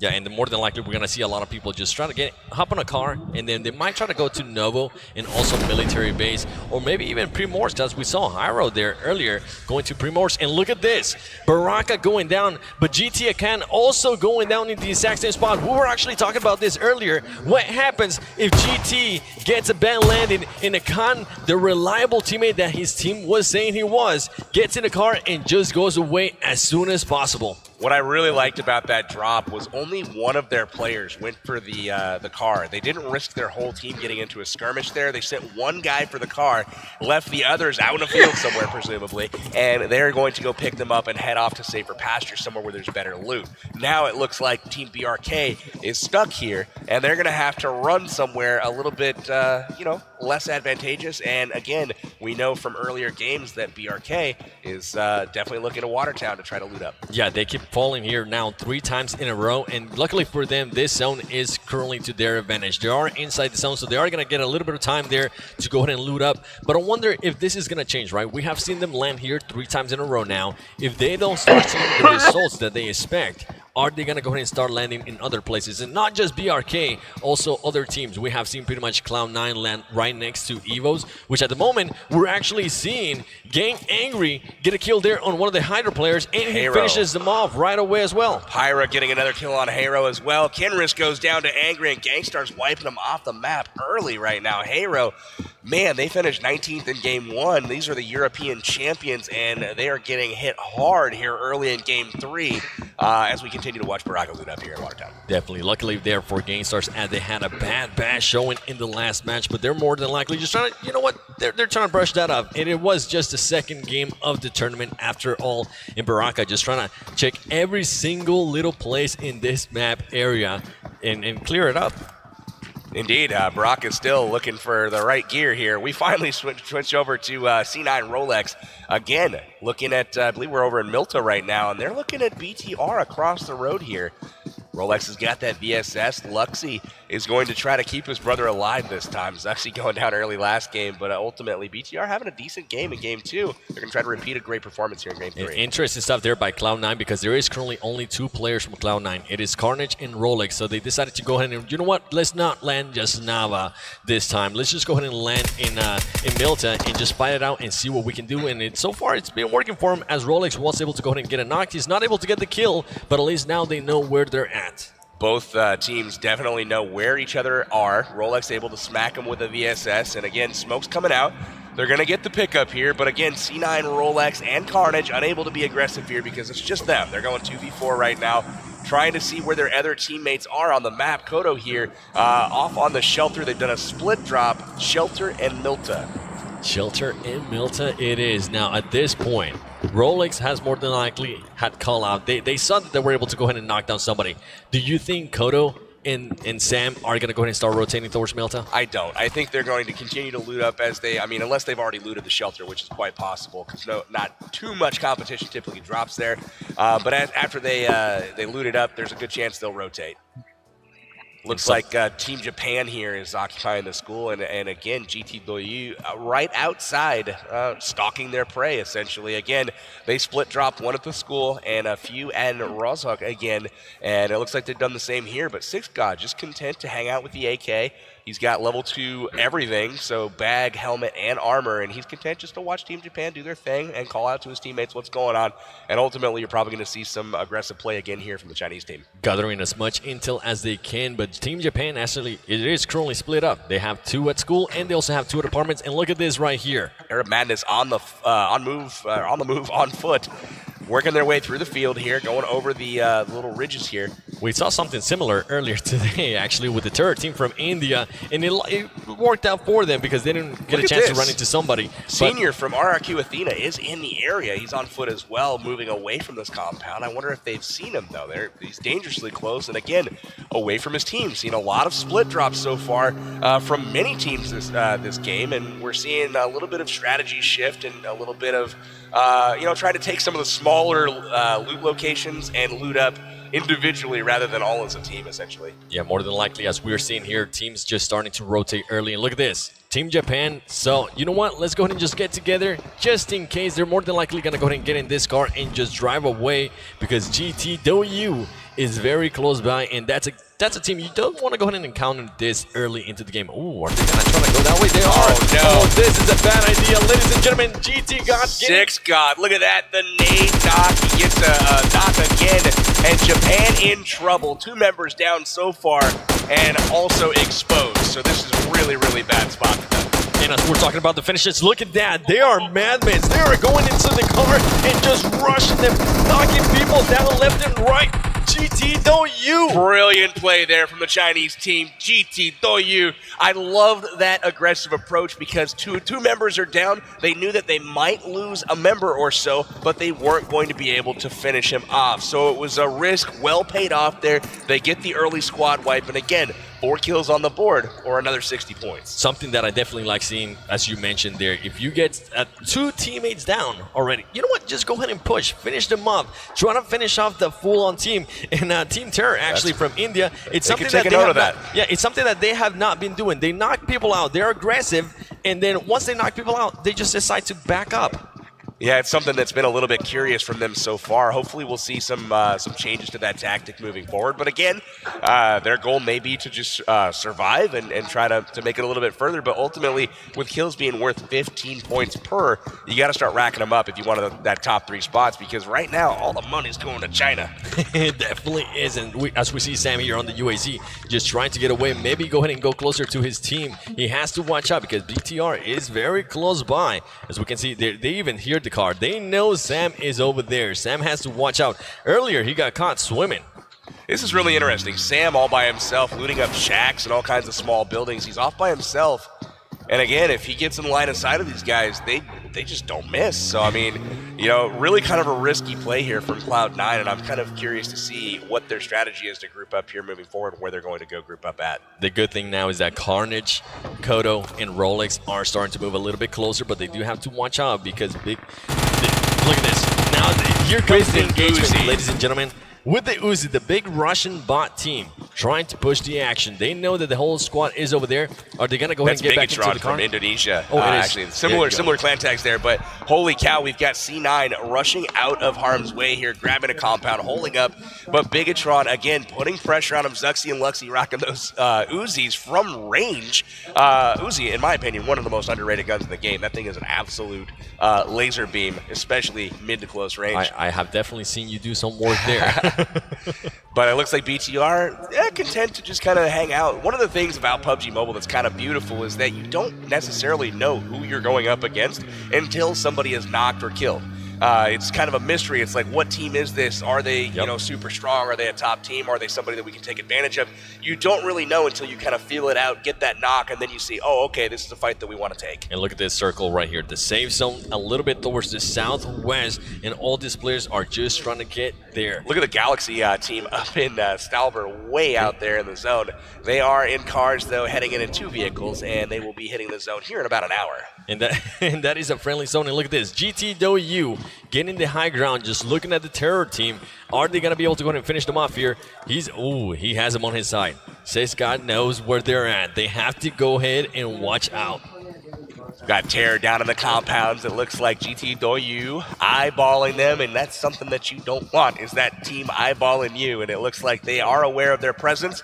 They're stalking once again. They might look for a knock, and if they do get that knock, look for them to come storming down the mountain. You can see right now, watching, observing, gathering intel. They haven't fired a shot yet, but you can see as they expose themselves, you're going to see them get ripped apart here if they do hold out in the open too long. Interesting plays there by GT Akan, as he pretty much had two players standing there in the middle. More than likely, other players would already shot. They would have taken that one knock, but very, very smart plays here by him as he just decides to wait. He's trying to figure out what they're trying to do. So he knows that they're split right now. I mean, he's got a shot. He's got, oh my goodness gracious. Look at the patience here. We've got Amit down there doing tricks. He's doing parkour, running through the compound, jumping off the cars, doing a freaking ankle grab. And then you got, GT Doyu up in the woods just watching all this madness. Just waiting patiently, saying, I could kill you at any moment. Pretty much. Look at this guy. I love it. He's got people in the house. What I expect to see is somebody peek the window, he's going to get the knock, and then you're going to see a compound storm at that point. And what's interesting is it was just him looking at that compound. Yeah. His teammates didn't even care. They were looking just around, watching their backs, watching their sides. That's interesting. Usually when you see stuff like that, all the teams actually go towards that area and try to start getting kills. So they're playing it super smart, and as you said, just very, very patient.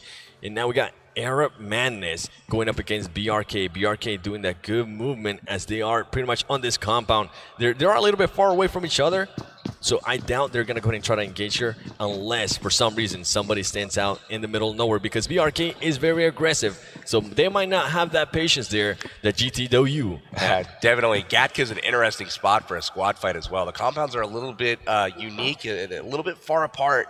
Not quite the lob of grenades as you see some other places on the map. But right now we're going to transition over to full send.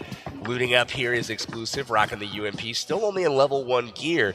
But we are going to also take a look at BTR. BTR, and look at this map here. A lot of teams still outside this A zone, in Galaxy still all the way pretty much northeast of the map. They're still looking at about 50 minutes for them to get to the zone. And I noticed LHW is still in Novo too. That is the only team that is landing Novo at the moment. Nobody's challenging him, so that's a lot. That's actually a lot of good stuff for him. And something that we saw earlier as well is that Cloud9 decided to not go to just Naya, and they decided to go to Milta. Interesting Split plays drop there by Milta and Shelter, definitely. And you saw kind of a little bit of disjointed early. They did get hit by Luxy and Zuxy's Uzis and made it out. If there was a little bit of a stronger weapon on those guys, maybe an M4, might not have been able to tell the same story. Yeah, and the Terror team just pretty much moving this from compound to compound. Look at it's really early Wildcard. for a vehicle barricade. We're still in like the second circle, and Wildcard's got a position on a ridge right now, kind of out in the middle of nowhere, but they're just trying to stay alive, and they're really taking precautions so they don't get shot from the flanks. And right here, BTR just letting LHW pass by. Remember, this has already been looted by Cloud9, so more than likely they're going to go ahead and see that and just try to go ahead and move forward as he starts refueling his car. That way they can just make like bandits, and they're actually doing a lot of different... Big knock there from X. Evo's taking out CPT Han. Evo's pretty much the winners of the first round. That's right. Evo's one of the strongest teams in the tournament, them. And they are super, super confident. And it looks like Hot Juke's getting the knock on Fusi. Oh, no. Siga taking out Caviera. Lucifer. BRK in trouble. Baraka goes down. They've got one member left for BRK. Suk is going to go ahead and push back, and he has to watch out for the terror squad from India. Now Wildcard sees, this is what I love seeing right here. They know that they got players down. They're going to go ahead and try to push. Blood in the water. They know as soon as they get somebody knocked, Wildcard is notorious for pushing and pushing hard. Great push there by Lucifer. There Lucifer it is. being able to go ahead and Wildcard just taking out BRK, ladies and gentlemen. Wildcard being able to go ahead and secure their 4 kills. GG's, but now they have to watch out. You can't stay out for too long as Lucifer gets taken out by the terror squad. Terror squad just getting pretty much taking that to their advantage. DP from the window of the bar next door. Outsider getting shot as well. He's knocked as well. And look at this third party from RRQ Athena. Mini from across the way. D2E doing absolute work. RRQ just taking those knocks as they're pretty much just staying still. They weren't expecting that whatsoever. Wildcard went from a position of strength and having a little bit of party to getting shot up by 2 squads at the same time right after they just eliminated one. Yep, and it all was pretty much because Lucifer got a little bit comfortable there looting out in the open. and then the Terror Squad just took full advantage of that. And look at this, RRQ with the aggressiveness. They know they got the players. They're gonna go ahead and push. They got one knock, they got two knocks. Ladies and gentlemen, that is it for Wildcard. Wildcard gets absolutely destroyed. RRQ's in trouble though. Look at this, D2E's got one member left. Terror Squad has an opportunity here if they've been watching the kill feed, which looks like they may or may not, I don't know. I don't think they're going to go and push. Senior is really low. He switches. Oh, that was huge right there. Senior was about to bleed out. He switched person that he was healing up, and he's going to be able to pick him up. That was really, really close to having a bleed out, though. Interesting stuff there by the Terror Squad. Once again, we see them play passive. They could have gone in and more than likely just fully outnumbered them and destroy them, but they decide, you know what, let's just go ahead and wait it out here. One thing I did like about RRQ, the last player standing, is they shoot pretty much towards their compound to scare them a little bit, and then he actually started healing up his teammates. Absolutely, you got to fire those shots, get the suppressing fire down, and at least let them, think that you're in a position of strength, even when you may not be. But 3 members down, he's able to get all of his teammates back alive, and here we switch our focus over to Evos, who's taking a great fight right now. It looks like with his big Russian bot. It is big Russian bot. Evos versus big Russian bot, ladies and gentlemen. Look at this, Torty has that AKM. His helmet, though, he has to watch out. His helmet's pretty much gone. Evos actually just, a lot of teams being super patient. It's insane. I haven't really seen this many teams being so patient. Oh, and right there. Wow. Talking about patient. Once you peek, holy goodness. Evos, looks like your Ernie just absolutely got destroyed there with the mini through the window. Ooh, that mini. You gotta watch out. You can't stay out for too long. Evos has one player down there. It doesn't look like they're gonna go ahead and try to sacrifice him. And another thing to point out, RRQ just knocked somebody down from the Terror Squad. So they went from one person left alive to now all of a sudden they're on the assault again. Terror Squad content just to sit back and get overrun, it looks like, by RRQ. So here we are looking at Torty going up against Evos in the compound here. Illuminate getting some huge knocks there as well. And here we go, ladies and gentlemen. Evos with 2 players down. They're more than likely going to go ahead and finish them off. Evos has the potential of going out early right now. Here comes X for the save, and he gets shot up as well. They are in trouble. One player finished off in Bull Shark, and Ernie is down. X is limited on HP. We'll see how he can do. He does have to watch out because Torty, look at that flank by Torty. They haven't even noticed. They're currently just distracted with what's in front of them. Oh, that big grenade there by him. That Kobe, baby. Being able to go ahead and finish them off in Torty. Is Torty going to go ahead and just push the action here, trying to get a different angle, trying to distract them a little bit? That way his teammates can go ahead and just rearrange themselves and see if maybe they can just go ahead and push all together. They know they currently have the advantage. Yeah, with X in the shack there, they saw him run across to save. They know he's there. It's just a matter of getting in position to come in and finish him off. And here we go. There you go. Evos X gets knocked down by Torty. Now it's up to JC. What is JC gonna go ahead and do? JC's got to get the heck out of there, man. He's gonna hide. He's gonna hang out. But unfortunately, the Molotov from Torty, well, that's not going to be allowed. It looks like they're going to come for him here. Oh, look at that grenade. The grenade! That was a beautiful grenade. Oh, my gosh. Just barely at the door frame. He has to watch out. He's going to start getting pushed here, and he could get pushed by 4 teams, but they also have to be careful because LHW is just lurking by. Look at the nade. Look at the nade. This is beautiful. They're going to run, jump. Great plays here by JC. I like how he split their squad with that. So surrounded right now. Luckily for him, here comes the shots. Ladies and gentlemen, JC just gets Evos 2 out. Nice try. X goes down. JZ goes down. And that is the 17th place team right now. Evos winning one of the games earlier. Again, this competition is no joke. Everybody is good. And again, they go out early. They do have to watch out, and look at this. Gang of Stars just passing by CPT. They probably don't want that fight just yet. And something I'm starting to notice here by Gang Stars, they are starting to get on top of the mountains now. They might have noticed a little bit from LHW and GTW going pretty much on those hills, at the top of the hills, and they want to go ahead and maybe mimic a little bit of their gameplay as well. Indeed, Hero coming across right now on the boats from the southern island, or at least wrapping around here. They're going to be coming up from Primorsk here shortly. There we've also got BTR in a boat as well. Lots of positioning and jockeying for spots going on here. RRQ, D2E getting another finish there on the Terror Squad from India. The Terror Squad just not playing like their actual name. They're not terrorizing anybody. They're just playing super passive. Look at this boat. It's in trouble, man. If this guy gets spotted, this could be trouble for BTR here. He's driving way out in the zone. They're driving the wrong way. What are we doing here, guys? The zone is the way you're driving. They're going to probably hang out and just look to come in late. just try to maybe fake out some people. We saw that a little bit in the NA finals. I believe it was Wildcard when they were just playing with 3 players at one point. They were able to just wrap around the military base and just... They're trying to come into Prim without being noticed. They went way away from shore, so they wouldn't be noticed. They're going to be coming into Prim behind everybody else. It's going to be tough, though, and there it is, Hero. Oh, man, this is tough. Pyra absolutely destroying that boat. Hero jumps out. He jumped out just in time. He saw the health on his boat, and he was like, listen, I ain't about to stand for this. And look at this. This boat we know is lit up. Gotta watch out. He might be able to blow him up. There you go, ladies and gentlemen. Pyra being able to go in and finish their Hero official.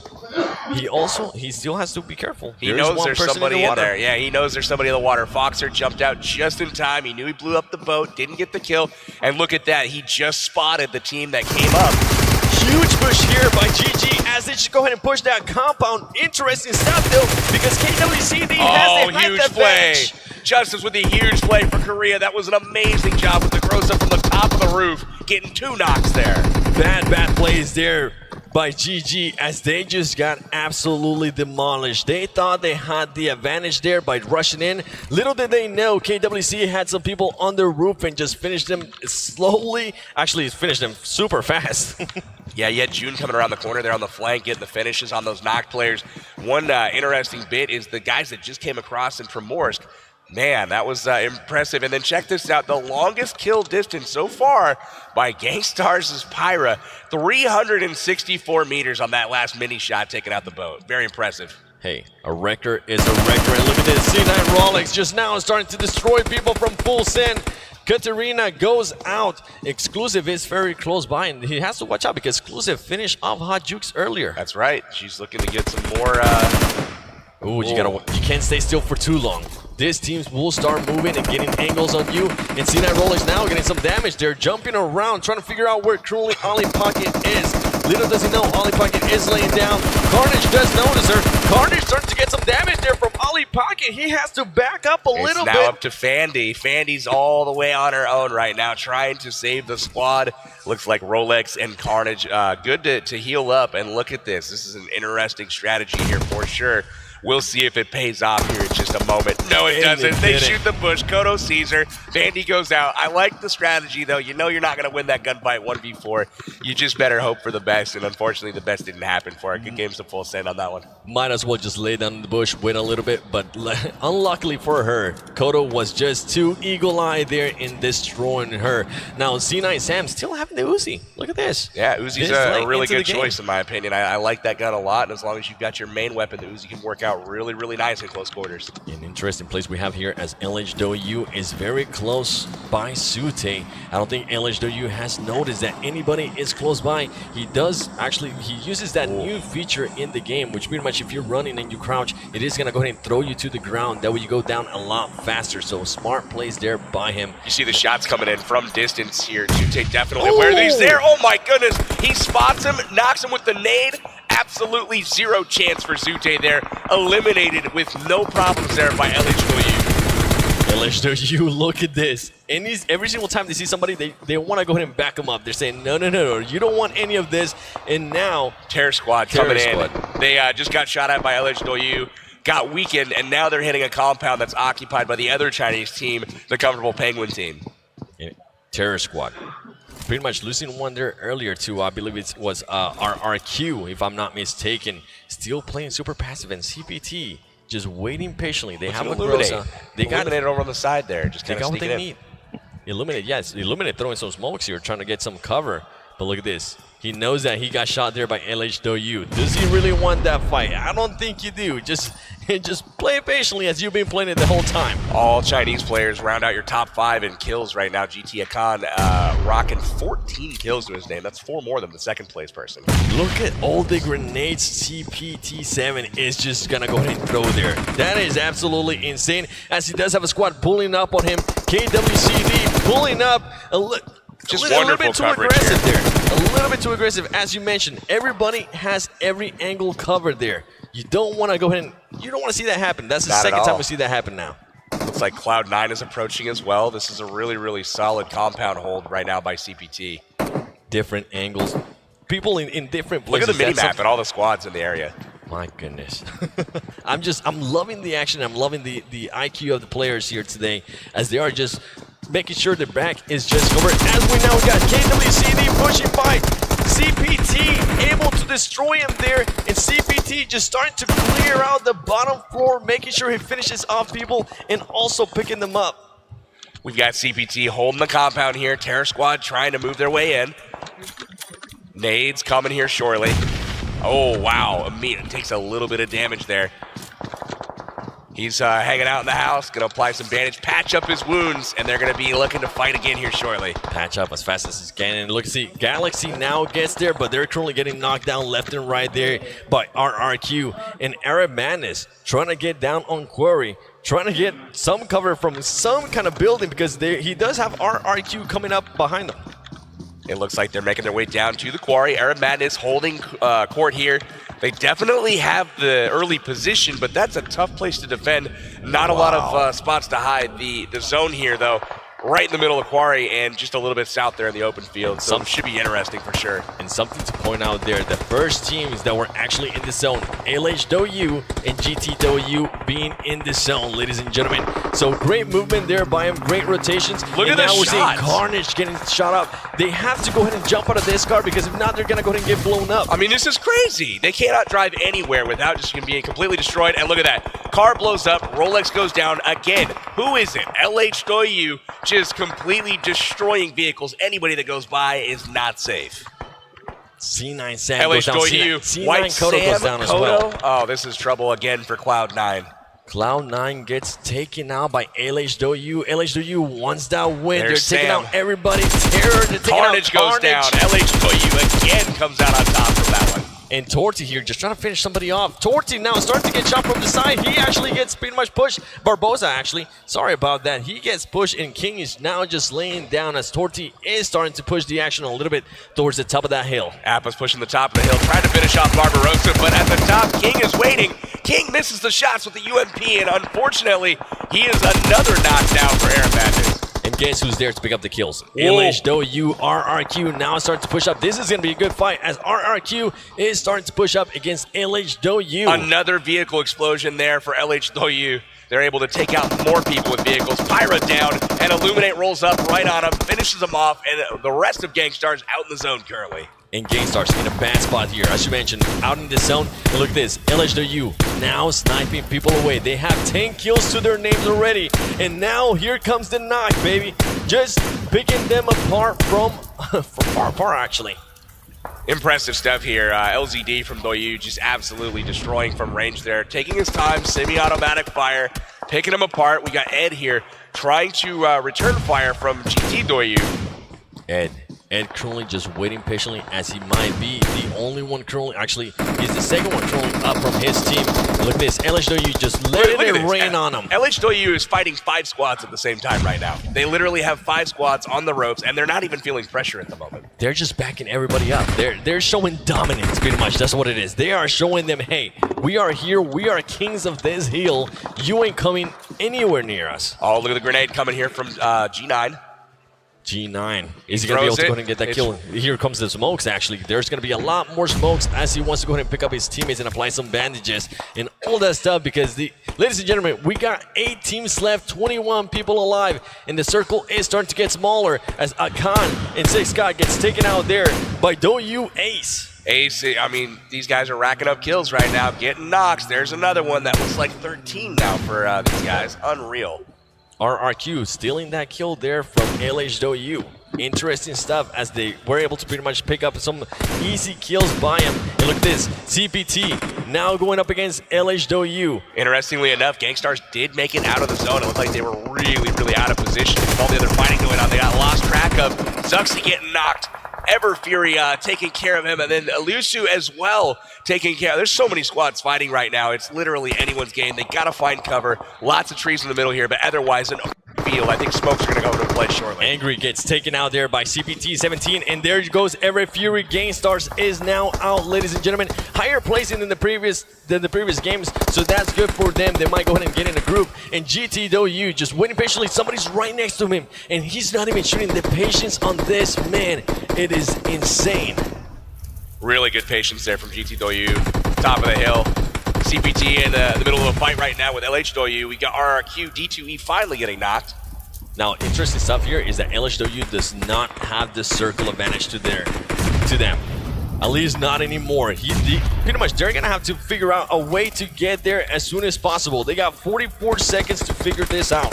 As CP then is just pretty much leaning right, and here we go. RRQ G9 knows that they're truly he's got LHW at a disadvantage, so he's gonna go ahead and just let those bullets drop. Looks like they're pushing the flank on him a little bit. Ed still hanging out on the flanks right now, unnoticed. Trying to catch somebody by the element of surprise here. Looks like LZD is down, but look at the return fire. Right away, Ace coming back and knocking Lucio. WA is getting some shots right there as CPT is also, they're pretty much just trading shots back and forth, ladies and gentlemen. Now here comes the smokes. They know they're gonna have to push. They're starting to push. They're pretty much picking people up as they're running towards the circle. LHW having a strong game here today. They still don't know Ed's there. Ed has not fired a shot. He's been laying prone. He finally decides it's time to pop up. Unfortunately, doesn't get anybody, and he's gonna be knocked. Ed waited just a little bit too long there, as now we have the final two, ladies and gentlemen. We got RRQ versus LHW. Let us know who you think is going to win this game, because LHW is now going for the push. They only have two players. One of them gets knocked from the side. RRQ laying down, waiting patiently. Ladies and gentlemen, that is it. RRQ gets the win. LHW, even though they had a great game, they finished on the second spot. Again, huge numbers. LHW once again has put up 16 or more kills in a game. Wow. RRQ Athena getting the victory, though. Really impressive stuff from them. They had a lot of really good fights. D2E really carrying a lot of the load for them. Earlier on against the Terror Squad, Pop about to win into the buildings. And then they also came in and took out Wildcard as well with that aggressive push. So really, really solid games for them all the way around. Definitely. That's something I like to see. That's something that we mentioned throughout the match is you want to be aggressive. When you have people knocked down, you want to go ahead and push the action and finish them off, because the kills do come into play. As we just seen the Chinese teams get a bunch of kills. They're pretty much, we saw, as you mentioned, LHW was fighting 5 teams at the exact same time. Hey, valiant effort from them. They made it all the way to second place that game, and 1 million kills, it seemed like, to boot. But again, really kind of taking out all kinds of vehicles and whatnot. Just everybody that drove by, they were not afraid to pull the trigger. RRQ Athena with the chicken dinner at the end, but oh boy, does China continue to look so scary. LHW, CPT, and GTW 3rd through 4th as well. But let's not take away anything from RRQ there. They were able to find the perfect spot, especially that flanking position towards the end and that final moments against LH. It was phenomenal. That was really, really good stuff from them. All of those teams positioned so well.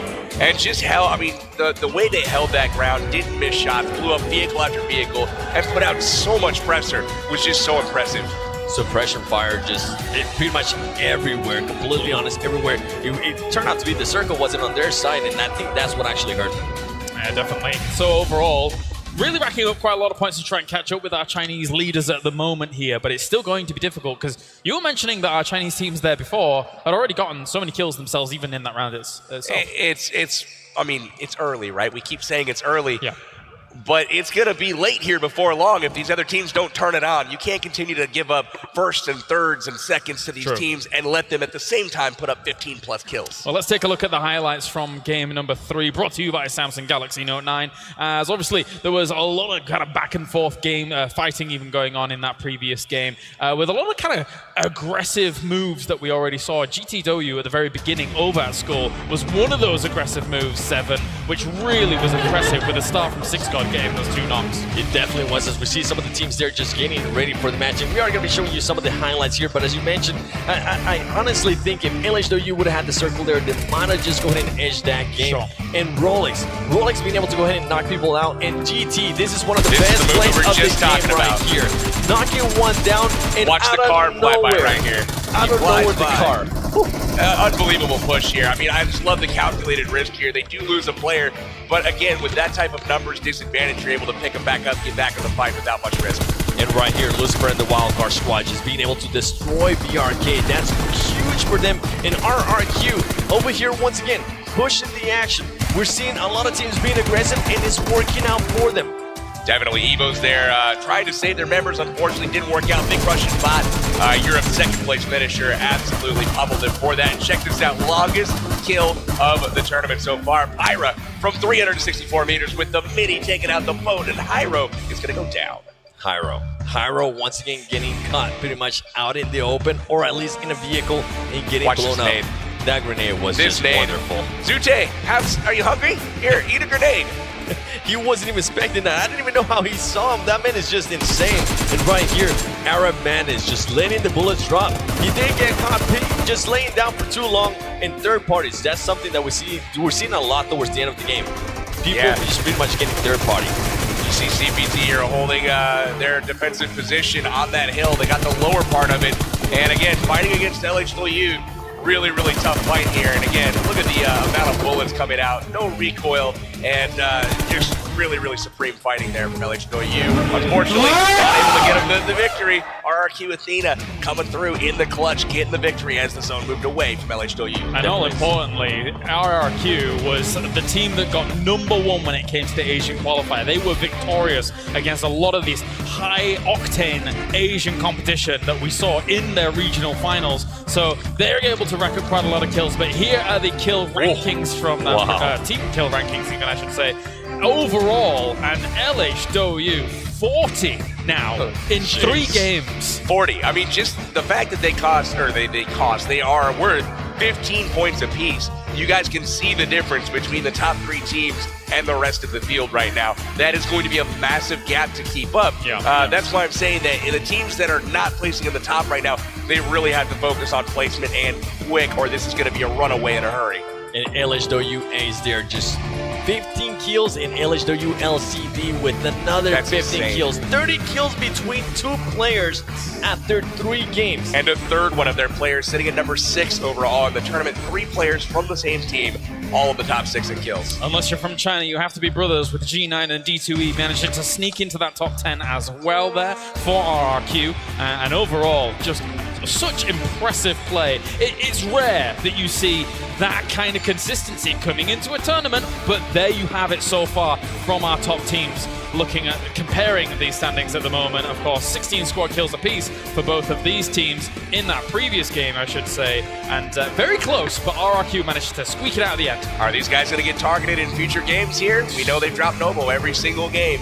I mean, it's one of those things where do teams start strategizing now to start limiting? I mean, at the end of the day, we're not playing to move on here. We're playing for the money. This is all the prize pool is on the line. Here are your round 3 standings.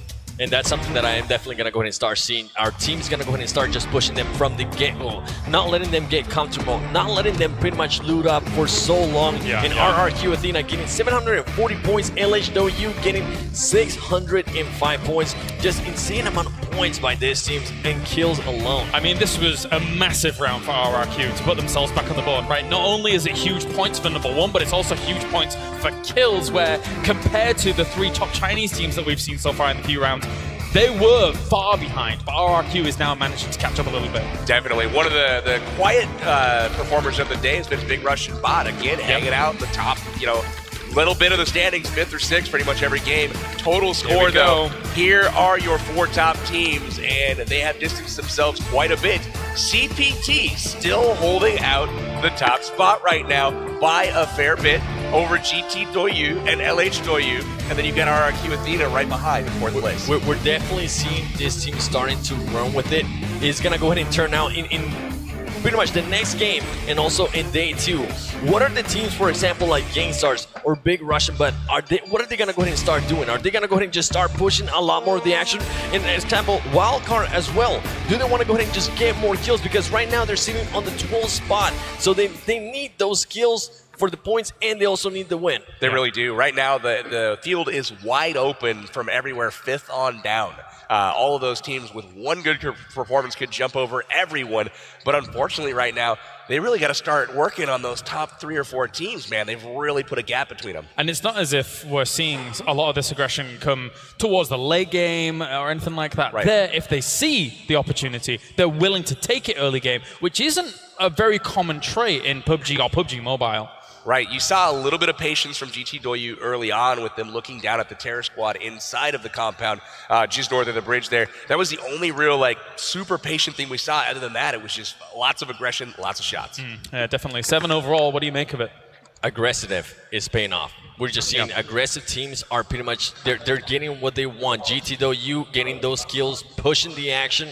LH Doyu as well. Just aggressive styles is paying off right now. Yeah, definitely. So crazy stuff from our first 3 games. Of course, we only have 1 more game left here today. You guys excited for our final game? I'm so pumped. I want to see how this shakes out. I want to see if any of the other teams in this tournament can really come put their stamp on it and start climbing up the leaderboards to challenge some of these Chinese teams. Yeah, we've been saying it's early, but it's day 1 is almost over.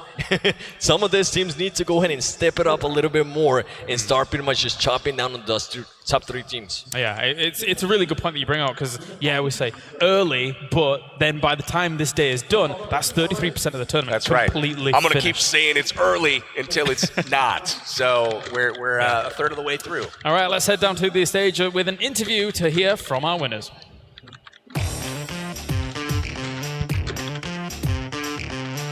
Welcome back, guys. We're here on the stage with RRQ's D2E. They were just able to pick up the win from the 3rd official round here. So we're going to ask them some interview questions, as always, with our little telephone game that we have going on here. So first question I'm going to ask is, you're the 3rd Thai team to win, and a bunch of these other Chinese teams are also performing very well. But who do you feel like is your biggest competition in the entire tournament? Is it another Thai team or perhaps a Chinese team? 你是第3支来自泰国的队伍赢了，然后你觉得哪一队是最强的对手？ เขาถามว่าคือเรามี3ทีมที่เป็นตัวแทนของประเทศไทยมาร่วมการแข่งขันครั้งนี้แล้วเขาถามว่าคิดว่าทีมไหนจะเป็นทีมที่แข็งที่สุดที่เรากลัวที่สุด ทีมไทยเหรอครับ ใช่ค่ะ อีโวฮะทุกคนน่ากลัวหมดฮะ 他说是 Evos. Okay, so that makes sense. A lot of very strong Thai teams here. They feel like EVOS is probably their biggest competition. So second question here. You guys were able to win the Asia region. They got 1st place over there in Thailand. So I'm just curious, do you guys have the confidence to get 1st place here in the global finals? 亚洲预选赛得了第1名，你们有信心赢这次比赛吗？成为这次的冠军吗？ ถามว่าคือคิดว่าตัวเองจะได้ที่1ในโลกไหมคะ คิดครับคิดไว้แต่ก็ไม่ประมาทฮะเพราะว่าทีมจีนเขาคงมาตรฐานไว้ดีอยู่ครับ 他说那个就是他说是有信心的，但是也不敢100%的确定。 We have confidence, but we're not 100% sure. Okay, well, that's good to hear that they do have confidence. Hopefully, they can become a little bit more sure as the days do go along. So give a big hand for D2E and RRQ, who are able to pick up the win in our 3rd round. You guys can now go off the stage as we are going to do our next big raffle we got going on here. And today, guys, this is going to be the biggest gift we are going to give away to 1 lucky person in the audience right now. We are going to be giving away 1 Samsung Galaxy Note 9 for a lucky member of the audience. And I'm going to be taking a ticket out of this here box and see who is going to get that. So ready your tickets, and if it does match up, I will call out your ticket name.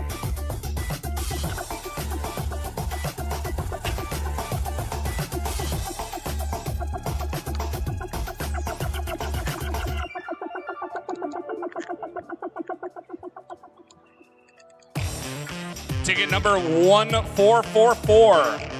1,444. Anyone out there?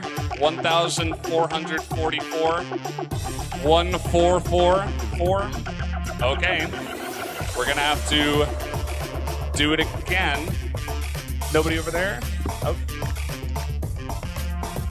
Looks like maybe we have a winner. I'm not sure. Perhaps not. Okay, I suppose we'll have to go on to the next. I don't think that. Yeah, I think we have to draw again. So, next ticket here.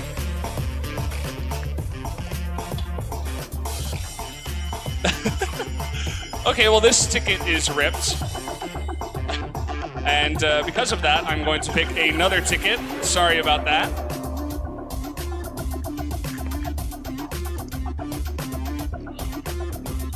All right, feeling around. Gonna try to pick a full ticket this time. Okay, number 1,522. 1522. Anyone out in the audience with 1522? Nobody? Okay, we'll select another ticket then. Be careful with that box. It's got a lot of good tickets in there. Hopefully full tickets. Okay. Let's try this again. Number 1434. 1434. 1,434. Nobody? Okay, on to the next one.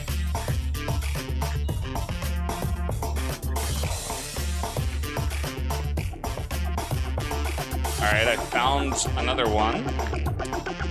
Okay, number 644. 644. Nobody? Really? Okay.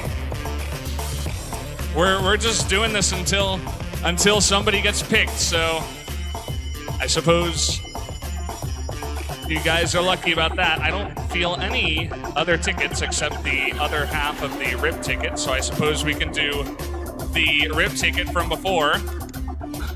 If I can find it in this pile, okay. All right, got it. Now I can't exactly... Okay. It is number 755. 755. Anybody? No? Well, there's no more tickets in the box. We're gonna need to go and move to the next box. We have other boxes prepared with, hundreds and hundreds of different tickets, so I suppose we'll wait until they pick up the next box.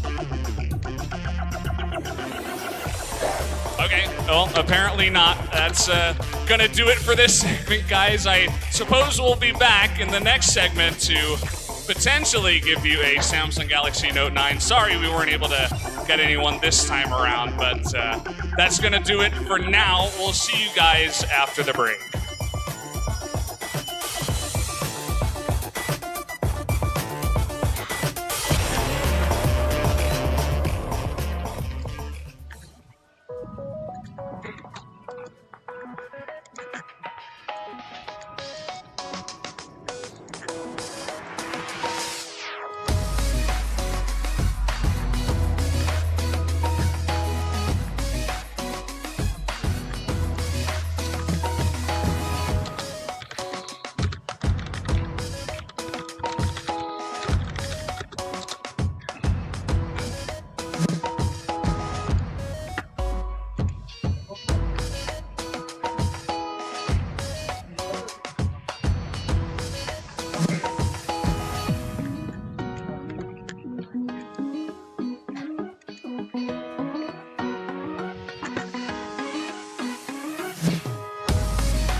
PUBG! Brothers, my brothers here.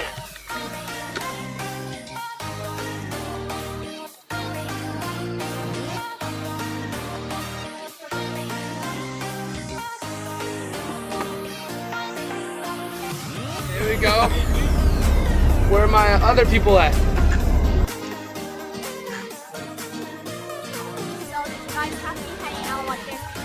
Well, I mean, it's so crazy because we all live in different parts of the world. So this is like the second opportunity, other than the North American Challenge, to actually be together in person. You know, we spend so many hours in game together. So being able to hang out together is just, oh, it's awesome.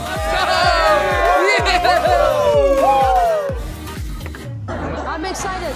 I'm excited.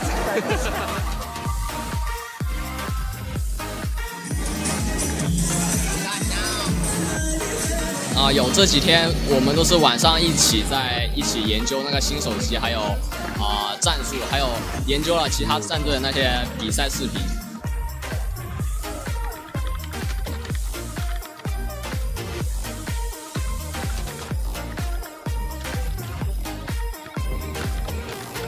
يلا كل واحد مكانه.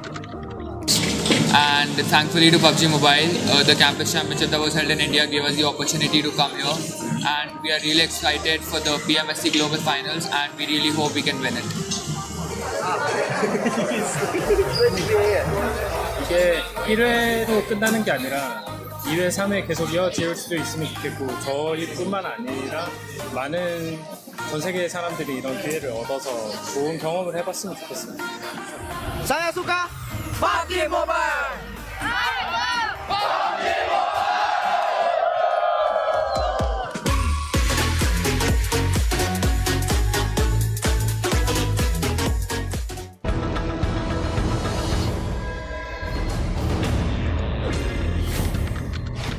Hey guys, it's me, Brendan, here for the PMSC, the PUBG Mobile Star Challenge in Dubai for the World Finals. Let's go ahead and go. It's the biggest frame in the world and it looks so cool from the outside. Oh man, we're going really high. This is an amazing place to go if you just want to see all the sights, basically, of Dubai.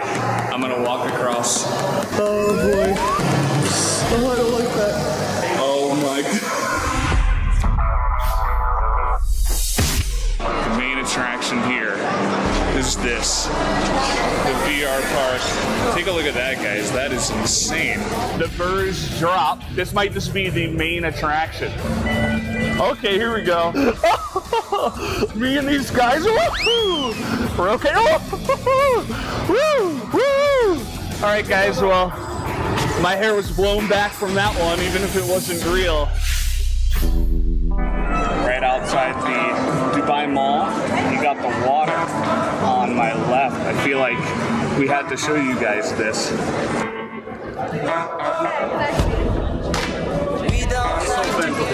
Really? No. How are you?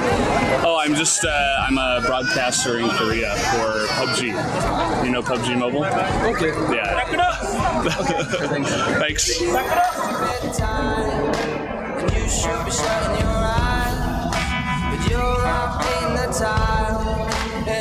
Wow, that was a really incredible water fountain show. I've never seen anything like that. Definitely one of the coolest things I've ever seen in my life.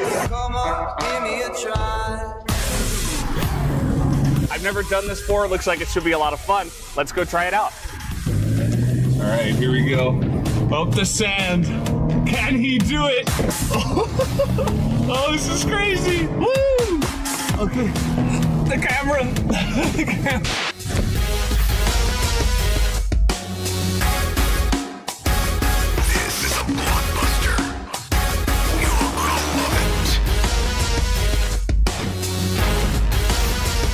The weather just so amazing. And wow, we do have the Burj Al Arab. If you come down to Jumeirah Beach, you can take pictures, you can enjoy the water and the sand. I would highly recommend it. Finally finished our Dubai tour and we've made it to the front of the festival arena. As you can see right here, for the PMSC Finals. The best teams from around the world joining together at the World Finals here for PUBG Mobile Star Challenge. It's right in front of the building that's going to be holding your festival here for PMSC World Championships here in Dubai.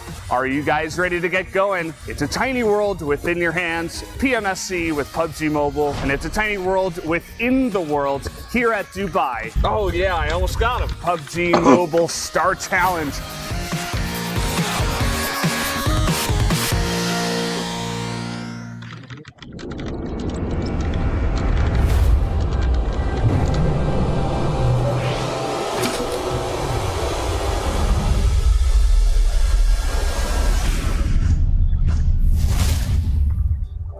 The new Galaxy Note 9 has more power than you need. Like a remote control for a phone. Why would you... Oh, that's why. The new Galaxy Note 9. It's got more power than you need, until you need it.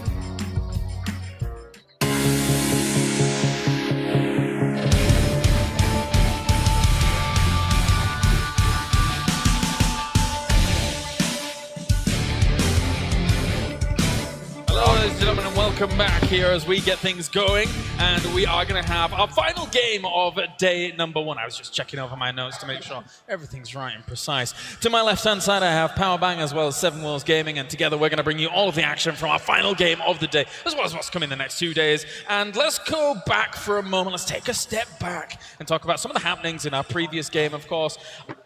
We did see Wildcard try and gain a little bit of traction, a little bit of momentum, but that was furiously swept aside by RRQ very quickly after they gained a little bit of it. It was. RRQ extremely impressive last game, really kind of taking it to a lot of people. We saw the Chinese teams again, like 1, 3, and 4, I think, or excuse me, 2, 3, 4.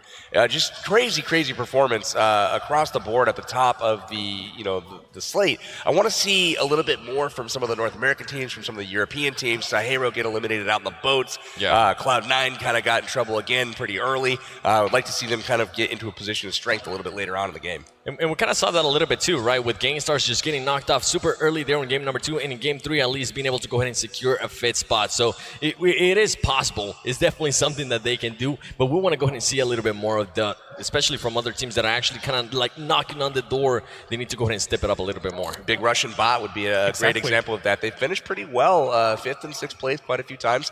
But again, not as many kills as some of these other teams. They really got to step up the placement and or start really slaying out. Definitely. In terms of our Western representation, there are some of the teams that we thought might be able to really step up and do well. Teams like Big Russian Bot, teams like Cloud9, etc. from North America, and obviously the team Hero from Europe as well. But so far, it's been a bit of a struggle, and I'm sure that, again, there's plenty more to be playing for. For now, though, let's hear from even more teams here that are going to be competing to become world champion.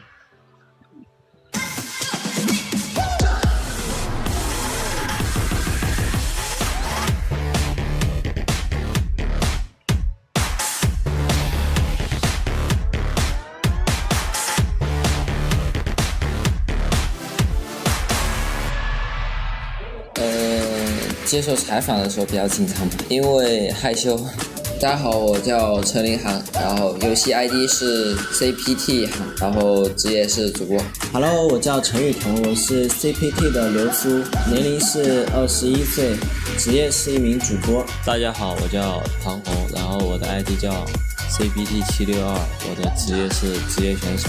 大家好，我叫王思海，游戏 ID 是 CPT17，然后我是今年19岁。后面几把发挥的不是很好，然后当时我们就觉得可能有点悬了，但是最后积分出来的时候，突然来了一个惊喜，我 surprise 了。信心肯定有的，但是还是要看实力还有运气。我们战队的优势就是枪挺准的吧，然后就喜欢跟别人打架，就谁打我们一下，我们就要打谁一下。就是比赛中的话，一般队伍为了名次就是会打得比较猥琐一点，就不敢打架。但是我们队伍的话，在比赛中就是比较敢打，然后观察性会比较强。我最喜欢的武器是 Scar， 因为 Scar 我感觉他声音好听。最喜欢的武器是格斗掌，因为伤害特别的高，然后射速也特别快，我们近战打起来的时候胜算比较高。海岛这张图最喜欢的点就是机场，因为物资挺多的，而且我们精彩的这个点就是落这个点。这个只是表面吧。我们打比赛的时候会展现不一样的我，采访的时候我们会比较少说话，然后比赛的时候我们不会。我们是通过那个亚洲的3D战的时候被泰国队，然后被他们围上来的时候，我们可能当时因为最后几把没有打出自己的风格，打得太保守了。做好自己应该做的，然后都为自己队伍做点贡献吧。打好自己的，然后就多跟队友沟通，然后尽力实际。CPT 加油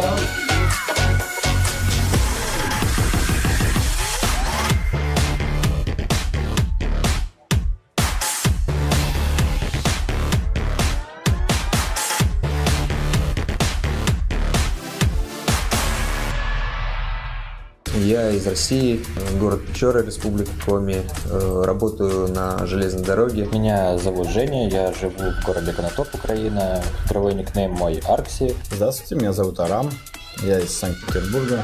Меня зовут Оскар, я из Алматы, из Казахстана. Первая такая большая заграничная поездка. И здесь климат, конечно, очень сильно отличается от нашего.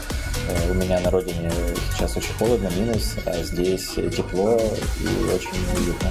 Ну, она охватывает, наверное, основные аспекты, в принципе, жизни человека. Ты должен что-то добыть, ты должен выжить, ты должен бороться. Да, конечно, хочется показать, что способен, так сказать, сделать максимум, который получится, но при этом также стоит учитывать, что здесь профессиональных игроков и тех, кто реально хорошо умеет играть в PUBG, намного больше, чем было на прошлом турнире, и это будет сделать намного сложнее. Всем, кто верит и болеет за нас, всем привет, ребята. Держим кулачки, мы будем рвать. Друзья, болейте за нас так, как вы болели за нас на европейском турнире, и мы постараемся снова сделать им возможность.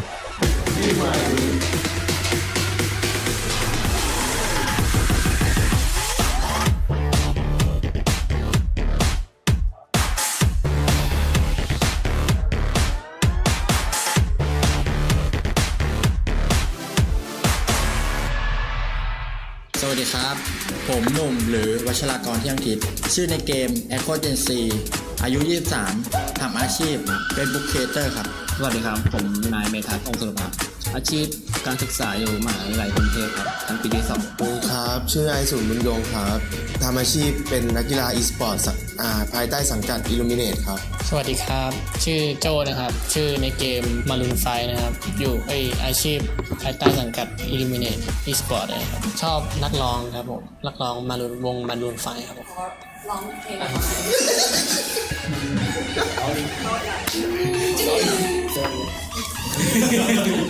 หลับตาก็ได้โจ้หลับตาเห็นหรอมองได้มองได้ And I pray for trying to call รู้สึกดีนะครับเพราะว่าทางทีมงาน Tencent หรือ Samsung เนี่ยต้อนรับพวกเราดีมากนะครับไม่ว่าจะเป็นเรื่องที่พักหรือว่าเรื่องความรู้สึกที่ได้มางานนี้นะครับก็รู้สึกดีใจครับแล้วก็เหมือนได้มาหาประสบการณ์ใหม่ๆด้วยครับจากตัวแทนประเทศไทยครับรายการ BTNC ได้อันดับชนะเลิศอันดับที่1ในประเทศไทยครับสำหรับตัวโจ๊กของทีมเรานะครับผมก็ต้องยกให้หัวหน้าทีมของเราเลยเพราะว่าเขาเป็นคนที่พูดตลกปล่อยมุกตลอดนะครับผมแล้วก็สร้างสถานการณ์ให้สนุกแล้วก็คอยยับยั้งอารมณ์น้องๆทุกคนครับผมทีมผมทั้ง4คนเก่งทุกคนครับแต่ละคนมีจุดเด่นในทีมแต่ละคนไม่เหมือนกันผมจะเป็นคนคอยดูน้องอีก3คนเหตุผลเล่นเกมนี้ก็เพราะเป็นเกมระบบทีมครับใช้ทีมเวิร์กมากกว่าการมีทีมเวิร์กครับผมแล้วก็สิ่งที่สำคัญคือการใช้สมองในการเล่น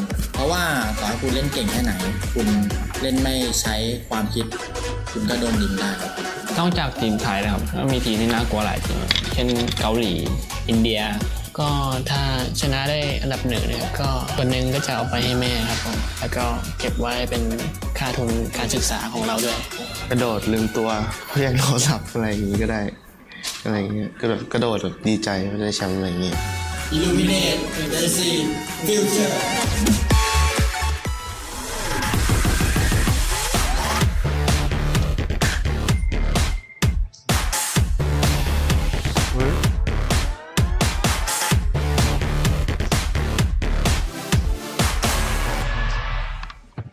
안녕하세요. 저는 갤럭시 그룹 아이디를 한 조환입니다. 팀 갤럭시의 갤럭시 그룹이라는 아이디를 쓰고 있는 이호근이라고 합니다. 갤럭시 히스라는 아이디를 쓰고 있는 김정이라고 하고요. 갤럭시 콩이라는 아이디를 쓰는 김정입니다. 아기가 태어난 지 이제 4개월밖에 안 된 상황이라서 와이프 혼자서 아기를 봐야 되기 때문에 걱정들이 앞섰는데 누가 통피에 보내줘서 기쁜 마음으로 참가할 수 있게 되었습니다. 살아남아야 한다는 긴장감, 그나마 최후의 생존자가 됐을 때의 희열. 모든 게이머들이 동등한 조건에서 수력을 들을 수가 있기 때문에 그같이 이제 시간이 좀 모자란 직장인들도 충분히 즐길 수 있는 게임이라고 생각해서 태국에 있는 RRQ라는 팀이 플레이를 되게 부드럽게 잘 풀어나간다라고 생각을 했습니다. 아무래도 코리아팀, 한국 팀들이 가장 경계가 많이 됐고요.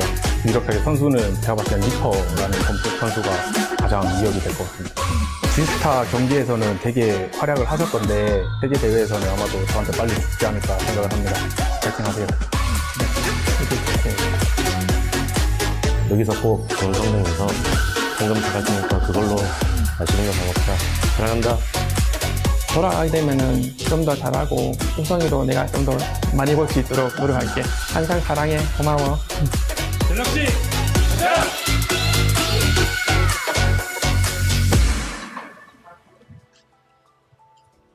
Welcome back, ladies and gentlemen. Of course, that's what we need more of. We need more of Maroon 5 singing. I'm needing that in my life. 100%. That's right. We're going to be getting on to the final game here in just a few moments' time for day number 1. And overall, coming in, it's very clear that our Chinese teams have proved that they are very tip-top of the mountain so far. Can they continue that momentum? And what do you want to see changed up from some of these other teams here at the tournament? Because right now, they are being ran away from quite considerably. Right off the bat, just some teams not being aggressive enough. We saw with the terror squad from India, they're just not being aggressive. When they are actually aggressive, they can actually get some kills, but then they get knocks and they just pretty much wait and then they run away.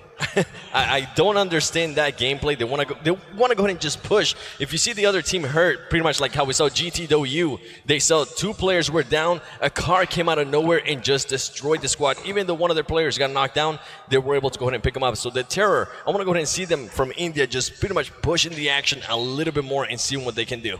Definitely a little bit more decisive and team gameplay, I think, from a lot of the other squads that are not the Chinese squads. You're seeing a lot of kind of fragmented individuals getting knocked by themselves, a little bit away from their team and then immediately getting finished. I think sticking together a little bit more, playing a little bit more decisively, rotating a little bit earlier and trying to secure those positions so they're not trying to get into a zone with a squad like LH Doyu, gunning them down, essentially trying to get in. Well, briefly, we just saw a team, big Russian bot, and overall, they are one of the teams that's quietly been doing pretty well here throughout the tournament. Yeah, they haven't had any disappointing finishes so far. They've done pretty well consistently. Big Russian bot hasn't secured a ton of kills, but they also haven't been quiet either. Again, they're going to be looking to put some up on the board here as the tournament continues. Yeah, they're definitely being sneaky. You don't really see much from them, but they're being consistent, and that's really, really good in tournaments like this. And as we see there, Galaxy, pretty much Galaxy just not really sure what they're going to go ahead and do in this next couple matches. More than likely, we're going to go ahead and see some of these teams that might be towards the bottom trying to at least push the action because it is going to be the last game from day 1. Well, what I want to see, though, out of this last game is I want to see a non-Chinese winner for this game because somebody, nothing against the Chinese team, somebody else needs to make a statement here in order to climb their way up the ranks in order to have a shot at getting one of those top 3 spots. Maybe Thailand can continue on, maybe. RRQ Athena would be a great pick for that as they are sitting just out of 3rd place right now, down in 4th. Yeah, definitely. And actually, Team Galaxy, in the previous interview that we just saw, was one of the teams that said, RRQ, we're coming for you, which is a big statement considering what we just saw from RRQ. It is. They're definitely going to have to maybe want to push the action right from the get-go as soon as they land. If not, if they give it enough time to loot up, kind of like as we've seen with LH Doyu, you're just not going to be able to take teams on like that. Yeah. They're getting to the safe zone first. They're pretty much they're playing the most perfect game, but they're not able to get a win. That's something I also want to go ahead and see. It's LH Doyu or maybe GT Doyu. Can they go ahead and get a win? We're seeing consistency, but I want to go ahead and see some wins from those teams. one of the things that we're seeing as well is like just not split drops, essentially. People being split away from their teammates. So if they're together, they'll have an opportunity to push and finish squads early. Circles have been very, very generous to people as well. Not that many hard shifts compared to what we used to for some of the regionals. But thank you very much, gentlemen. It's time to get into our final game of the day here. The final game for people to rack up points of the day going into day number 2. Gentlemen, take it away. I bet we're about to see an airplane. I just have a feeling. Here we are headed into game number 4, though, and there is the plane headed into the arena right now. We're going to be dropping a nice little care package for everybody. That definitely down never gets old. That it looks just so freaking cool. And once again, this is sponsored by Samsung Galaxy Note 9. I've actually been using mine to take pictures here with the audience, and I've been posting them on Instagram, so definitely go ahead and check that out with Samsung Galaxy Note 9. And let's see this plane path, ladies and gentlemen. Ooh, right down the middle. Looking like a, what is that, a west to east plane path here, right down the middle. And we've got some people jumping early. It looks like BRK again heading to the same exact spot, going to Watertown once again. Very comfortable to loot up in a very familiar scenario. And it looks like Gangstar's heading to their comfortable North Georgia pool spot as well. We've got teams kind of heading to, again, back to their roots, kind of getting comfortable. And you're going to see hopefully some action early as they're going to start dropping on top of each other more than likely. And to be honest, that's something I actually want to go ahead and start seeing a lot more of, just teams landing where they're comfortable with. It seems at the beginning there, some teams were just really uncomfortable, and actually we're getting some knocks right off the bat. I'm not able to see their name there, but there is people getting knocked. Everybody landing super close by. I cannot tell that name. KWC Korea Winter Evos. Chickens, they're taking down Evos. Holy cow, that's a huge turn of events there. Let's see if they can actually get finished off. That has to be on the West Coast somewhere. We don't exactly know where those guys are at, but again, Caviera looting his way through Watertown, similar to Baraka last game. Definitely. Pretty much BRK, this is, from what it looks like, they're going to go ahead and keep on landing here no matter what. And it seems like nobody's going to challenge them, so might as well just keep on doing it as he is able to go ahead and get an AKM right there. But Evo's getting two players down, yeah. 2 members down this early in the game. You definitely don't want to go ahead and see that. So more than likely, they are not going to try to play so aggressive and go for placing a little bit more. As well as the AKM here. And another thing I want to go ahead and mention, they don't really get that much really good loot in this area, but they still keep going to it. I wonder why. I wonder if it's maybe because nobody's challenged them, but every single time they just go into this spot right here in Watertown, Venice, whatever you want to call it, Atlantis. Part of it is the availability of a vehicle. They go across the street, they send one member to grab that car, and that gives them portability and mobility, being able to move around the map.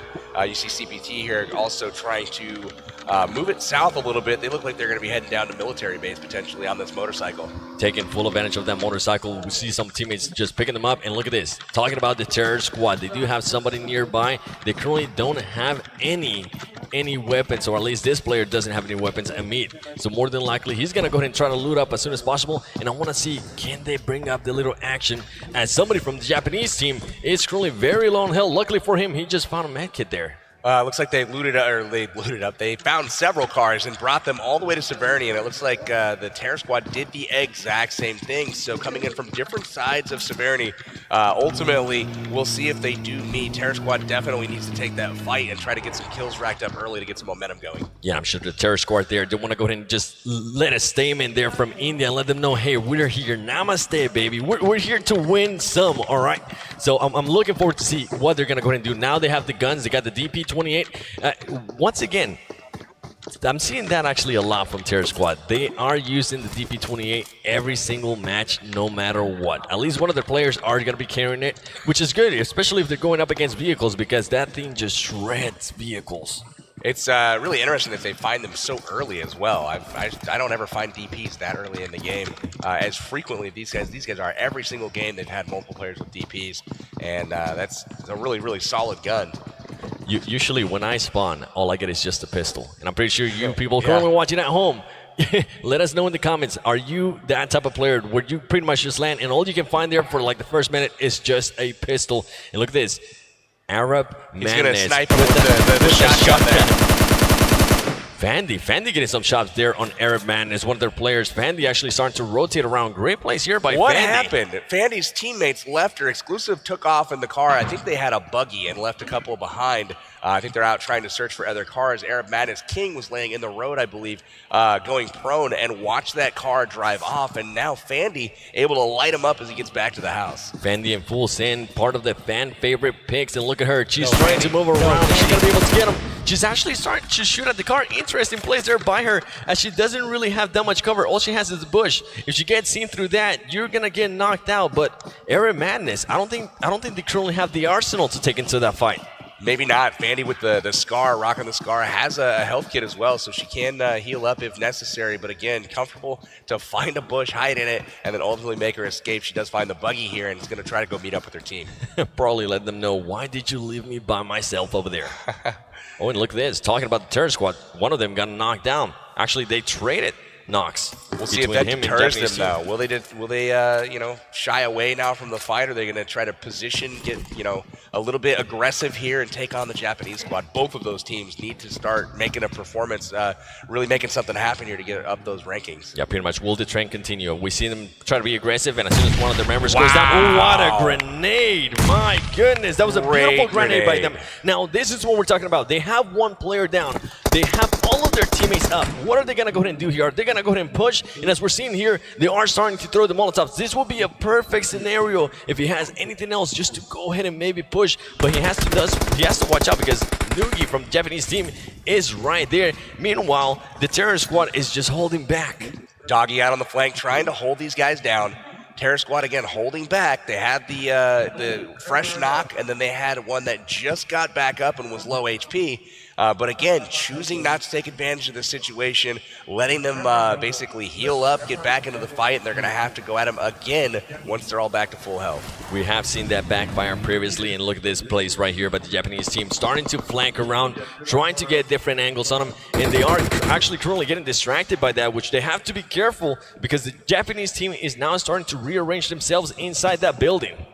Yeah, that UAZ definitely drew some attention, and it's caused the Terror Squad to rethink their position and start to rotate around to regroup, and you see that buy some time for the Japanese squad to get out of the house, jump out, and now they're going to rotate around. Nanitou, though, he might be in some trouble here if he lurks for too long. He's got his vehicle exposed. It could be disabled very easily. We're going to go ahead and take a look at the map right now to see the zone, as it has moved to the western side of the map and has shaded a little bit north as well. And LHW going once again noble by themselves. Nobody challenging them. Pretty much being able to go ahead and just loot up, take their time. No worries whatsoever. Maybe the only time they might have to worry is just crossing the bridge and somebody being in Milltop, but besides that, they're just going to be able to loot up, get maybe everything level 3 out of their minds, and then just go on and start destroying people. Absolutely. We've got Anand has Doggy pinned down, and Doggy is going to be trying to escape that place. These squads both seem to want to take the fight, though. Both have had opportunities to leave, and look at that, the UMP on Anand. He had a great angle on one of them, but the UMP able to take him down over the row of houses, and Nanitou at this point is going to regroup with his squad, and they'll figure out if they want to push the action at this point with one man down. And it seems that's exactly what they're going to go ahead and do. You're starting to see rearrange. This is what I'm talking about. The Japanese team knows they have them hurt. They're going to go ahead and start pushing. This is what I was hoping the Terror Squad from India would have done earlier. The grenade there. Wow. Amid gets taken now with a beautiful grenade.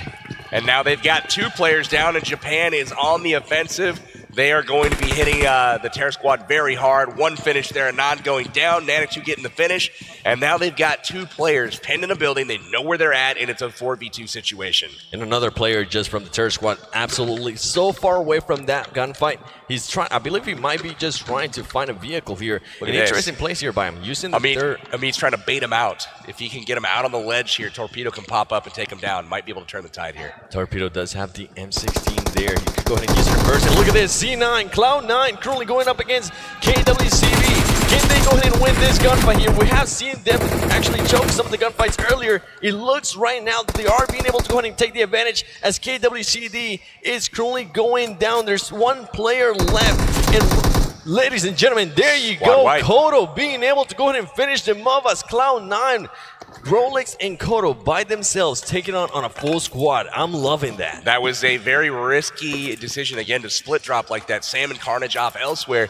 But again, it pays off for Cloud9 here as Rolex and Kodo 2v4 against the Korea Winter Chicken Dinner, able to take them out, wipe them off the map, and that's really, really good for Cloud9 as they're able to pick up 4 kills early as well as continue to loot 2 different locations with their squad. And while we were away with that, it looks like there's just 1 player left from the Terror Squad. Keep in mind, the Terror Squad had the advantage at one point. They had a player down from the Japanese team. They decided not to push, being passive, something that honestly we have pointed out throughout the whole day. They keep being too passive. They need to push a little bit more. They need to stop being so scared and just show up a little bit. Be more confident in yourselves there. There's your total rankings right there. We can check the bottom half of those top 10. You can see KWCD out early this game. That's going to drop them from the 10th spot.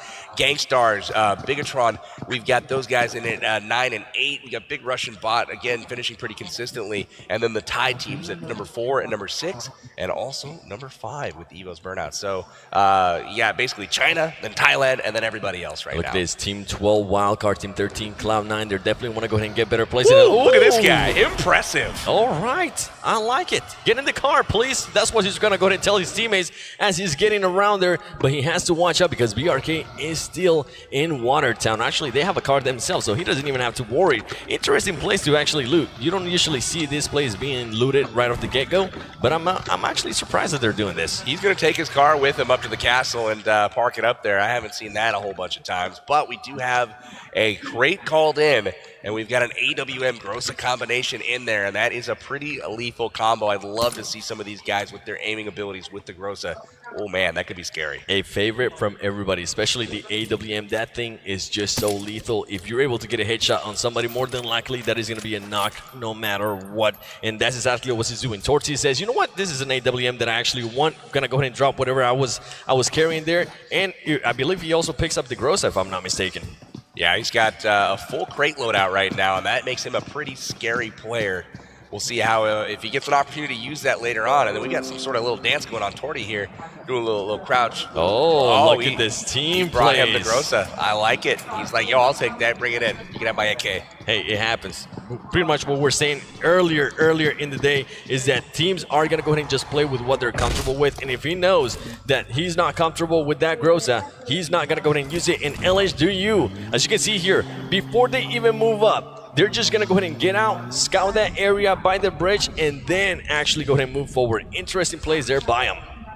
They're way out in the blue zone right now, so they know that it's not likely that they're being camped. They're still taking the time to be cautious, to check that, because you never know, especially when there is a known drop location like Novorodnoye from LH2U. You don't want to get caught being too cocky, like, oh, there's no one there, and then come across and they get blown up. But they do check it first, make it across with no issue, and now they'll head on to the zone. All of these guys pretty low on health. Hopefully they don't wreck their vehicle. Yeah, and something to point out there is that every single one of those players are in their own vehicle. So if they were to go actually up against the squad, that could be a huge disadvantage for them because you cannot drive a vehicle and shoot at the same time. You got RRQ Athena here taking on one of the crates. Fandy exclusive look on from the nearby compound as Full Send is trying to prevent RRQ from taking it. But unfortunately, they failed to do so. Senior is going to grab the AWM and head on up the mountain once again. It looks like the Full Send team just waiting patiently. They're content to take those yellows and hang out in the shack down there and just wait for the zone, see what happens. Fan favorite team just saying, you know what, we don't want to go ahead and engage there, and I believe Fandy is now with them. So the full squad is together, ladies and gentlemen, and they're just going to go ahead and play it safe. They're not going to go ahead and move anywhere at this point. And it's exclusive with that AKM, just waiting for somebody to go ahead and pick through that window. Interesting stuff here, as they're just going to go ahead and wait it out, which is completely fine. You know, they want to go ahead and make sure that they last a little bit longer there towards the end. There's something to be said for grabbing a good position early and seeing what happens. So, oh, here we go, RRQ pushing up. They found GT Doyu out in the middle of ruins. Interesting spot for GT Doyu here. Not sure if they're caught mid-rotation or if they were just camping that little ridge side. Something they definitely want to go ahead and watch out, but they don't even want to engage. They just say, you know what, let's go ahead and just leave them there. And look at this. RRQ is now going to go ahead and start going up against Wildcard. This is going to definitely get crazy because GT Doyu still has some shots on RRQ, so they could RRQ could get third party, but GT Doyu, here comes the shot. Ladies and gentlemen, Seagut. Seagut hitting the bridge, unfortunately. Didn't want to expose too much of himself here. But now RRQ's got decent position. They're working their way up. But again, being shot in the back potentially by GTW as well. Outside of there, just it's completely taken out. And RRQ G9 pretty much outgunning one of the players from Wildcard. Wildcard just losing the fight even though they have the height advantage.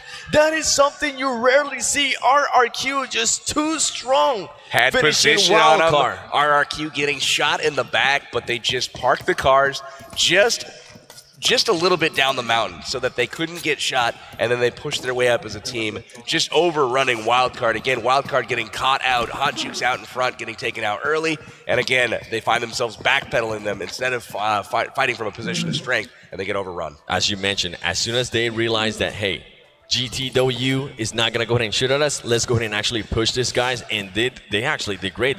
Nobody from their team got knocked down, and we actually saw one-on-ones there, which I believe, I think it was outsider there, just pretty much not being able to go ahead and finish one of the RRQ players, even though he was able to get the first shots. And look at this, GG's just moving around, getting to the safe zone first. And that's something that I've been actually seeing about the Chinese teams. They start rotating super early. As soon as the zone shifts, they want to go ahead and get there. They want to go ahead and, if there's a compound or any type of building, they want to go ahead and get to that building and just dominate that area. Very good at spreading out. We got the GG gamers here heading into the zone, cutting it real close on that tree.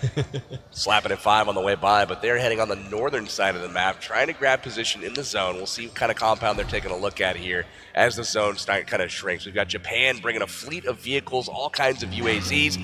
They're going to be trying to find a great spot as well. Interesting decision to take all 3 UAZs. They might even have a fourth one behind. They have 4. They're actually going for the LHW strategy there. I like it. Everybody has their own vehicles. Interesting stuff there by him. And talking about LHW, look at LHW just pretty much cutting through that zone, trying to find a spot that they are comfortable with, as we do have a lot of teams now in this safe zone and waiting to see what's going to go ahead and happen after this, with the Japanese team still with that fleet of vehicles. And look at this, Japanese team still just going around trying to figure out what's going to happen here, ladies and gentlemen, as they're crashing into each other. They're having so much fun that they're pretty much crashing into each other, PB. Indeed, LHW is actually headed into the zone with a scout trying to figure out where the people are at the compounds. They're headed right for Cloud9, so we'll keep an eye on that. We've also got Galaxy heading in here. Arab Madness holding the compound, and Galaxy parking a spot where they didn't have to, really reveal too much of themselves, but again, they're still getting shot up here. But they decide, you know what, let's get on to the next compound here. Definitely don't want that fight there. You weren't even expecting that when you're driving like that. Not even close. Just run away from that, regather around, and then also heal up, because some of them actually got tagged. As you can see, they're applying the bandages. And look, the Japanese team they are actually running up against GTW. GTW, we know that they can actually go ahead and shoot players out of the cars, and this is actually bad for the Japanese team. Luckily for them, none of them are getting knocked down, as GTW is able to go ahead and miss some shots there. Remember, RRQ's at the top of the mountain, and they're going to continue going by, and now they're running into Cloud9. And again, they are one by one coming in, and this is the weakness of taking 4 vehicles, is you get picked apart without being able to fire back, and now all 4 guys are separated. And as you can see, Koto right here with the AKM, being able to go ahead and take down somebody from the Japanese team right there. He knows somebody else is up in the front as well. He's going to go ahead and keep on shooting. Barely misses him. Carnage is very nearby. Carnage should be able to go ahead and take him out. Carnage deciding not to shoot. That man is inside the house. He is trapped. Getting outnumbered now. There you go, ladies and gentlemen. That is it for the Japanese team. It looks like having that 4 vehicle is a disadvantage if you just run into a compound like that. It was in this particular scenario. They were able to have great mobility, get around real nice, but when they came in, they got chewed up pretty nicely and spit out by C9. And I'm enjoying this here by C9. C9 now with 7 kills, starting to wake up a little bit. They know they need the kills. They know they need the wins. So I'm enjoying this a lot. And look at this. GTW now going to go ahead and go up against CPT. Two of the top 3 teams right now, ladies and gentlemen. And look at Sexia. He's going to open the door. He's going to start free-firing with that AKM. Moving around. The movement is just insane. Oh, look at this. 2 of the players get knocked down. They get finished. No waiting around with the AKM, pre-firing back and forth, pushing the action, rushing into the house, knocking them down. GT Doyu absolutely killing it there. Six got gifted a few finishes. They decided to come outside while knocked rather than stay inside. Didn't matter anyway. CPT Han is like, yo, I'm out. This is madness. And that is something to go ahead and point out, as CP Dan is able to go ahead and get out of that GT, trying to make sure they finish them. That man's accuracy, my goodness, if there wasn't a ledge there, more than likely he would have been able to go ahead and take out CPT Han. But luckily for CPT, one of their members is still alive, and we know they got what it takes to at least still be there towards the end of the match. Look at this, Illuminate is currently shooting at GTW, even though they have a RRQ right in front of them. Maybe they don't know they're there. They got you with the smokes like that. RRQ is going to take off. They get out of dodge in the Dacia there. They're heading to the compound here, and guess what? They have guests waiting. It's going to be Ollie Pocket and Full Send, who stand no chance, get immediately run over. Peek in the window. Fandy goes down to Evos. Look at that. Evos Ernie still doing work here late in the game with the early couple of knocks that we had from that team. They definitely did. Two of their players got knocked down there super early, and now Cloud9 starting to get into the action here. Evos with two players looking fairly strong there, as they were able to go ahead and destroy some people from the Full Send team. In Galaxy, look at Galaxy, currently out in the middle of nowhere inside a sniper tower. And guess who they have? Oh my goodness, they're not even shooting. He's going to go and shoot. Has oh been my tied up. gosh. Look at the this, patience CPT and of Doyu, that man. 15:05 apiece.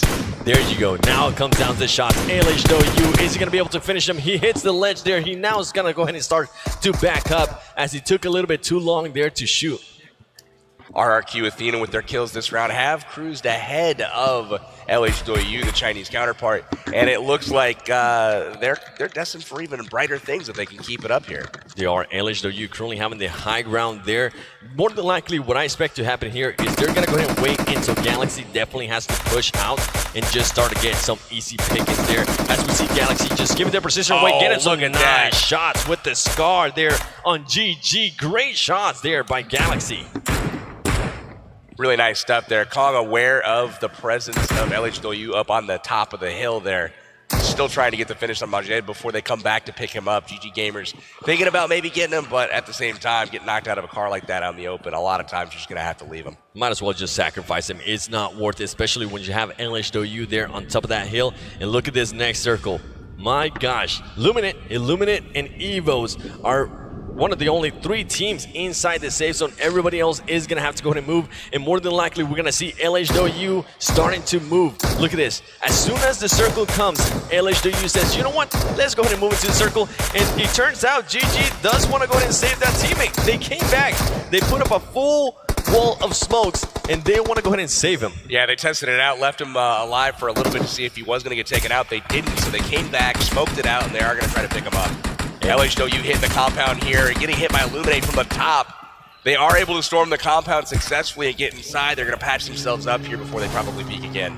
More than likely, they're just going to go ahead and wait. We see them. Wow, they look only at that wall. they only tend to move if, for some reason, the zone moves and they're not inside it. That's the only time they tend to move, and also when they move out of Novo. But great place here by LH Doyu. I'm loving the movement. I'm loving the rotations. It seems like they definitely know what they're doing, PB. They're just so smart with the vehicles, especially trying to maintain mobility outside the compound, so they're not sitting ducks inside of windows where people are looking at them. But they're taking vehicles and very quickly pulling them together, making a wall, making a barricade, and they're able to fight from that outside. And Hero taking a note or two there, as they are currently controlling a compound inside this safe zone. They don't have to worry about anything. Any team can come towards them. And look at this. It might just happen, as BRK is very close by. They do have the full squad. They could maybe take into the fight. Couldn't backfire though. LH Doyu taking some shots there. Oh no, he spun out. Oh no. That's terrible luck there. Bro actually getting taken out of the buggy, knocked and finished there. That is something that you never want to happen when you're hitting that boost button in the buggy, trying to go faster. It does get a little squirrely on you, and unfortunately he loses control. And now we got BRK versus Hero. Hero just truly moving in. He's able to go ahead and knock one down. He's going to be able to go ahead and knock another one. Just fully outnumbered there. His team is just waiting a little bit too late there as he gets knocked down as well. They are starting to push the action here as Hero is trying to take onto BRK. Doc is knocked inside. Hero unable to get there to help his teammate out. Oh my goodness, Doc makes it out. And look at this, they are going to wait to push and try to get their own teammates back up. Looks like BRK here content to try to save their own teammates rather than push the action. Hero watching out for those grenades. He more than likely saw him coming. He's trying to pick up his teammate. He has to watch the angles though. As they just threw some grenades, he has to watch out. BRK waiting patiently. He's able to go ahead and get some of those tags. Also, Elish taking out on Galaxy, and Sam taking out GT. Looks like Everfury goes down from Gangstars. He's finished off by Illuminate. Dudu somehow falls to his death. Hey, it might happen. It happened, especially considering where they were at too. If they're getting pushed by the zone, I can definitely see that happening there by Dudu. It's like Galaxy is being griefed a little bit by some of the other squads, and they are in trouble for sure. CPT Han taking down some of the Era Madness guys. It looks like GTOU taking out C9 Kato. Great shot. Great, actually, grenade there by Hero as they're just doing work here on Hero. Hero actually takes it, knocking one of his own player. Oh my goodness. You gotta watch out. You gotta make sure you call that out. And also, I saw some Cloud9 members getting knocked down there as well. I believe it was by GT. Yeah, GTOU and Cloud9 are currently in a fight, and it's unfortunate, but Hero knocks Doc, their own player, and now they're chilling in the zone here. Looks like we've got the Cloud9 GT fight going on right now. Smoke's coming out from C9. They're going to try to get out of dodge, get a different position here.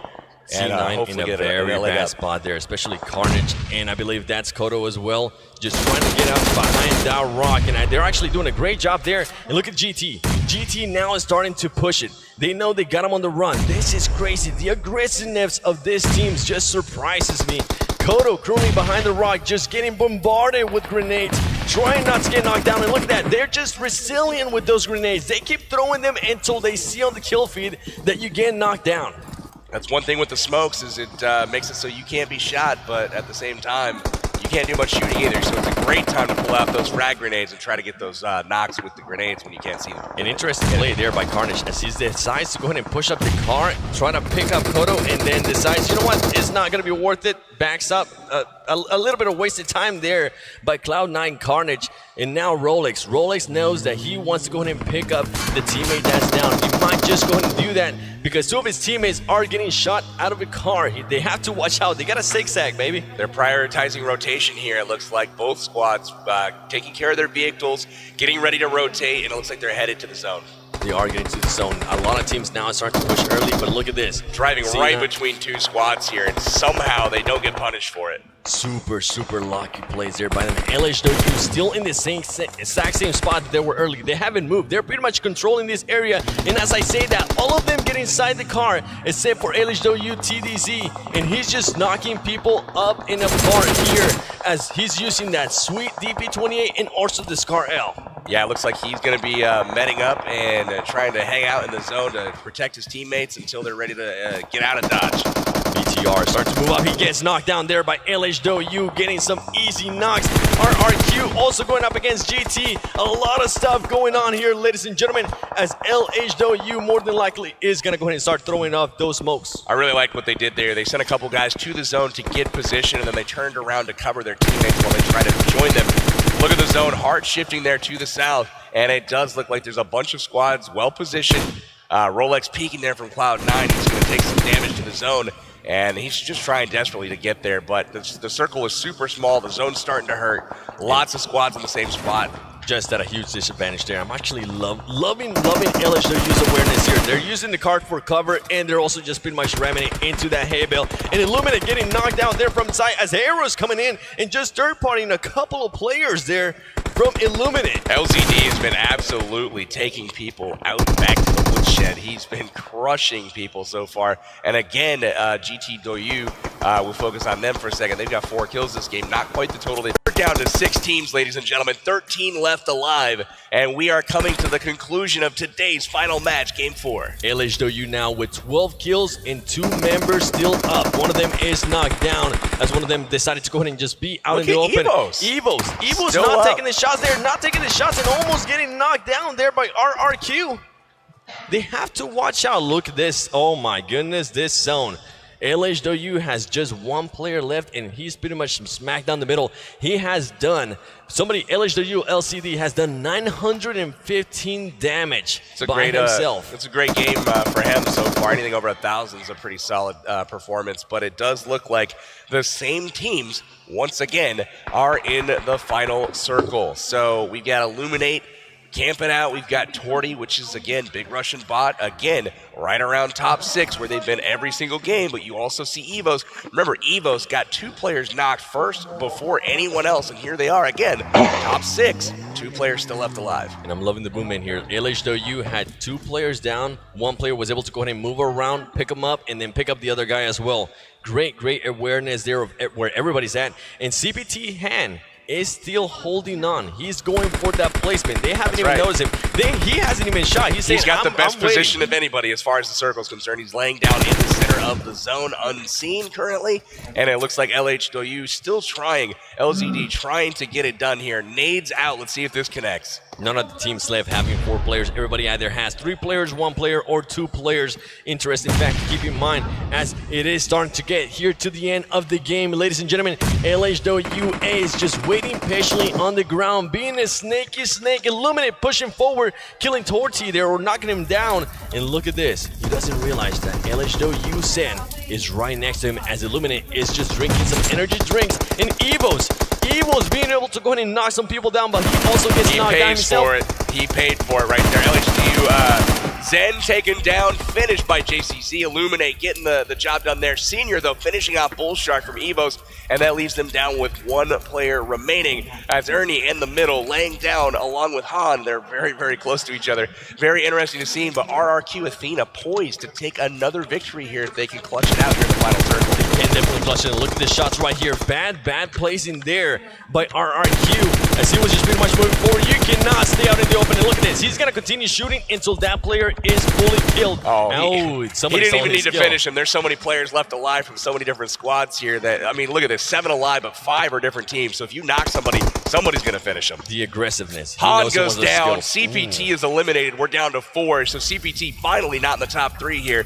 Really solid performance once again for them to get into the top 5. LHW, though, still holding strong. Still just impressive performance. And LHW here barely getting on that health kit or something because he was about to die to the zone. He might actually die to the zone if he doesn't decide to go ahead and move forward, but he has to watch out because everybody has their eyes on him. He's medding, just trying to bandage and trying to outlast here, trying to get another place here. And look at that, he does get Ernie. And oh my goodness, Maroon 5 takes down LHW. They will finish in 3rd, but now we've got a nice little situation. It looks like Illuminate versus RRQ, 2v2 to finish here. And Illuminate pretty much, they could go ahead and decide to push this and finish them as they do have another player down on the different squad. RRQ looking to pretty much heal up their team, and they're doing just so. One thing's for certain, it's not going to be China here in Game 4. It's going to be Thailand here. Illuminate and RRQ Athena, both from Thailand, both trying to get the one-up on each other to get this chicken dinner wrapped up for Game 4. You might have paid off there seeing their clip of singing Maroon 5 because so far, 2nd place or 1st place, one of those 2 they're going to go ahead and get. And I wonder if they even know that the team is right here. They're more than likely not going to be able to hear him because that car is currently on fire. They know. Look at this. Here we go. Here comes the grenades. They definitely know. He gets taken out right there. Illuminate JC being able to go and take him out. Returns fire. Look at that. Does the damage. Both of them hurt. But here comes the push. Ladies and gentlemen. Here comes the push. Senior just pretty much trying to back him up. He's laying down. Look at that kill. Senior's going to go ahead and push. Is he going to be able to clutch it? He's able to clutch it, ladies and gentlemen. Senior gets the kill. RRQ Athena goes back to back and gets another chicken dinner here in game number 4. 2 versus 1, nothing for him. Look at him. Stone Cold Killer. Wow, him going prone right there, avoiding the shots, popping up, taking down that one person while being shielded from the other. Standing up, finishing it off. That was ultimately the best kill we've seen so far in the tournament. He did it with 1 HP remaining. I think that might have been, ladies and gentlemen, one of the best clutches that we have seen, period, as he was able to just take on 2 teammates. And just, as you mentioned, he laid down just in time. They missed some shots on him. Knocks one of the players down there from RRQ. And then just wins the 1v1. It was insane. That was absolutely crazy play there. Really, really nice to see one of the Thailand teams come up, step up, and it's a huge performance from them because that's a second chicken dinner now, and that's going to do a lot for them in the standings. That's right, the back-to-back for RRQ Athena. Very, very well played by them. A lot of patience towards the very end there as well, considering how many teams are alive in that smaller circle. Even going into the 5th circle, there were still 50 people alive here in this TPP mode, so very, very close to say the least. What a game to round it out. Yeah, definitely hell of a game by them, and we're definitely going to be seeing some highlights here from that final game because I want to go ahead and see that 1 versus 2 there towards the end. Maybe my favorite play of the day, I believe it might be, honestly. Yeah. Very impressive stuff. All right, let's take a look at the highlights brought to you by Samsung Galaxy Note 9. As we see right here, pretty much the teammates just getting ready to say, hey, you know what? Can you hear me? Yes, I can hear you. That's a highlight. Great, I like it. It's definitely a highlight. And right here, the Terror Squad. Knocking one down, but being too passive. Knocking another person down. That right there is where they needed to push. Look at that. JPY on the bottom with no health and a knock player up top there. Needed to turn that around, but they failed to do so, and they went out early. Rolex and looks like Korea winner chicken dinner. Really nice work from C9, Kodo, and Rolex. 2v4ing a full squad. Rolex there, just pretty much being able to see 2 players jumped out, and look at this. Impressive. Definitely a highlight on my book. You don't see they those little flips often. They definitely like it. Look at that. Mouth open and everything. RRQ now is starting, when they actually pushed it was insane. Yeah. It was insane what they were able to do because Wildcard had the advantage here, and they just pretty much ran through Wildcard. They really Wildcard did. Didn't even know what happened to him. Outsider peeked and got knocked. He was the one covering Hot Jukes, who was on point. Hot Jukes then exposed, gets knocked. C-Gut missed some shots there. Ultimately, just proved too much, and they ultimately were the winners of the round.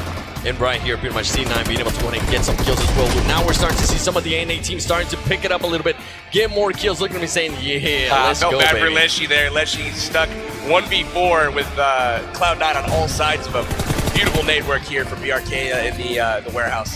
And then the plays there by LH.U. Even though they were pretty much smack down the middle, they were still getting kills. And we even saw somebody from LH.U get a kill even when he was in the zone. It was extremely impressive. LH.U, I mean, they kind of all individually tackled their tasks at the end of that game. One in the zone, just betting, staying alive, doing what he could to creep up that leaderboard, and it was successful. While his teammates Prone were able to take some people out. And here's that final engagement. We've got the 2v2. Knocking, I saw him there, and at this point, Illuminate said, let's push. Looks like Senior gets the knock. He follows up with the 1v2, gets the winner at RRQ Athena.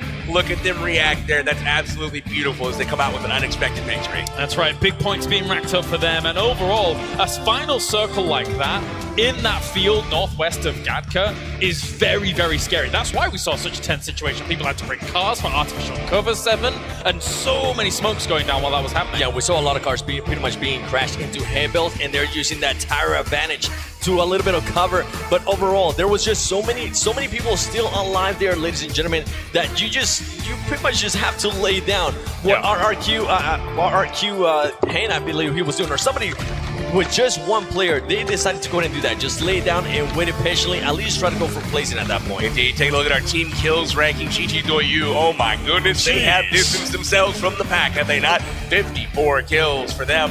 Bigatron silently has gotten second place in that category, but we've also got the individual players, and look at LH.U with 3 players in the top 5. Very impressive stuff, and all 4 players in the top 10. That is bringing up that 9th spot. That is just unheard of. First and second place there, 39 kills between them. You don't have to see that just from 2 players, but it is pretty much a team effort overall. But they see that they're pretty much coming out on top. They're blood hungry and they're just killing anybody that they see. That's right. Senior was able to round things out for them at the very end there, getting RRQ the victory. But you can see LH.U overall still racking up big numbers of kills overall here. As you can see, here are our round 4 standings with GT.U getting themselves the first place spot here in round number 4, apparently. They did. Yeah, just a little interesting. I think we might Whatever. Kills. All right, I think pretty sure it might be the other way around, but we'll go ahead and see. We got some interesting results here on the scoreboard with Arab Madness somehow up there as well. I'm not sure exactly what that's all about, but we'll get back to that here shortly when we see the total standings and see how things I think our API has gotten tired over the day. Yes, indeed. It has been a long day. And here are the overall standings with RRQ Athena at the very top. And look at that. Between them and 8th place, there is 1,000-point difference. Huge numbers been racked up by those top teams. Indeed. This sounds a lot more accurate here with the LH2U with the 54 kills. That sounds way better. They've been dropping kill after kill after kill, sitting in 2nd place overall at 1,800 points. But again, we've got some teams that are in it now. We've got our RQ Athena on there. They're in it twice, as a matter of fact. And we've got Evo's Burnout in 6th place, racking up quite a few kills as well. We'll definitely go ahead and get you the right information there, ladies and gentlemen, as RRQ Athena is currently twice there on the leaderboard. So don't you worry about that. We will definitely get you the right info after this. For all intents and purposes, though, we saw really cool glimpses into the previous game when it came to even just the mechanics of some of our Chinese teams. If you think back to a moment where Six God was actually switching between guns with the track, me and you looked at each other and were like, wait a minute. Wow. That was crazy tracking. Switching between guns and then going straight into the shots. It really was. He was full auto spraying, and then as he was getting out of the frame, it was like, oh, let's just M16 tap it with the 6 times. Yeah, even though it's a completely different scope, that man's accuracy, it is just insane. So overwhelmed. Yeah, exactly. I just had to, let it out. I was so impressed. There you go. And with that, of course, RRQ getting a back-to-back chicken dinners in this caliber of play, 7, is extremely impressive in itself. It is, and just that play there towards the end, that 2v1, maybe my best play of the day. I honestly thought they lost. I saw the enemy team just pushing as soon as they knocked one down, but that man just laying down, taking one down, and then as somebody else jumped up, it was insane. Well, great plays overall. We can head over to the stage once again as we have our interview ready with Mr. Valdez.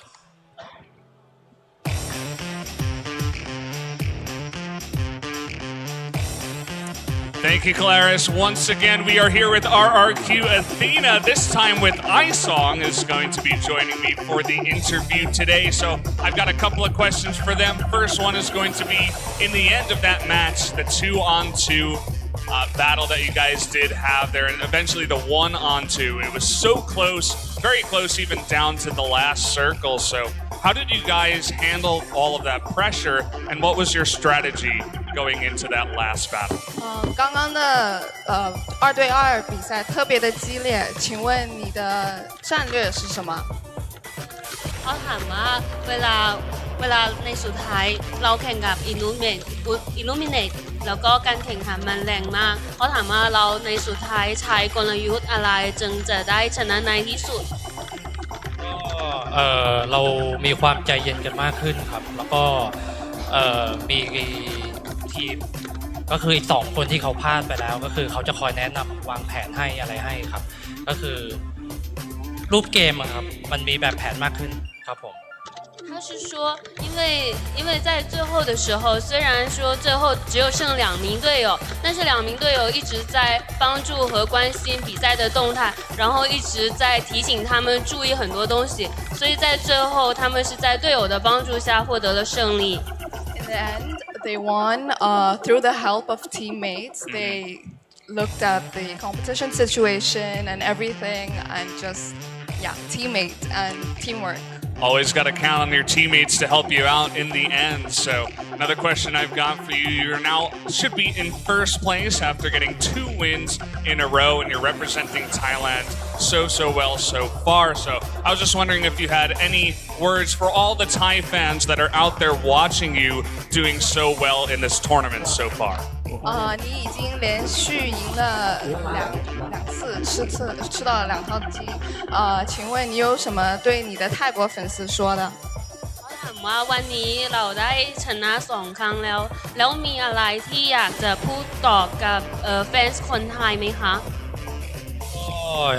อยากให้คนไทยทั้งประเทศนะครับผมก็คือช่วยกันส่งแรงใจครับให้ทีมไทยทั้ง3ทีมเลยฮะก็คือช่วยกันส่งกำลังใจให้ทีมไทยทั้ง3ทีมครับผมก็คือพวกเราจะทั้ง3ทีมแหละครับก็คือพวกเราทำเต็มที่ทุกๆแมตช์ฮะก็มีความกดดันสูงอะไรสูงก็ อยากให้คนไทยช่วยกันส่งแรงใจแรงเชียร์แรงใจมาให้ทีมไทยทั้ง3ทีมครับ他说希望泰国的粉丝们可以同时为3位泰国的战队加油，然后希望他们3队都能代表泰国，然后展现给世界更好的样子。哦，6点了。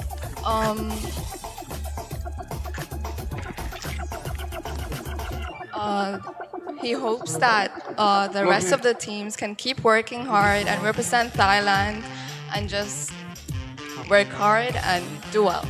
Okay, that's great to hear. All the best of luck to you and the rest of the Thai teams in the tournament. Give a warm round of applause for RRQ Athena and their second win that they were able to pick up today. So congratulations to them.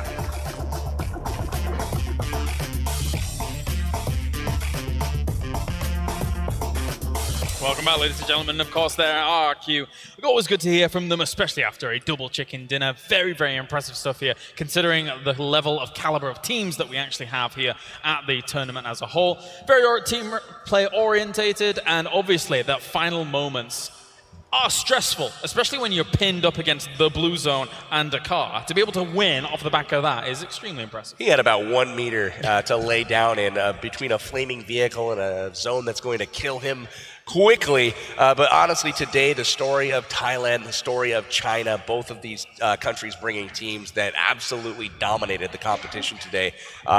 Really no contest, honestly, all day long. So many kills, so many chicken dinners consumed, and we'll have to wait and see if more of that happens as we progress in the tournament. We'll definitely have to wait and see if that happens, because keep in mind, tomorrow it is going to go ahead and actually be first person.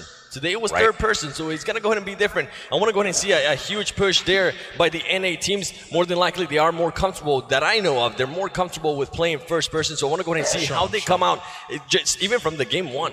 I think that it's fair to say, though, from today, China as well as RRQ are overall in a position where they've stolen the show, completely stolen the show. Indeed. So we also have some more scores to take a look at. I believe the overall standings today, which we're probably going to take a look at here in just a moment. So again, we have the Chinese teams dominating the top of the board. Absolutely. We've got the Taiwan or the Thailand teams right behind. And again, our RRQ Athena, I believe, has snuck into that top spot. Yeah, maybe so. Let's check in with him as we are going to take a look once again here to round things out for day number 1, of course, with our 4 games down and done. So let's take a look at that very top spot, and it will be RRQ Athena finding themselves in the driver's seat so far, with LH2U second, CPT third. Those are the 3 big names there at the very top. GT2U had an amazing start to the day, however, didn't quite keep up that momentum in terms of the kills. That's right. They lacked a little bit of aggression and kills a little bit in these final couple of games. But again, amazing start. They're well within range to strike here, as are a couple of the other teams here in 5th and 6th. Yeah, and I'm definitely looking forward to Big Russian Butt, as they do have 20 kills there, even though they're in 7th place. As I've been saying, they are sneaky, but they're slowly but surely starting to curl their way up. Almost every game they've been consistently finishing 5th, 6th, 7th place, somewhere in there. They just got to start stringing together some kills. We see that our top 5, 6 teams or whatever have got to grips where they're very comfortable now when it comes to the plays that we're going to be seeing here today. What are you saying to those teams that are in the bottom half of the table? Because they're not down and out by any means just yet. They're just lacking behind a little bit. They just got to go for it. They are lagging behind, and I agree 100%. They've got to just go for it. Go make plays at this point. Do it together, though, as a team. Don't individually try to take it on, but as a team, you got to decide, let's go get this, because you can tell the style of tournament this is going to be. The top 3 teams are going to be taking home those big prize pools, so you've got to go get it done. Aggressiveness pays off. We have seen the Terror squad, pretty much the Terror team from India, just playing super passive. It's not working out for them. So I want to go ahead and see if maybe they can actually go ahead and improve that. And just other teams as well. We saw actually Cloud9 starting to come back a little bit more. We saw teams like GameStars starting to come back a little more, getting some live into them, letting them know, hey, you know what? We're starting to warm up. So I'm definitely looking forward to see how day number 2 is going to go ahead and be, ladies and gentlemen. Absolutely. 33% of the tournament complete now, and that does it for day number 1. Tomorrow we come back. Same time, same place, where you can check in with matches, of course, going on as we have 8 rounds left for our next 2 days to come. Thank you very much, gentlemen, for joining me at the desk for the entire day. Thank you very much to everybody tuning in around the world as well. Join us tomorrow where we continue the PUBG Mobile Star Challenge Global Finals 2018.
So look out, here I come. Yeah, baby. Hey. Never ever gonna stop. I swam the river to get to you.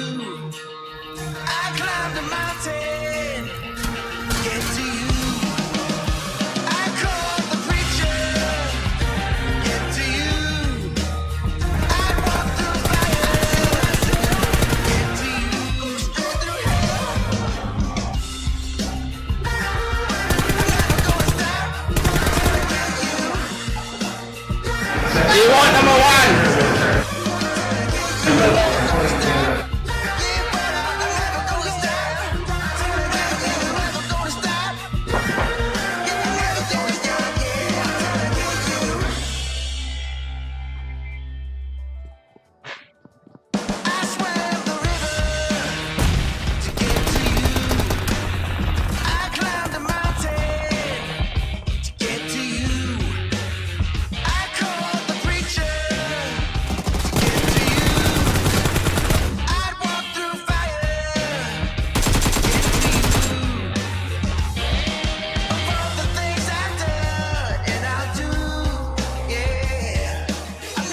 The new Galaxy Note 9 has more power than you need.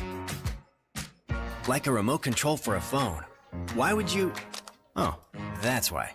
The new Galaxy Note 9. It's got more power than you need until you need it.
吗？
哦，姐姐是欧皇啊，居然抽到最后一个出场。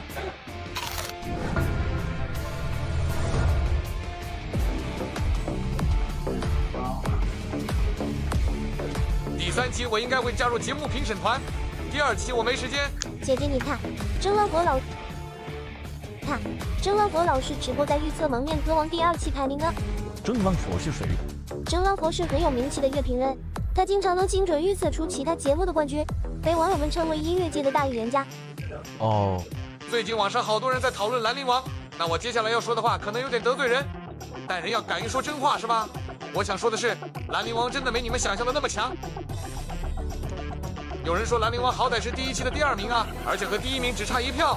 没错，兰陵王确实差点冠军，但你们要知道，歌王歌后的底牌可不会轻易亮出来，但兰陵王的底牌第1场就用了。但如果第2期还是走2种声线的模式，评委和评审团这边肯定不会给第1期那么高的分了。那必须，说的没错。也许观众还蛮喜欢这种模式的，所以兰陵王有希望在观众的支持下拿第3，前提是其他人第2期没有爆发。如果5位歌手也非常厉害的话，兰陵王可能就要被迫进第4了。再万一丁丁拿出更炸裂的歌曲，炸到观众原谅他第1场行为的话，兰陵王甚至有可能进第5名成为待定选手。要不还是别看了，别回头影响了你比赛心情。他只是预测而已，也经常有不准的时候。不是你让我看的吗？好幸运，竟然拿到了现场票。俺也是，我太想看大叔的现场了，太高级了。我比较喜欢兰陵王。大家晚上好。哎，节目要开始了。第1期节目播出之后，咱们节目获得了空前反响，这也让我们的第2期获得了更高的关注度。相信这对于歌手们来说是压力，也是动力。我们期待歌手们今天为大家展现出更精彩的发挥。下面邀请我们的第1位出场歌手。接下来有请我们节目的第1位补位歌手大鲨鱼登场。哈哈，这个补位歌手运气不好，居然第1个登场，可怜捏。极好，身材极好，大鲨鱼马，有趣。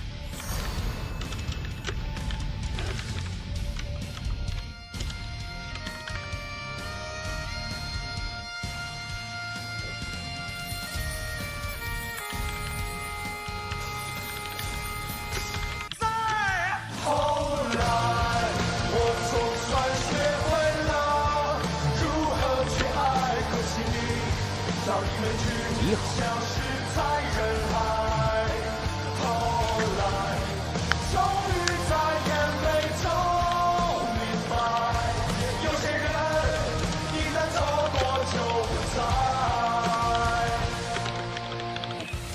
那时候的爱情，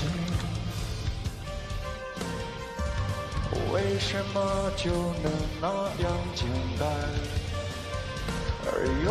有一种大家在一起诉说青春的感觉，不是一个人孤单。好好听歌，不要说话。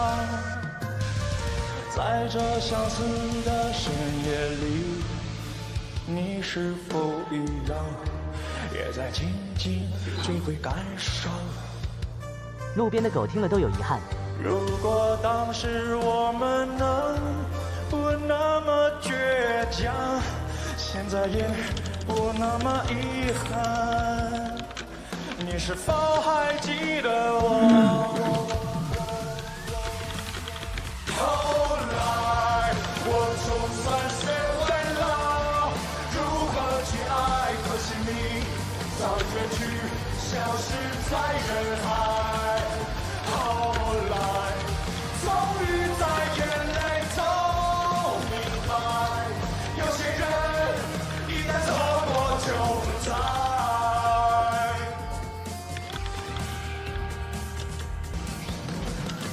在那个生如夏花的时代里，是你和我在一起，摇滚乐青春的汗，穿球鞋的女孩和街角被我们击飞的 Club One。错过不是失去，失去也不是失去所有一切，学会对未来的珍惜和期待。未来不是重来，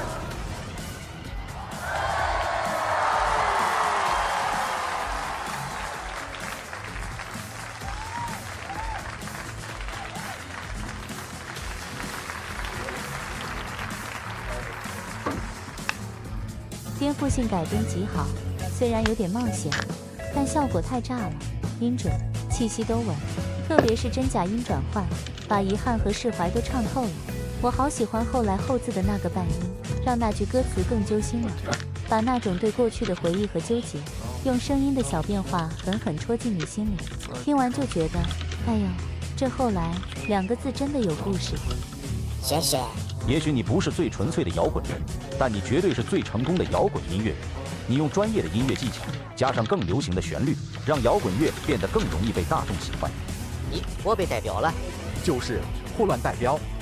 可能是我缺少艺术鉴赏力，反正我觉得改的不伦不类。就是，后来这首歌就不适合摇滚。但为什么我还想再听一遍？你背刺我。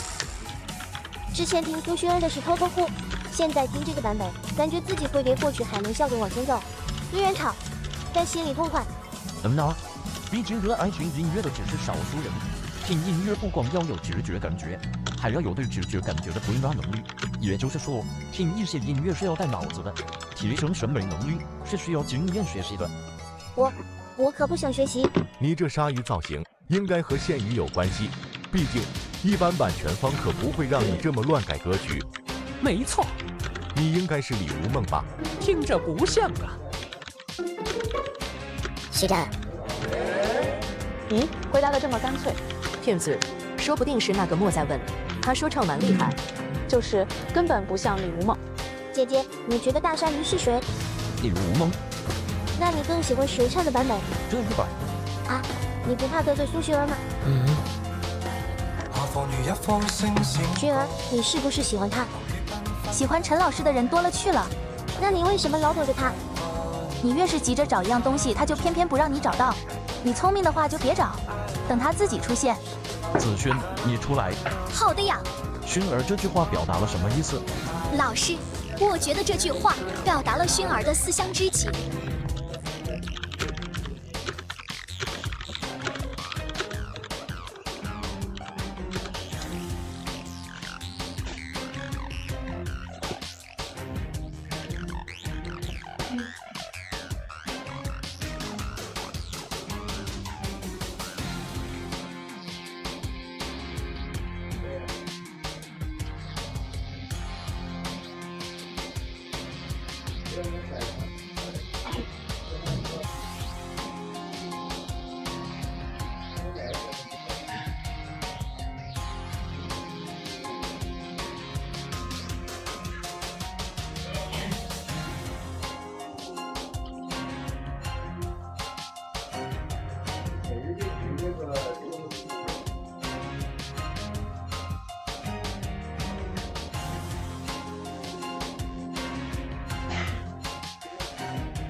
The new Galaxy Note 9 has more power than you need.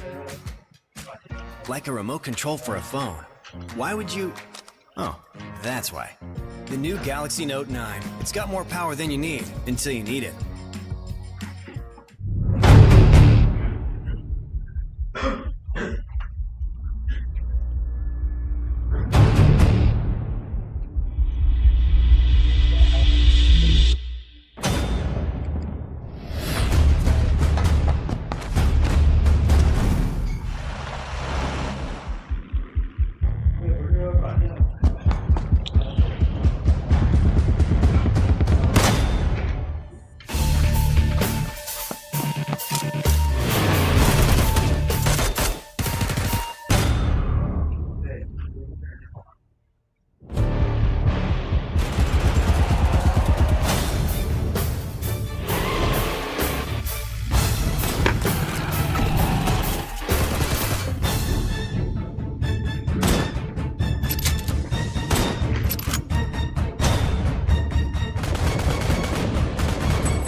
Hey guys, it's me, Brendan, here for the PMSC, the PUBG Mobile Star Challenge in Dubai for the World Finals. Let's go ahead and go. It's the biggest frame in the world and it looks so cool from the outside. Oh man, we're going really high. This is an amazing place to go if you just want to see all the sights, basically, of Dubai.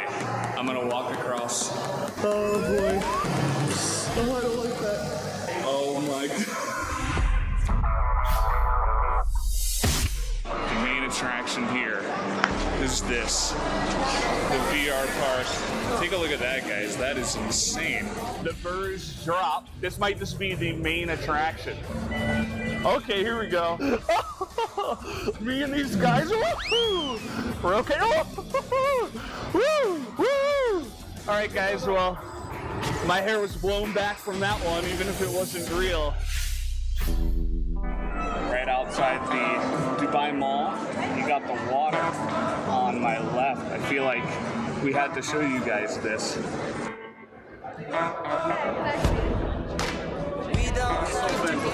Really? No. How are you? Oh, I'm just, I'm a broadcaster in Korea for PUBG. You know PUBG Mobile? Okay. Yeah. Wrap it up! Okay. Thanks. Wrap it up!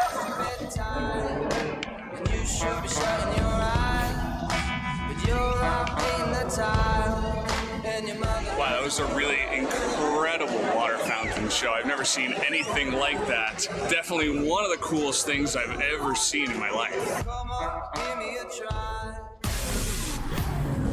I've never done this before. It looks like it should be a lot of fun. Let's go try it out. All right, here we go. Up the sand. Can he do it? Oh, this is crazy. Woo! Okay. The camera. The camera.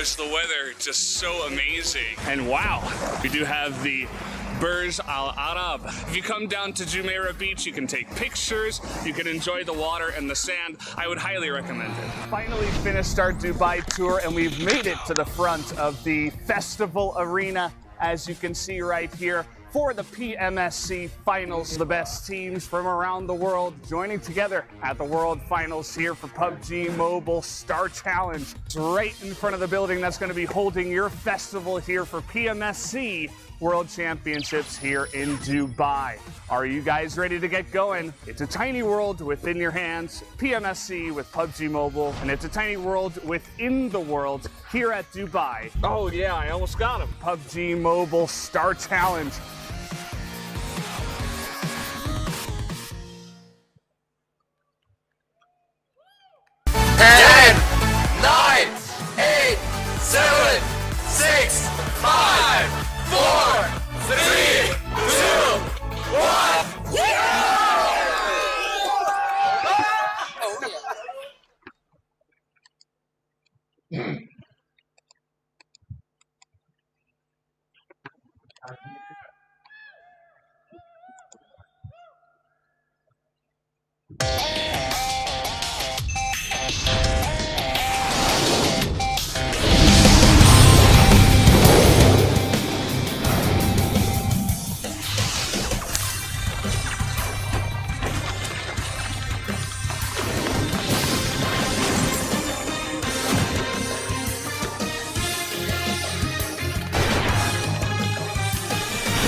见过的跳水机，8、3、1个月到3000，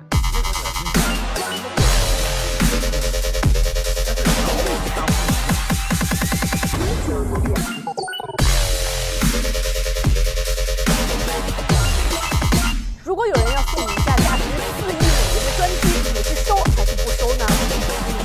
这个问题对特朗普来说，答案非常的简单明了。当然收啊，谁不收谁是傻子。They're giving us a free jet. I could.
Ladies and gentlemen, welcome to the PUBG Mobile Star Challenge Global, the final circle, sponsored by Samsung Galaxy Note 9. Good afternoon, I am Valdez. We are here in Dubai, the paradise city where all of your dreams can come true. And all the players here today are here to fulfill their own dreams of the championship. They are the ones that have ruled the world of PUBG Mobile, the greatest mobile game online for 2018.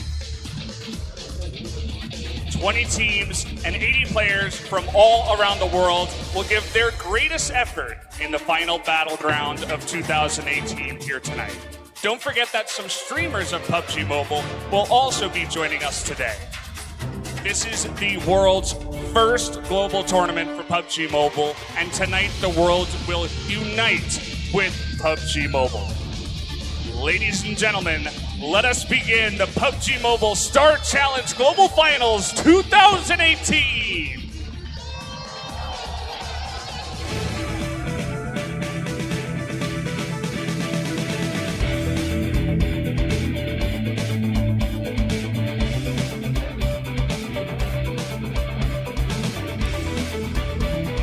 A warm welcome, ladies and gentlemen, to the announcers desk here as we get things going for the PUBG Mobile Star Challenge Global Finals for 2018. My name is Kyle Lowris. I'll be your host throughout the next 3 days of games as we break everything down. To my left-hand side, joining me, the devilish duo themselves. We do have Mr. Powerbang and we have Seven Worlds Gaming. Gentlemen, excited to be here. My first time in Dubai. I'm sure you're excited too. My first time in Dubai as well, and I am absolutely thrilled, pumped, stoked, all the adjectives you could possibly find to be here in Dubai for the global finals of the Star Challenge. 20 teams have battled their way here. We're here now, and I cannot wait to see who takes home the title. They put in the work, and we're definitely here to have a lot of fun. And I'm so hyped after that performance. Are you kidding me? With that intro, Jeez. I mean, big props to the performance. That was unbelievable stuff in that intro performance.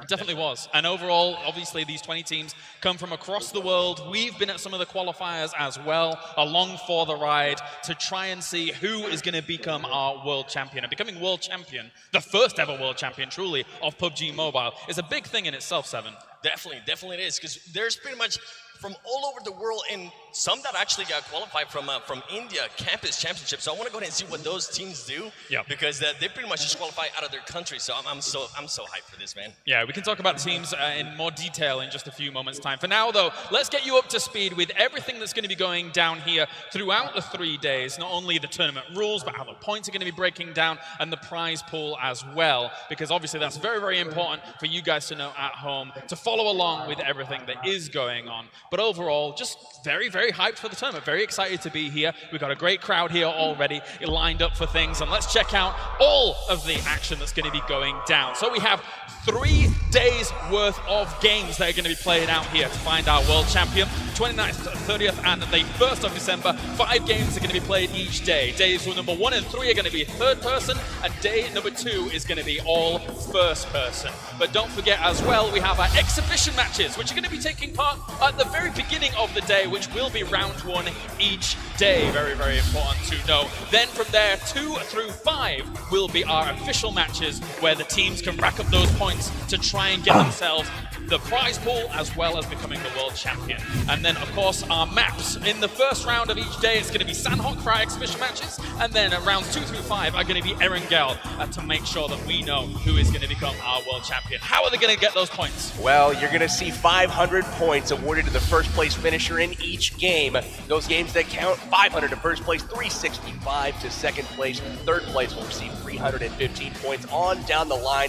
Of note, at the bottom, 16th through 20th will receive 100 points apiece. So everybody's going to get some points. However, it's the kills that really set us apart. 15 points for each kill. And the prize pool, $402,000. And as you can see right there, first place is going to go ahead and take home $200,000, second place $100,000. So there's definitely a lot on the line here today. Definitely. And also, we can take a look at the teams that are going to be participating. 20 teams from across the world are going to take action here and try and crown themselves the world champion. China brings 3. We have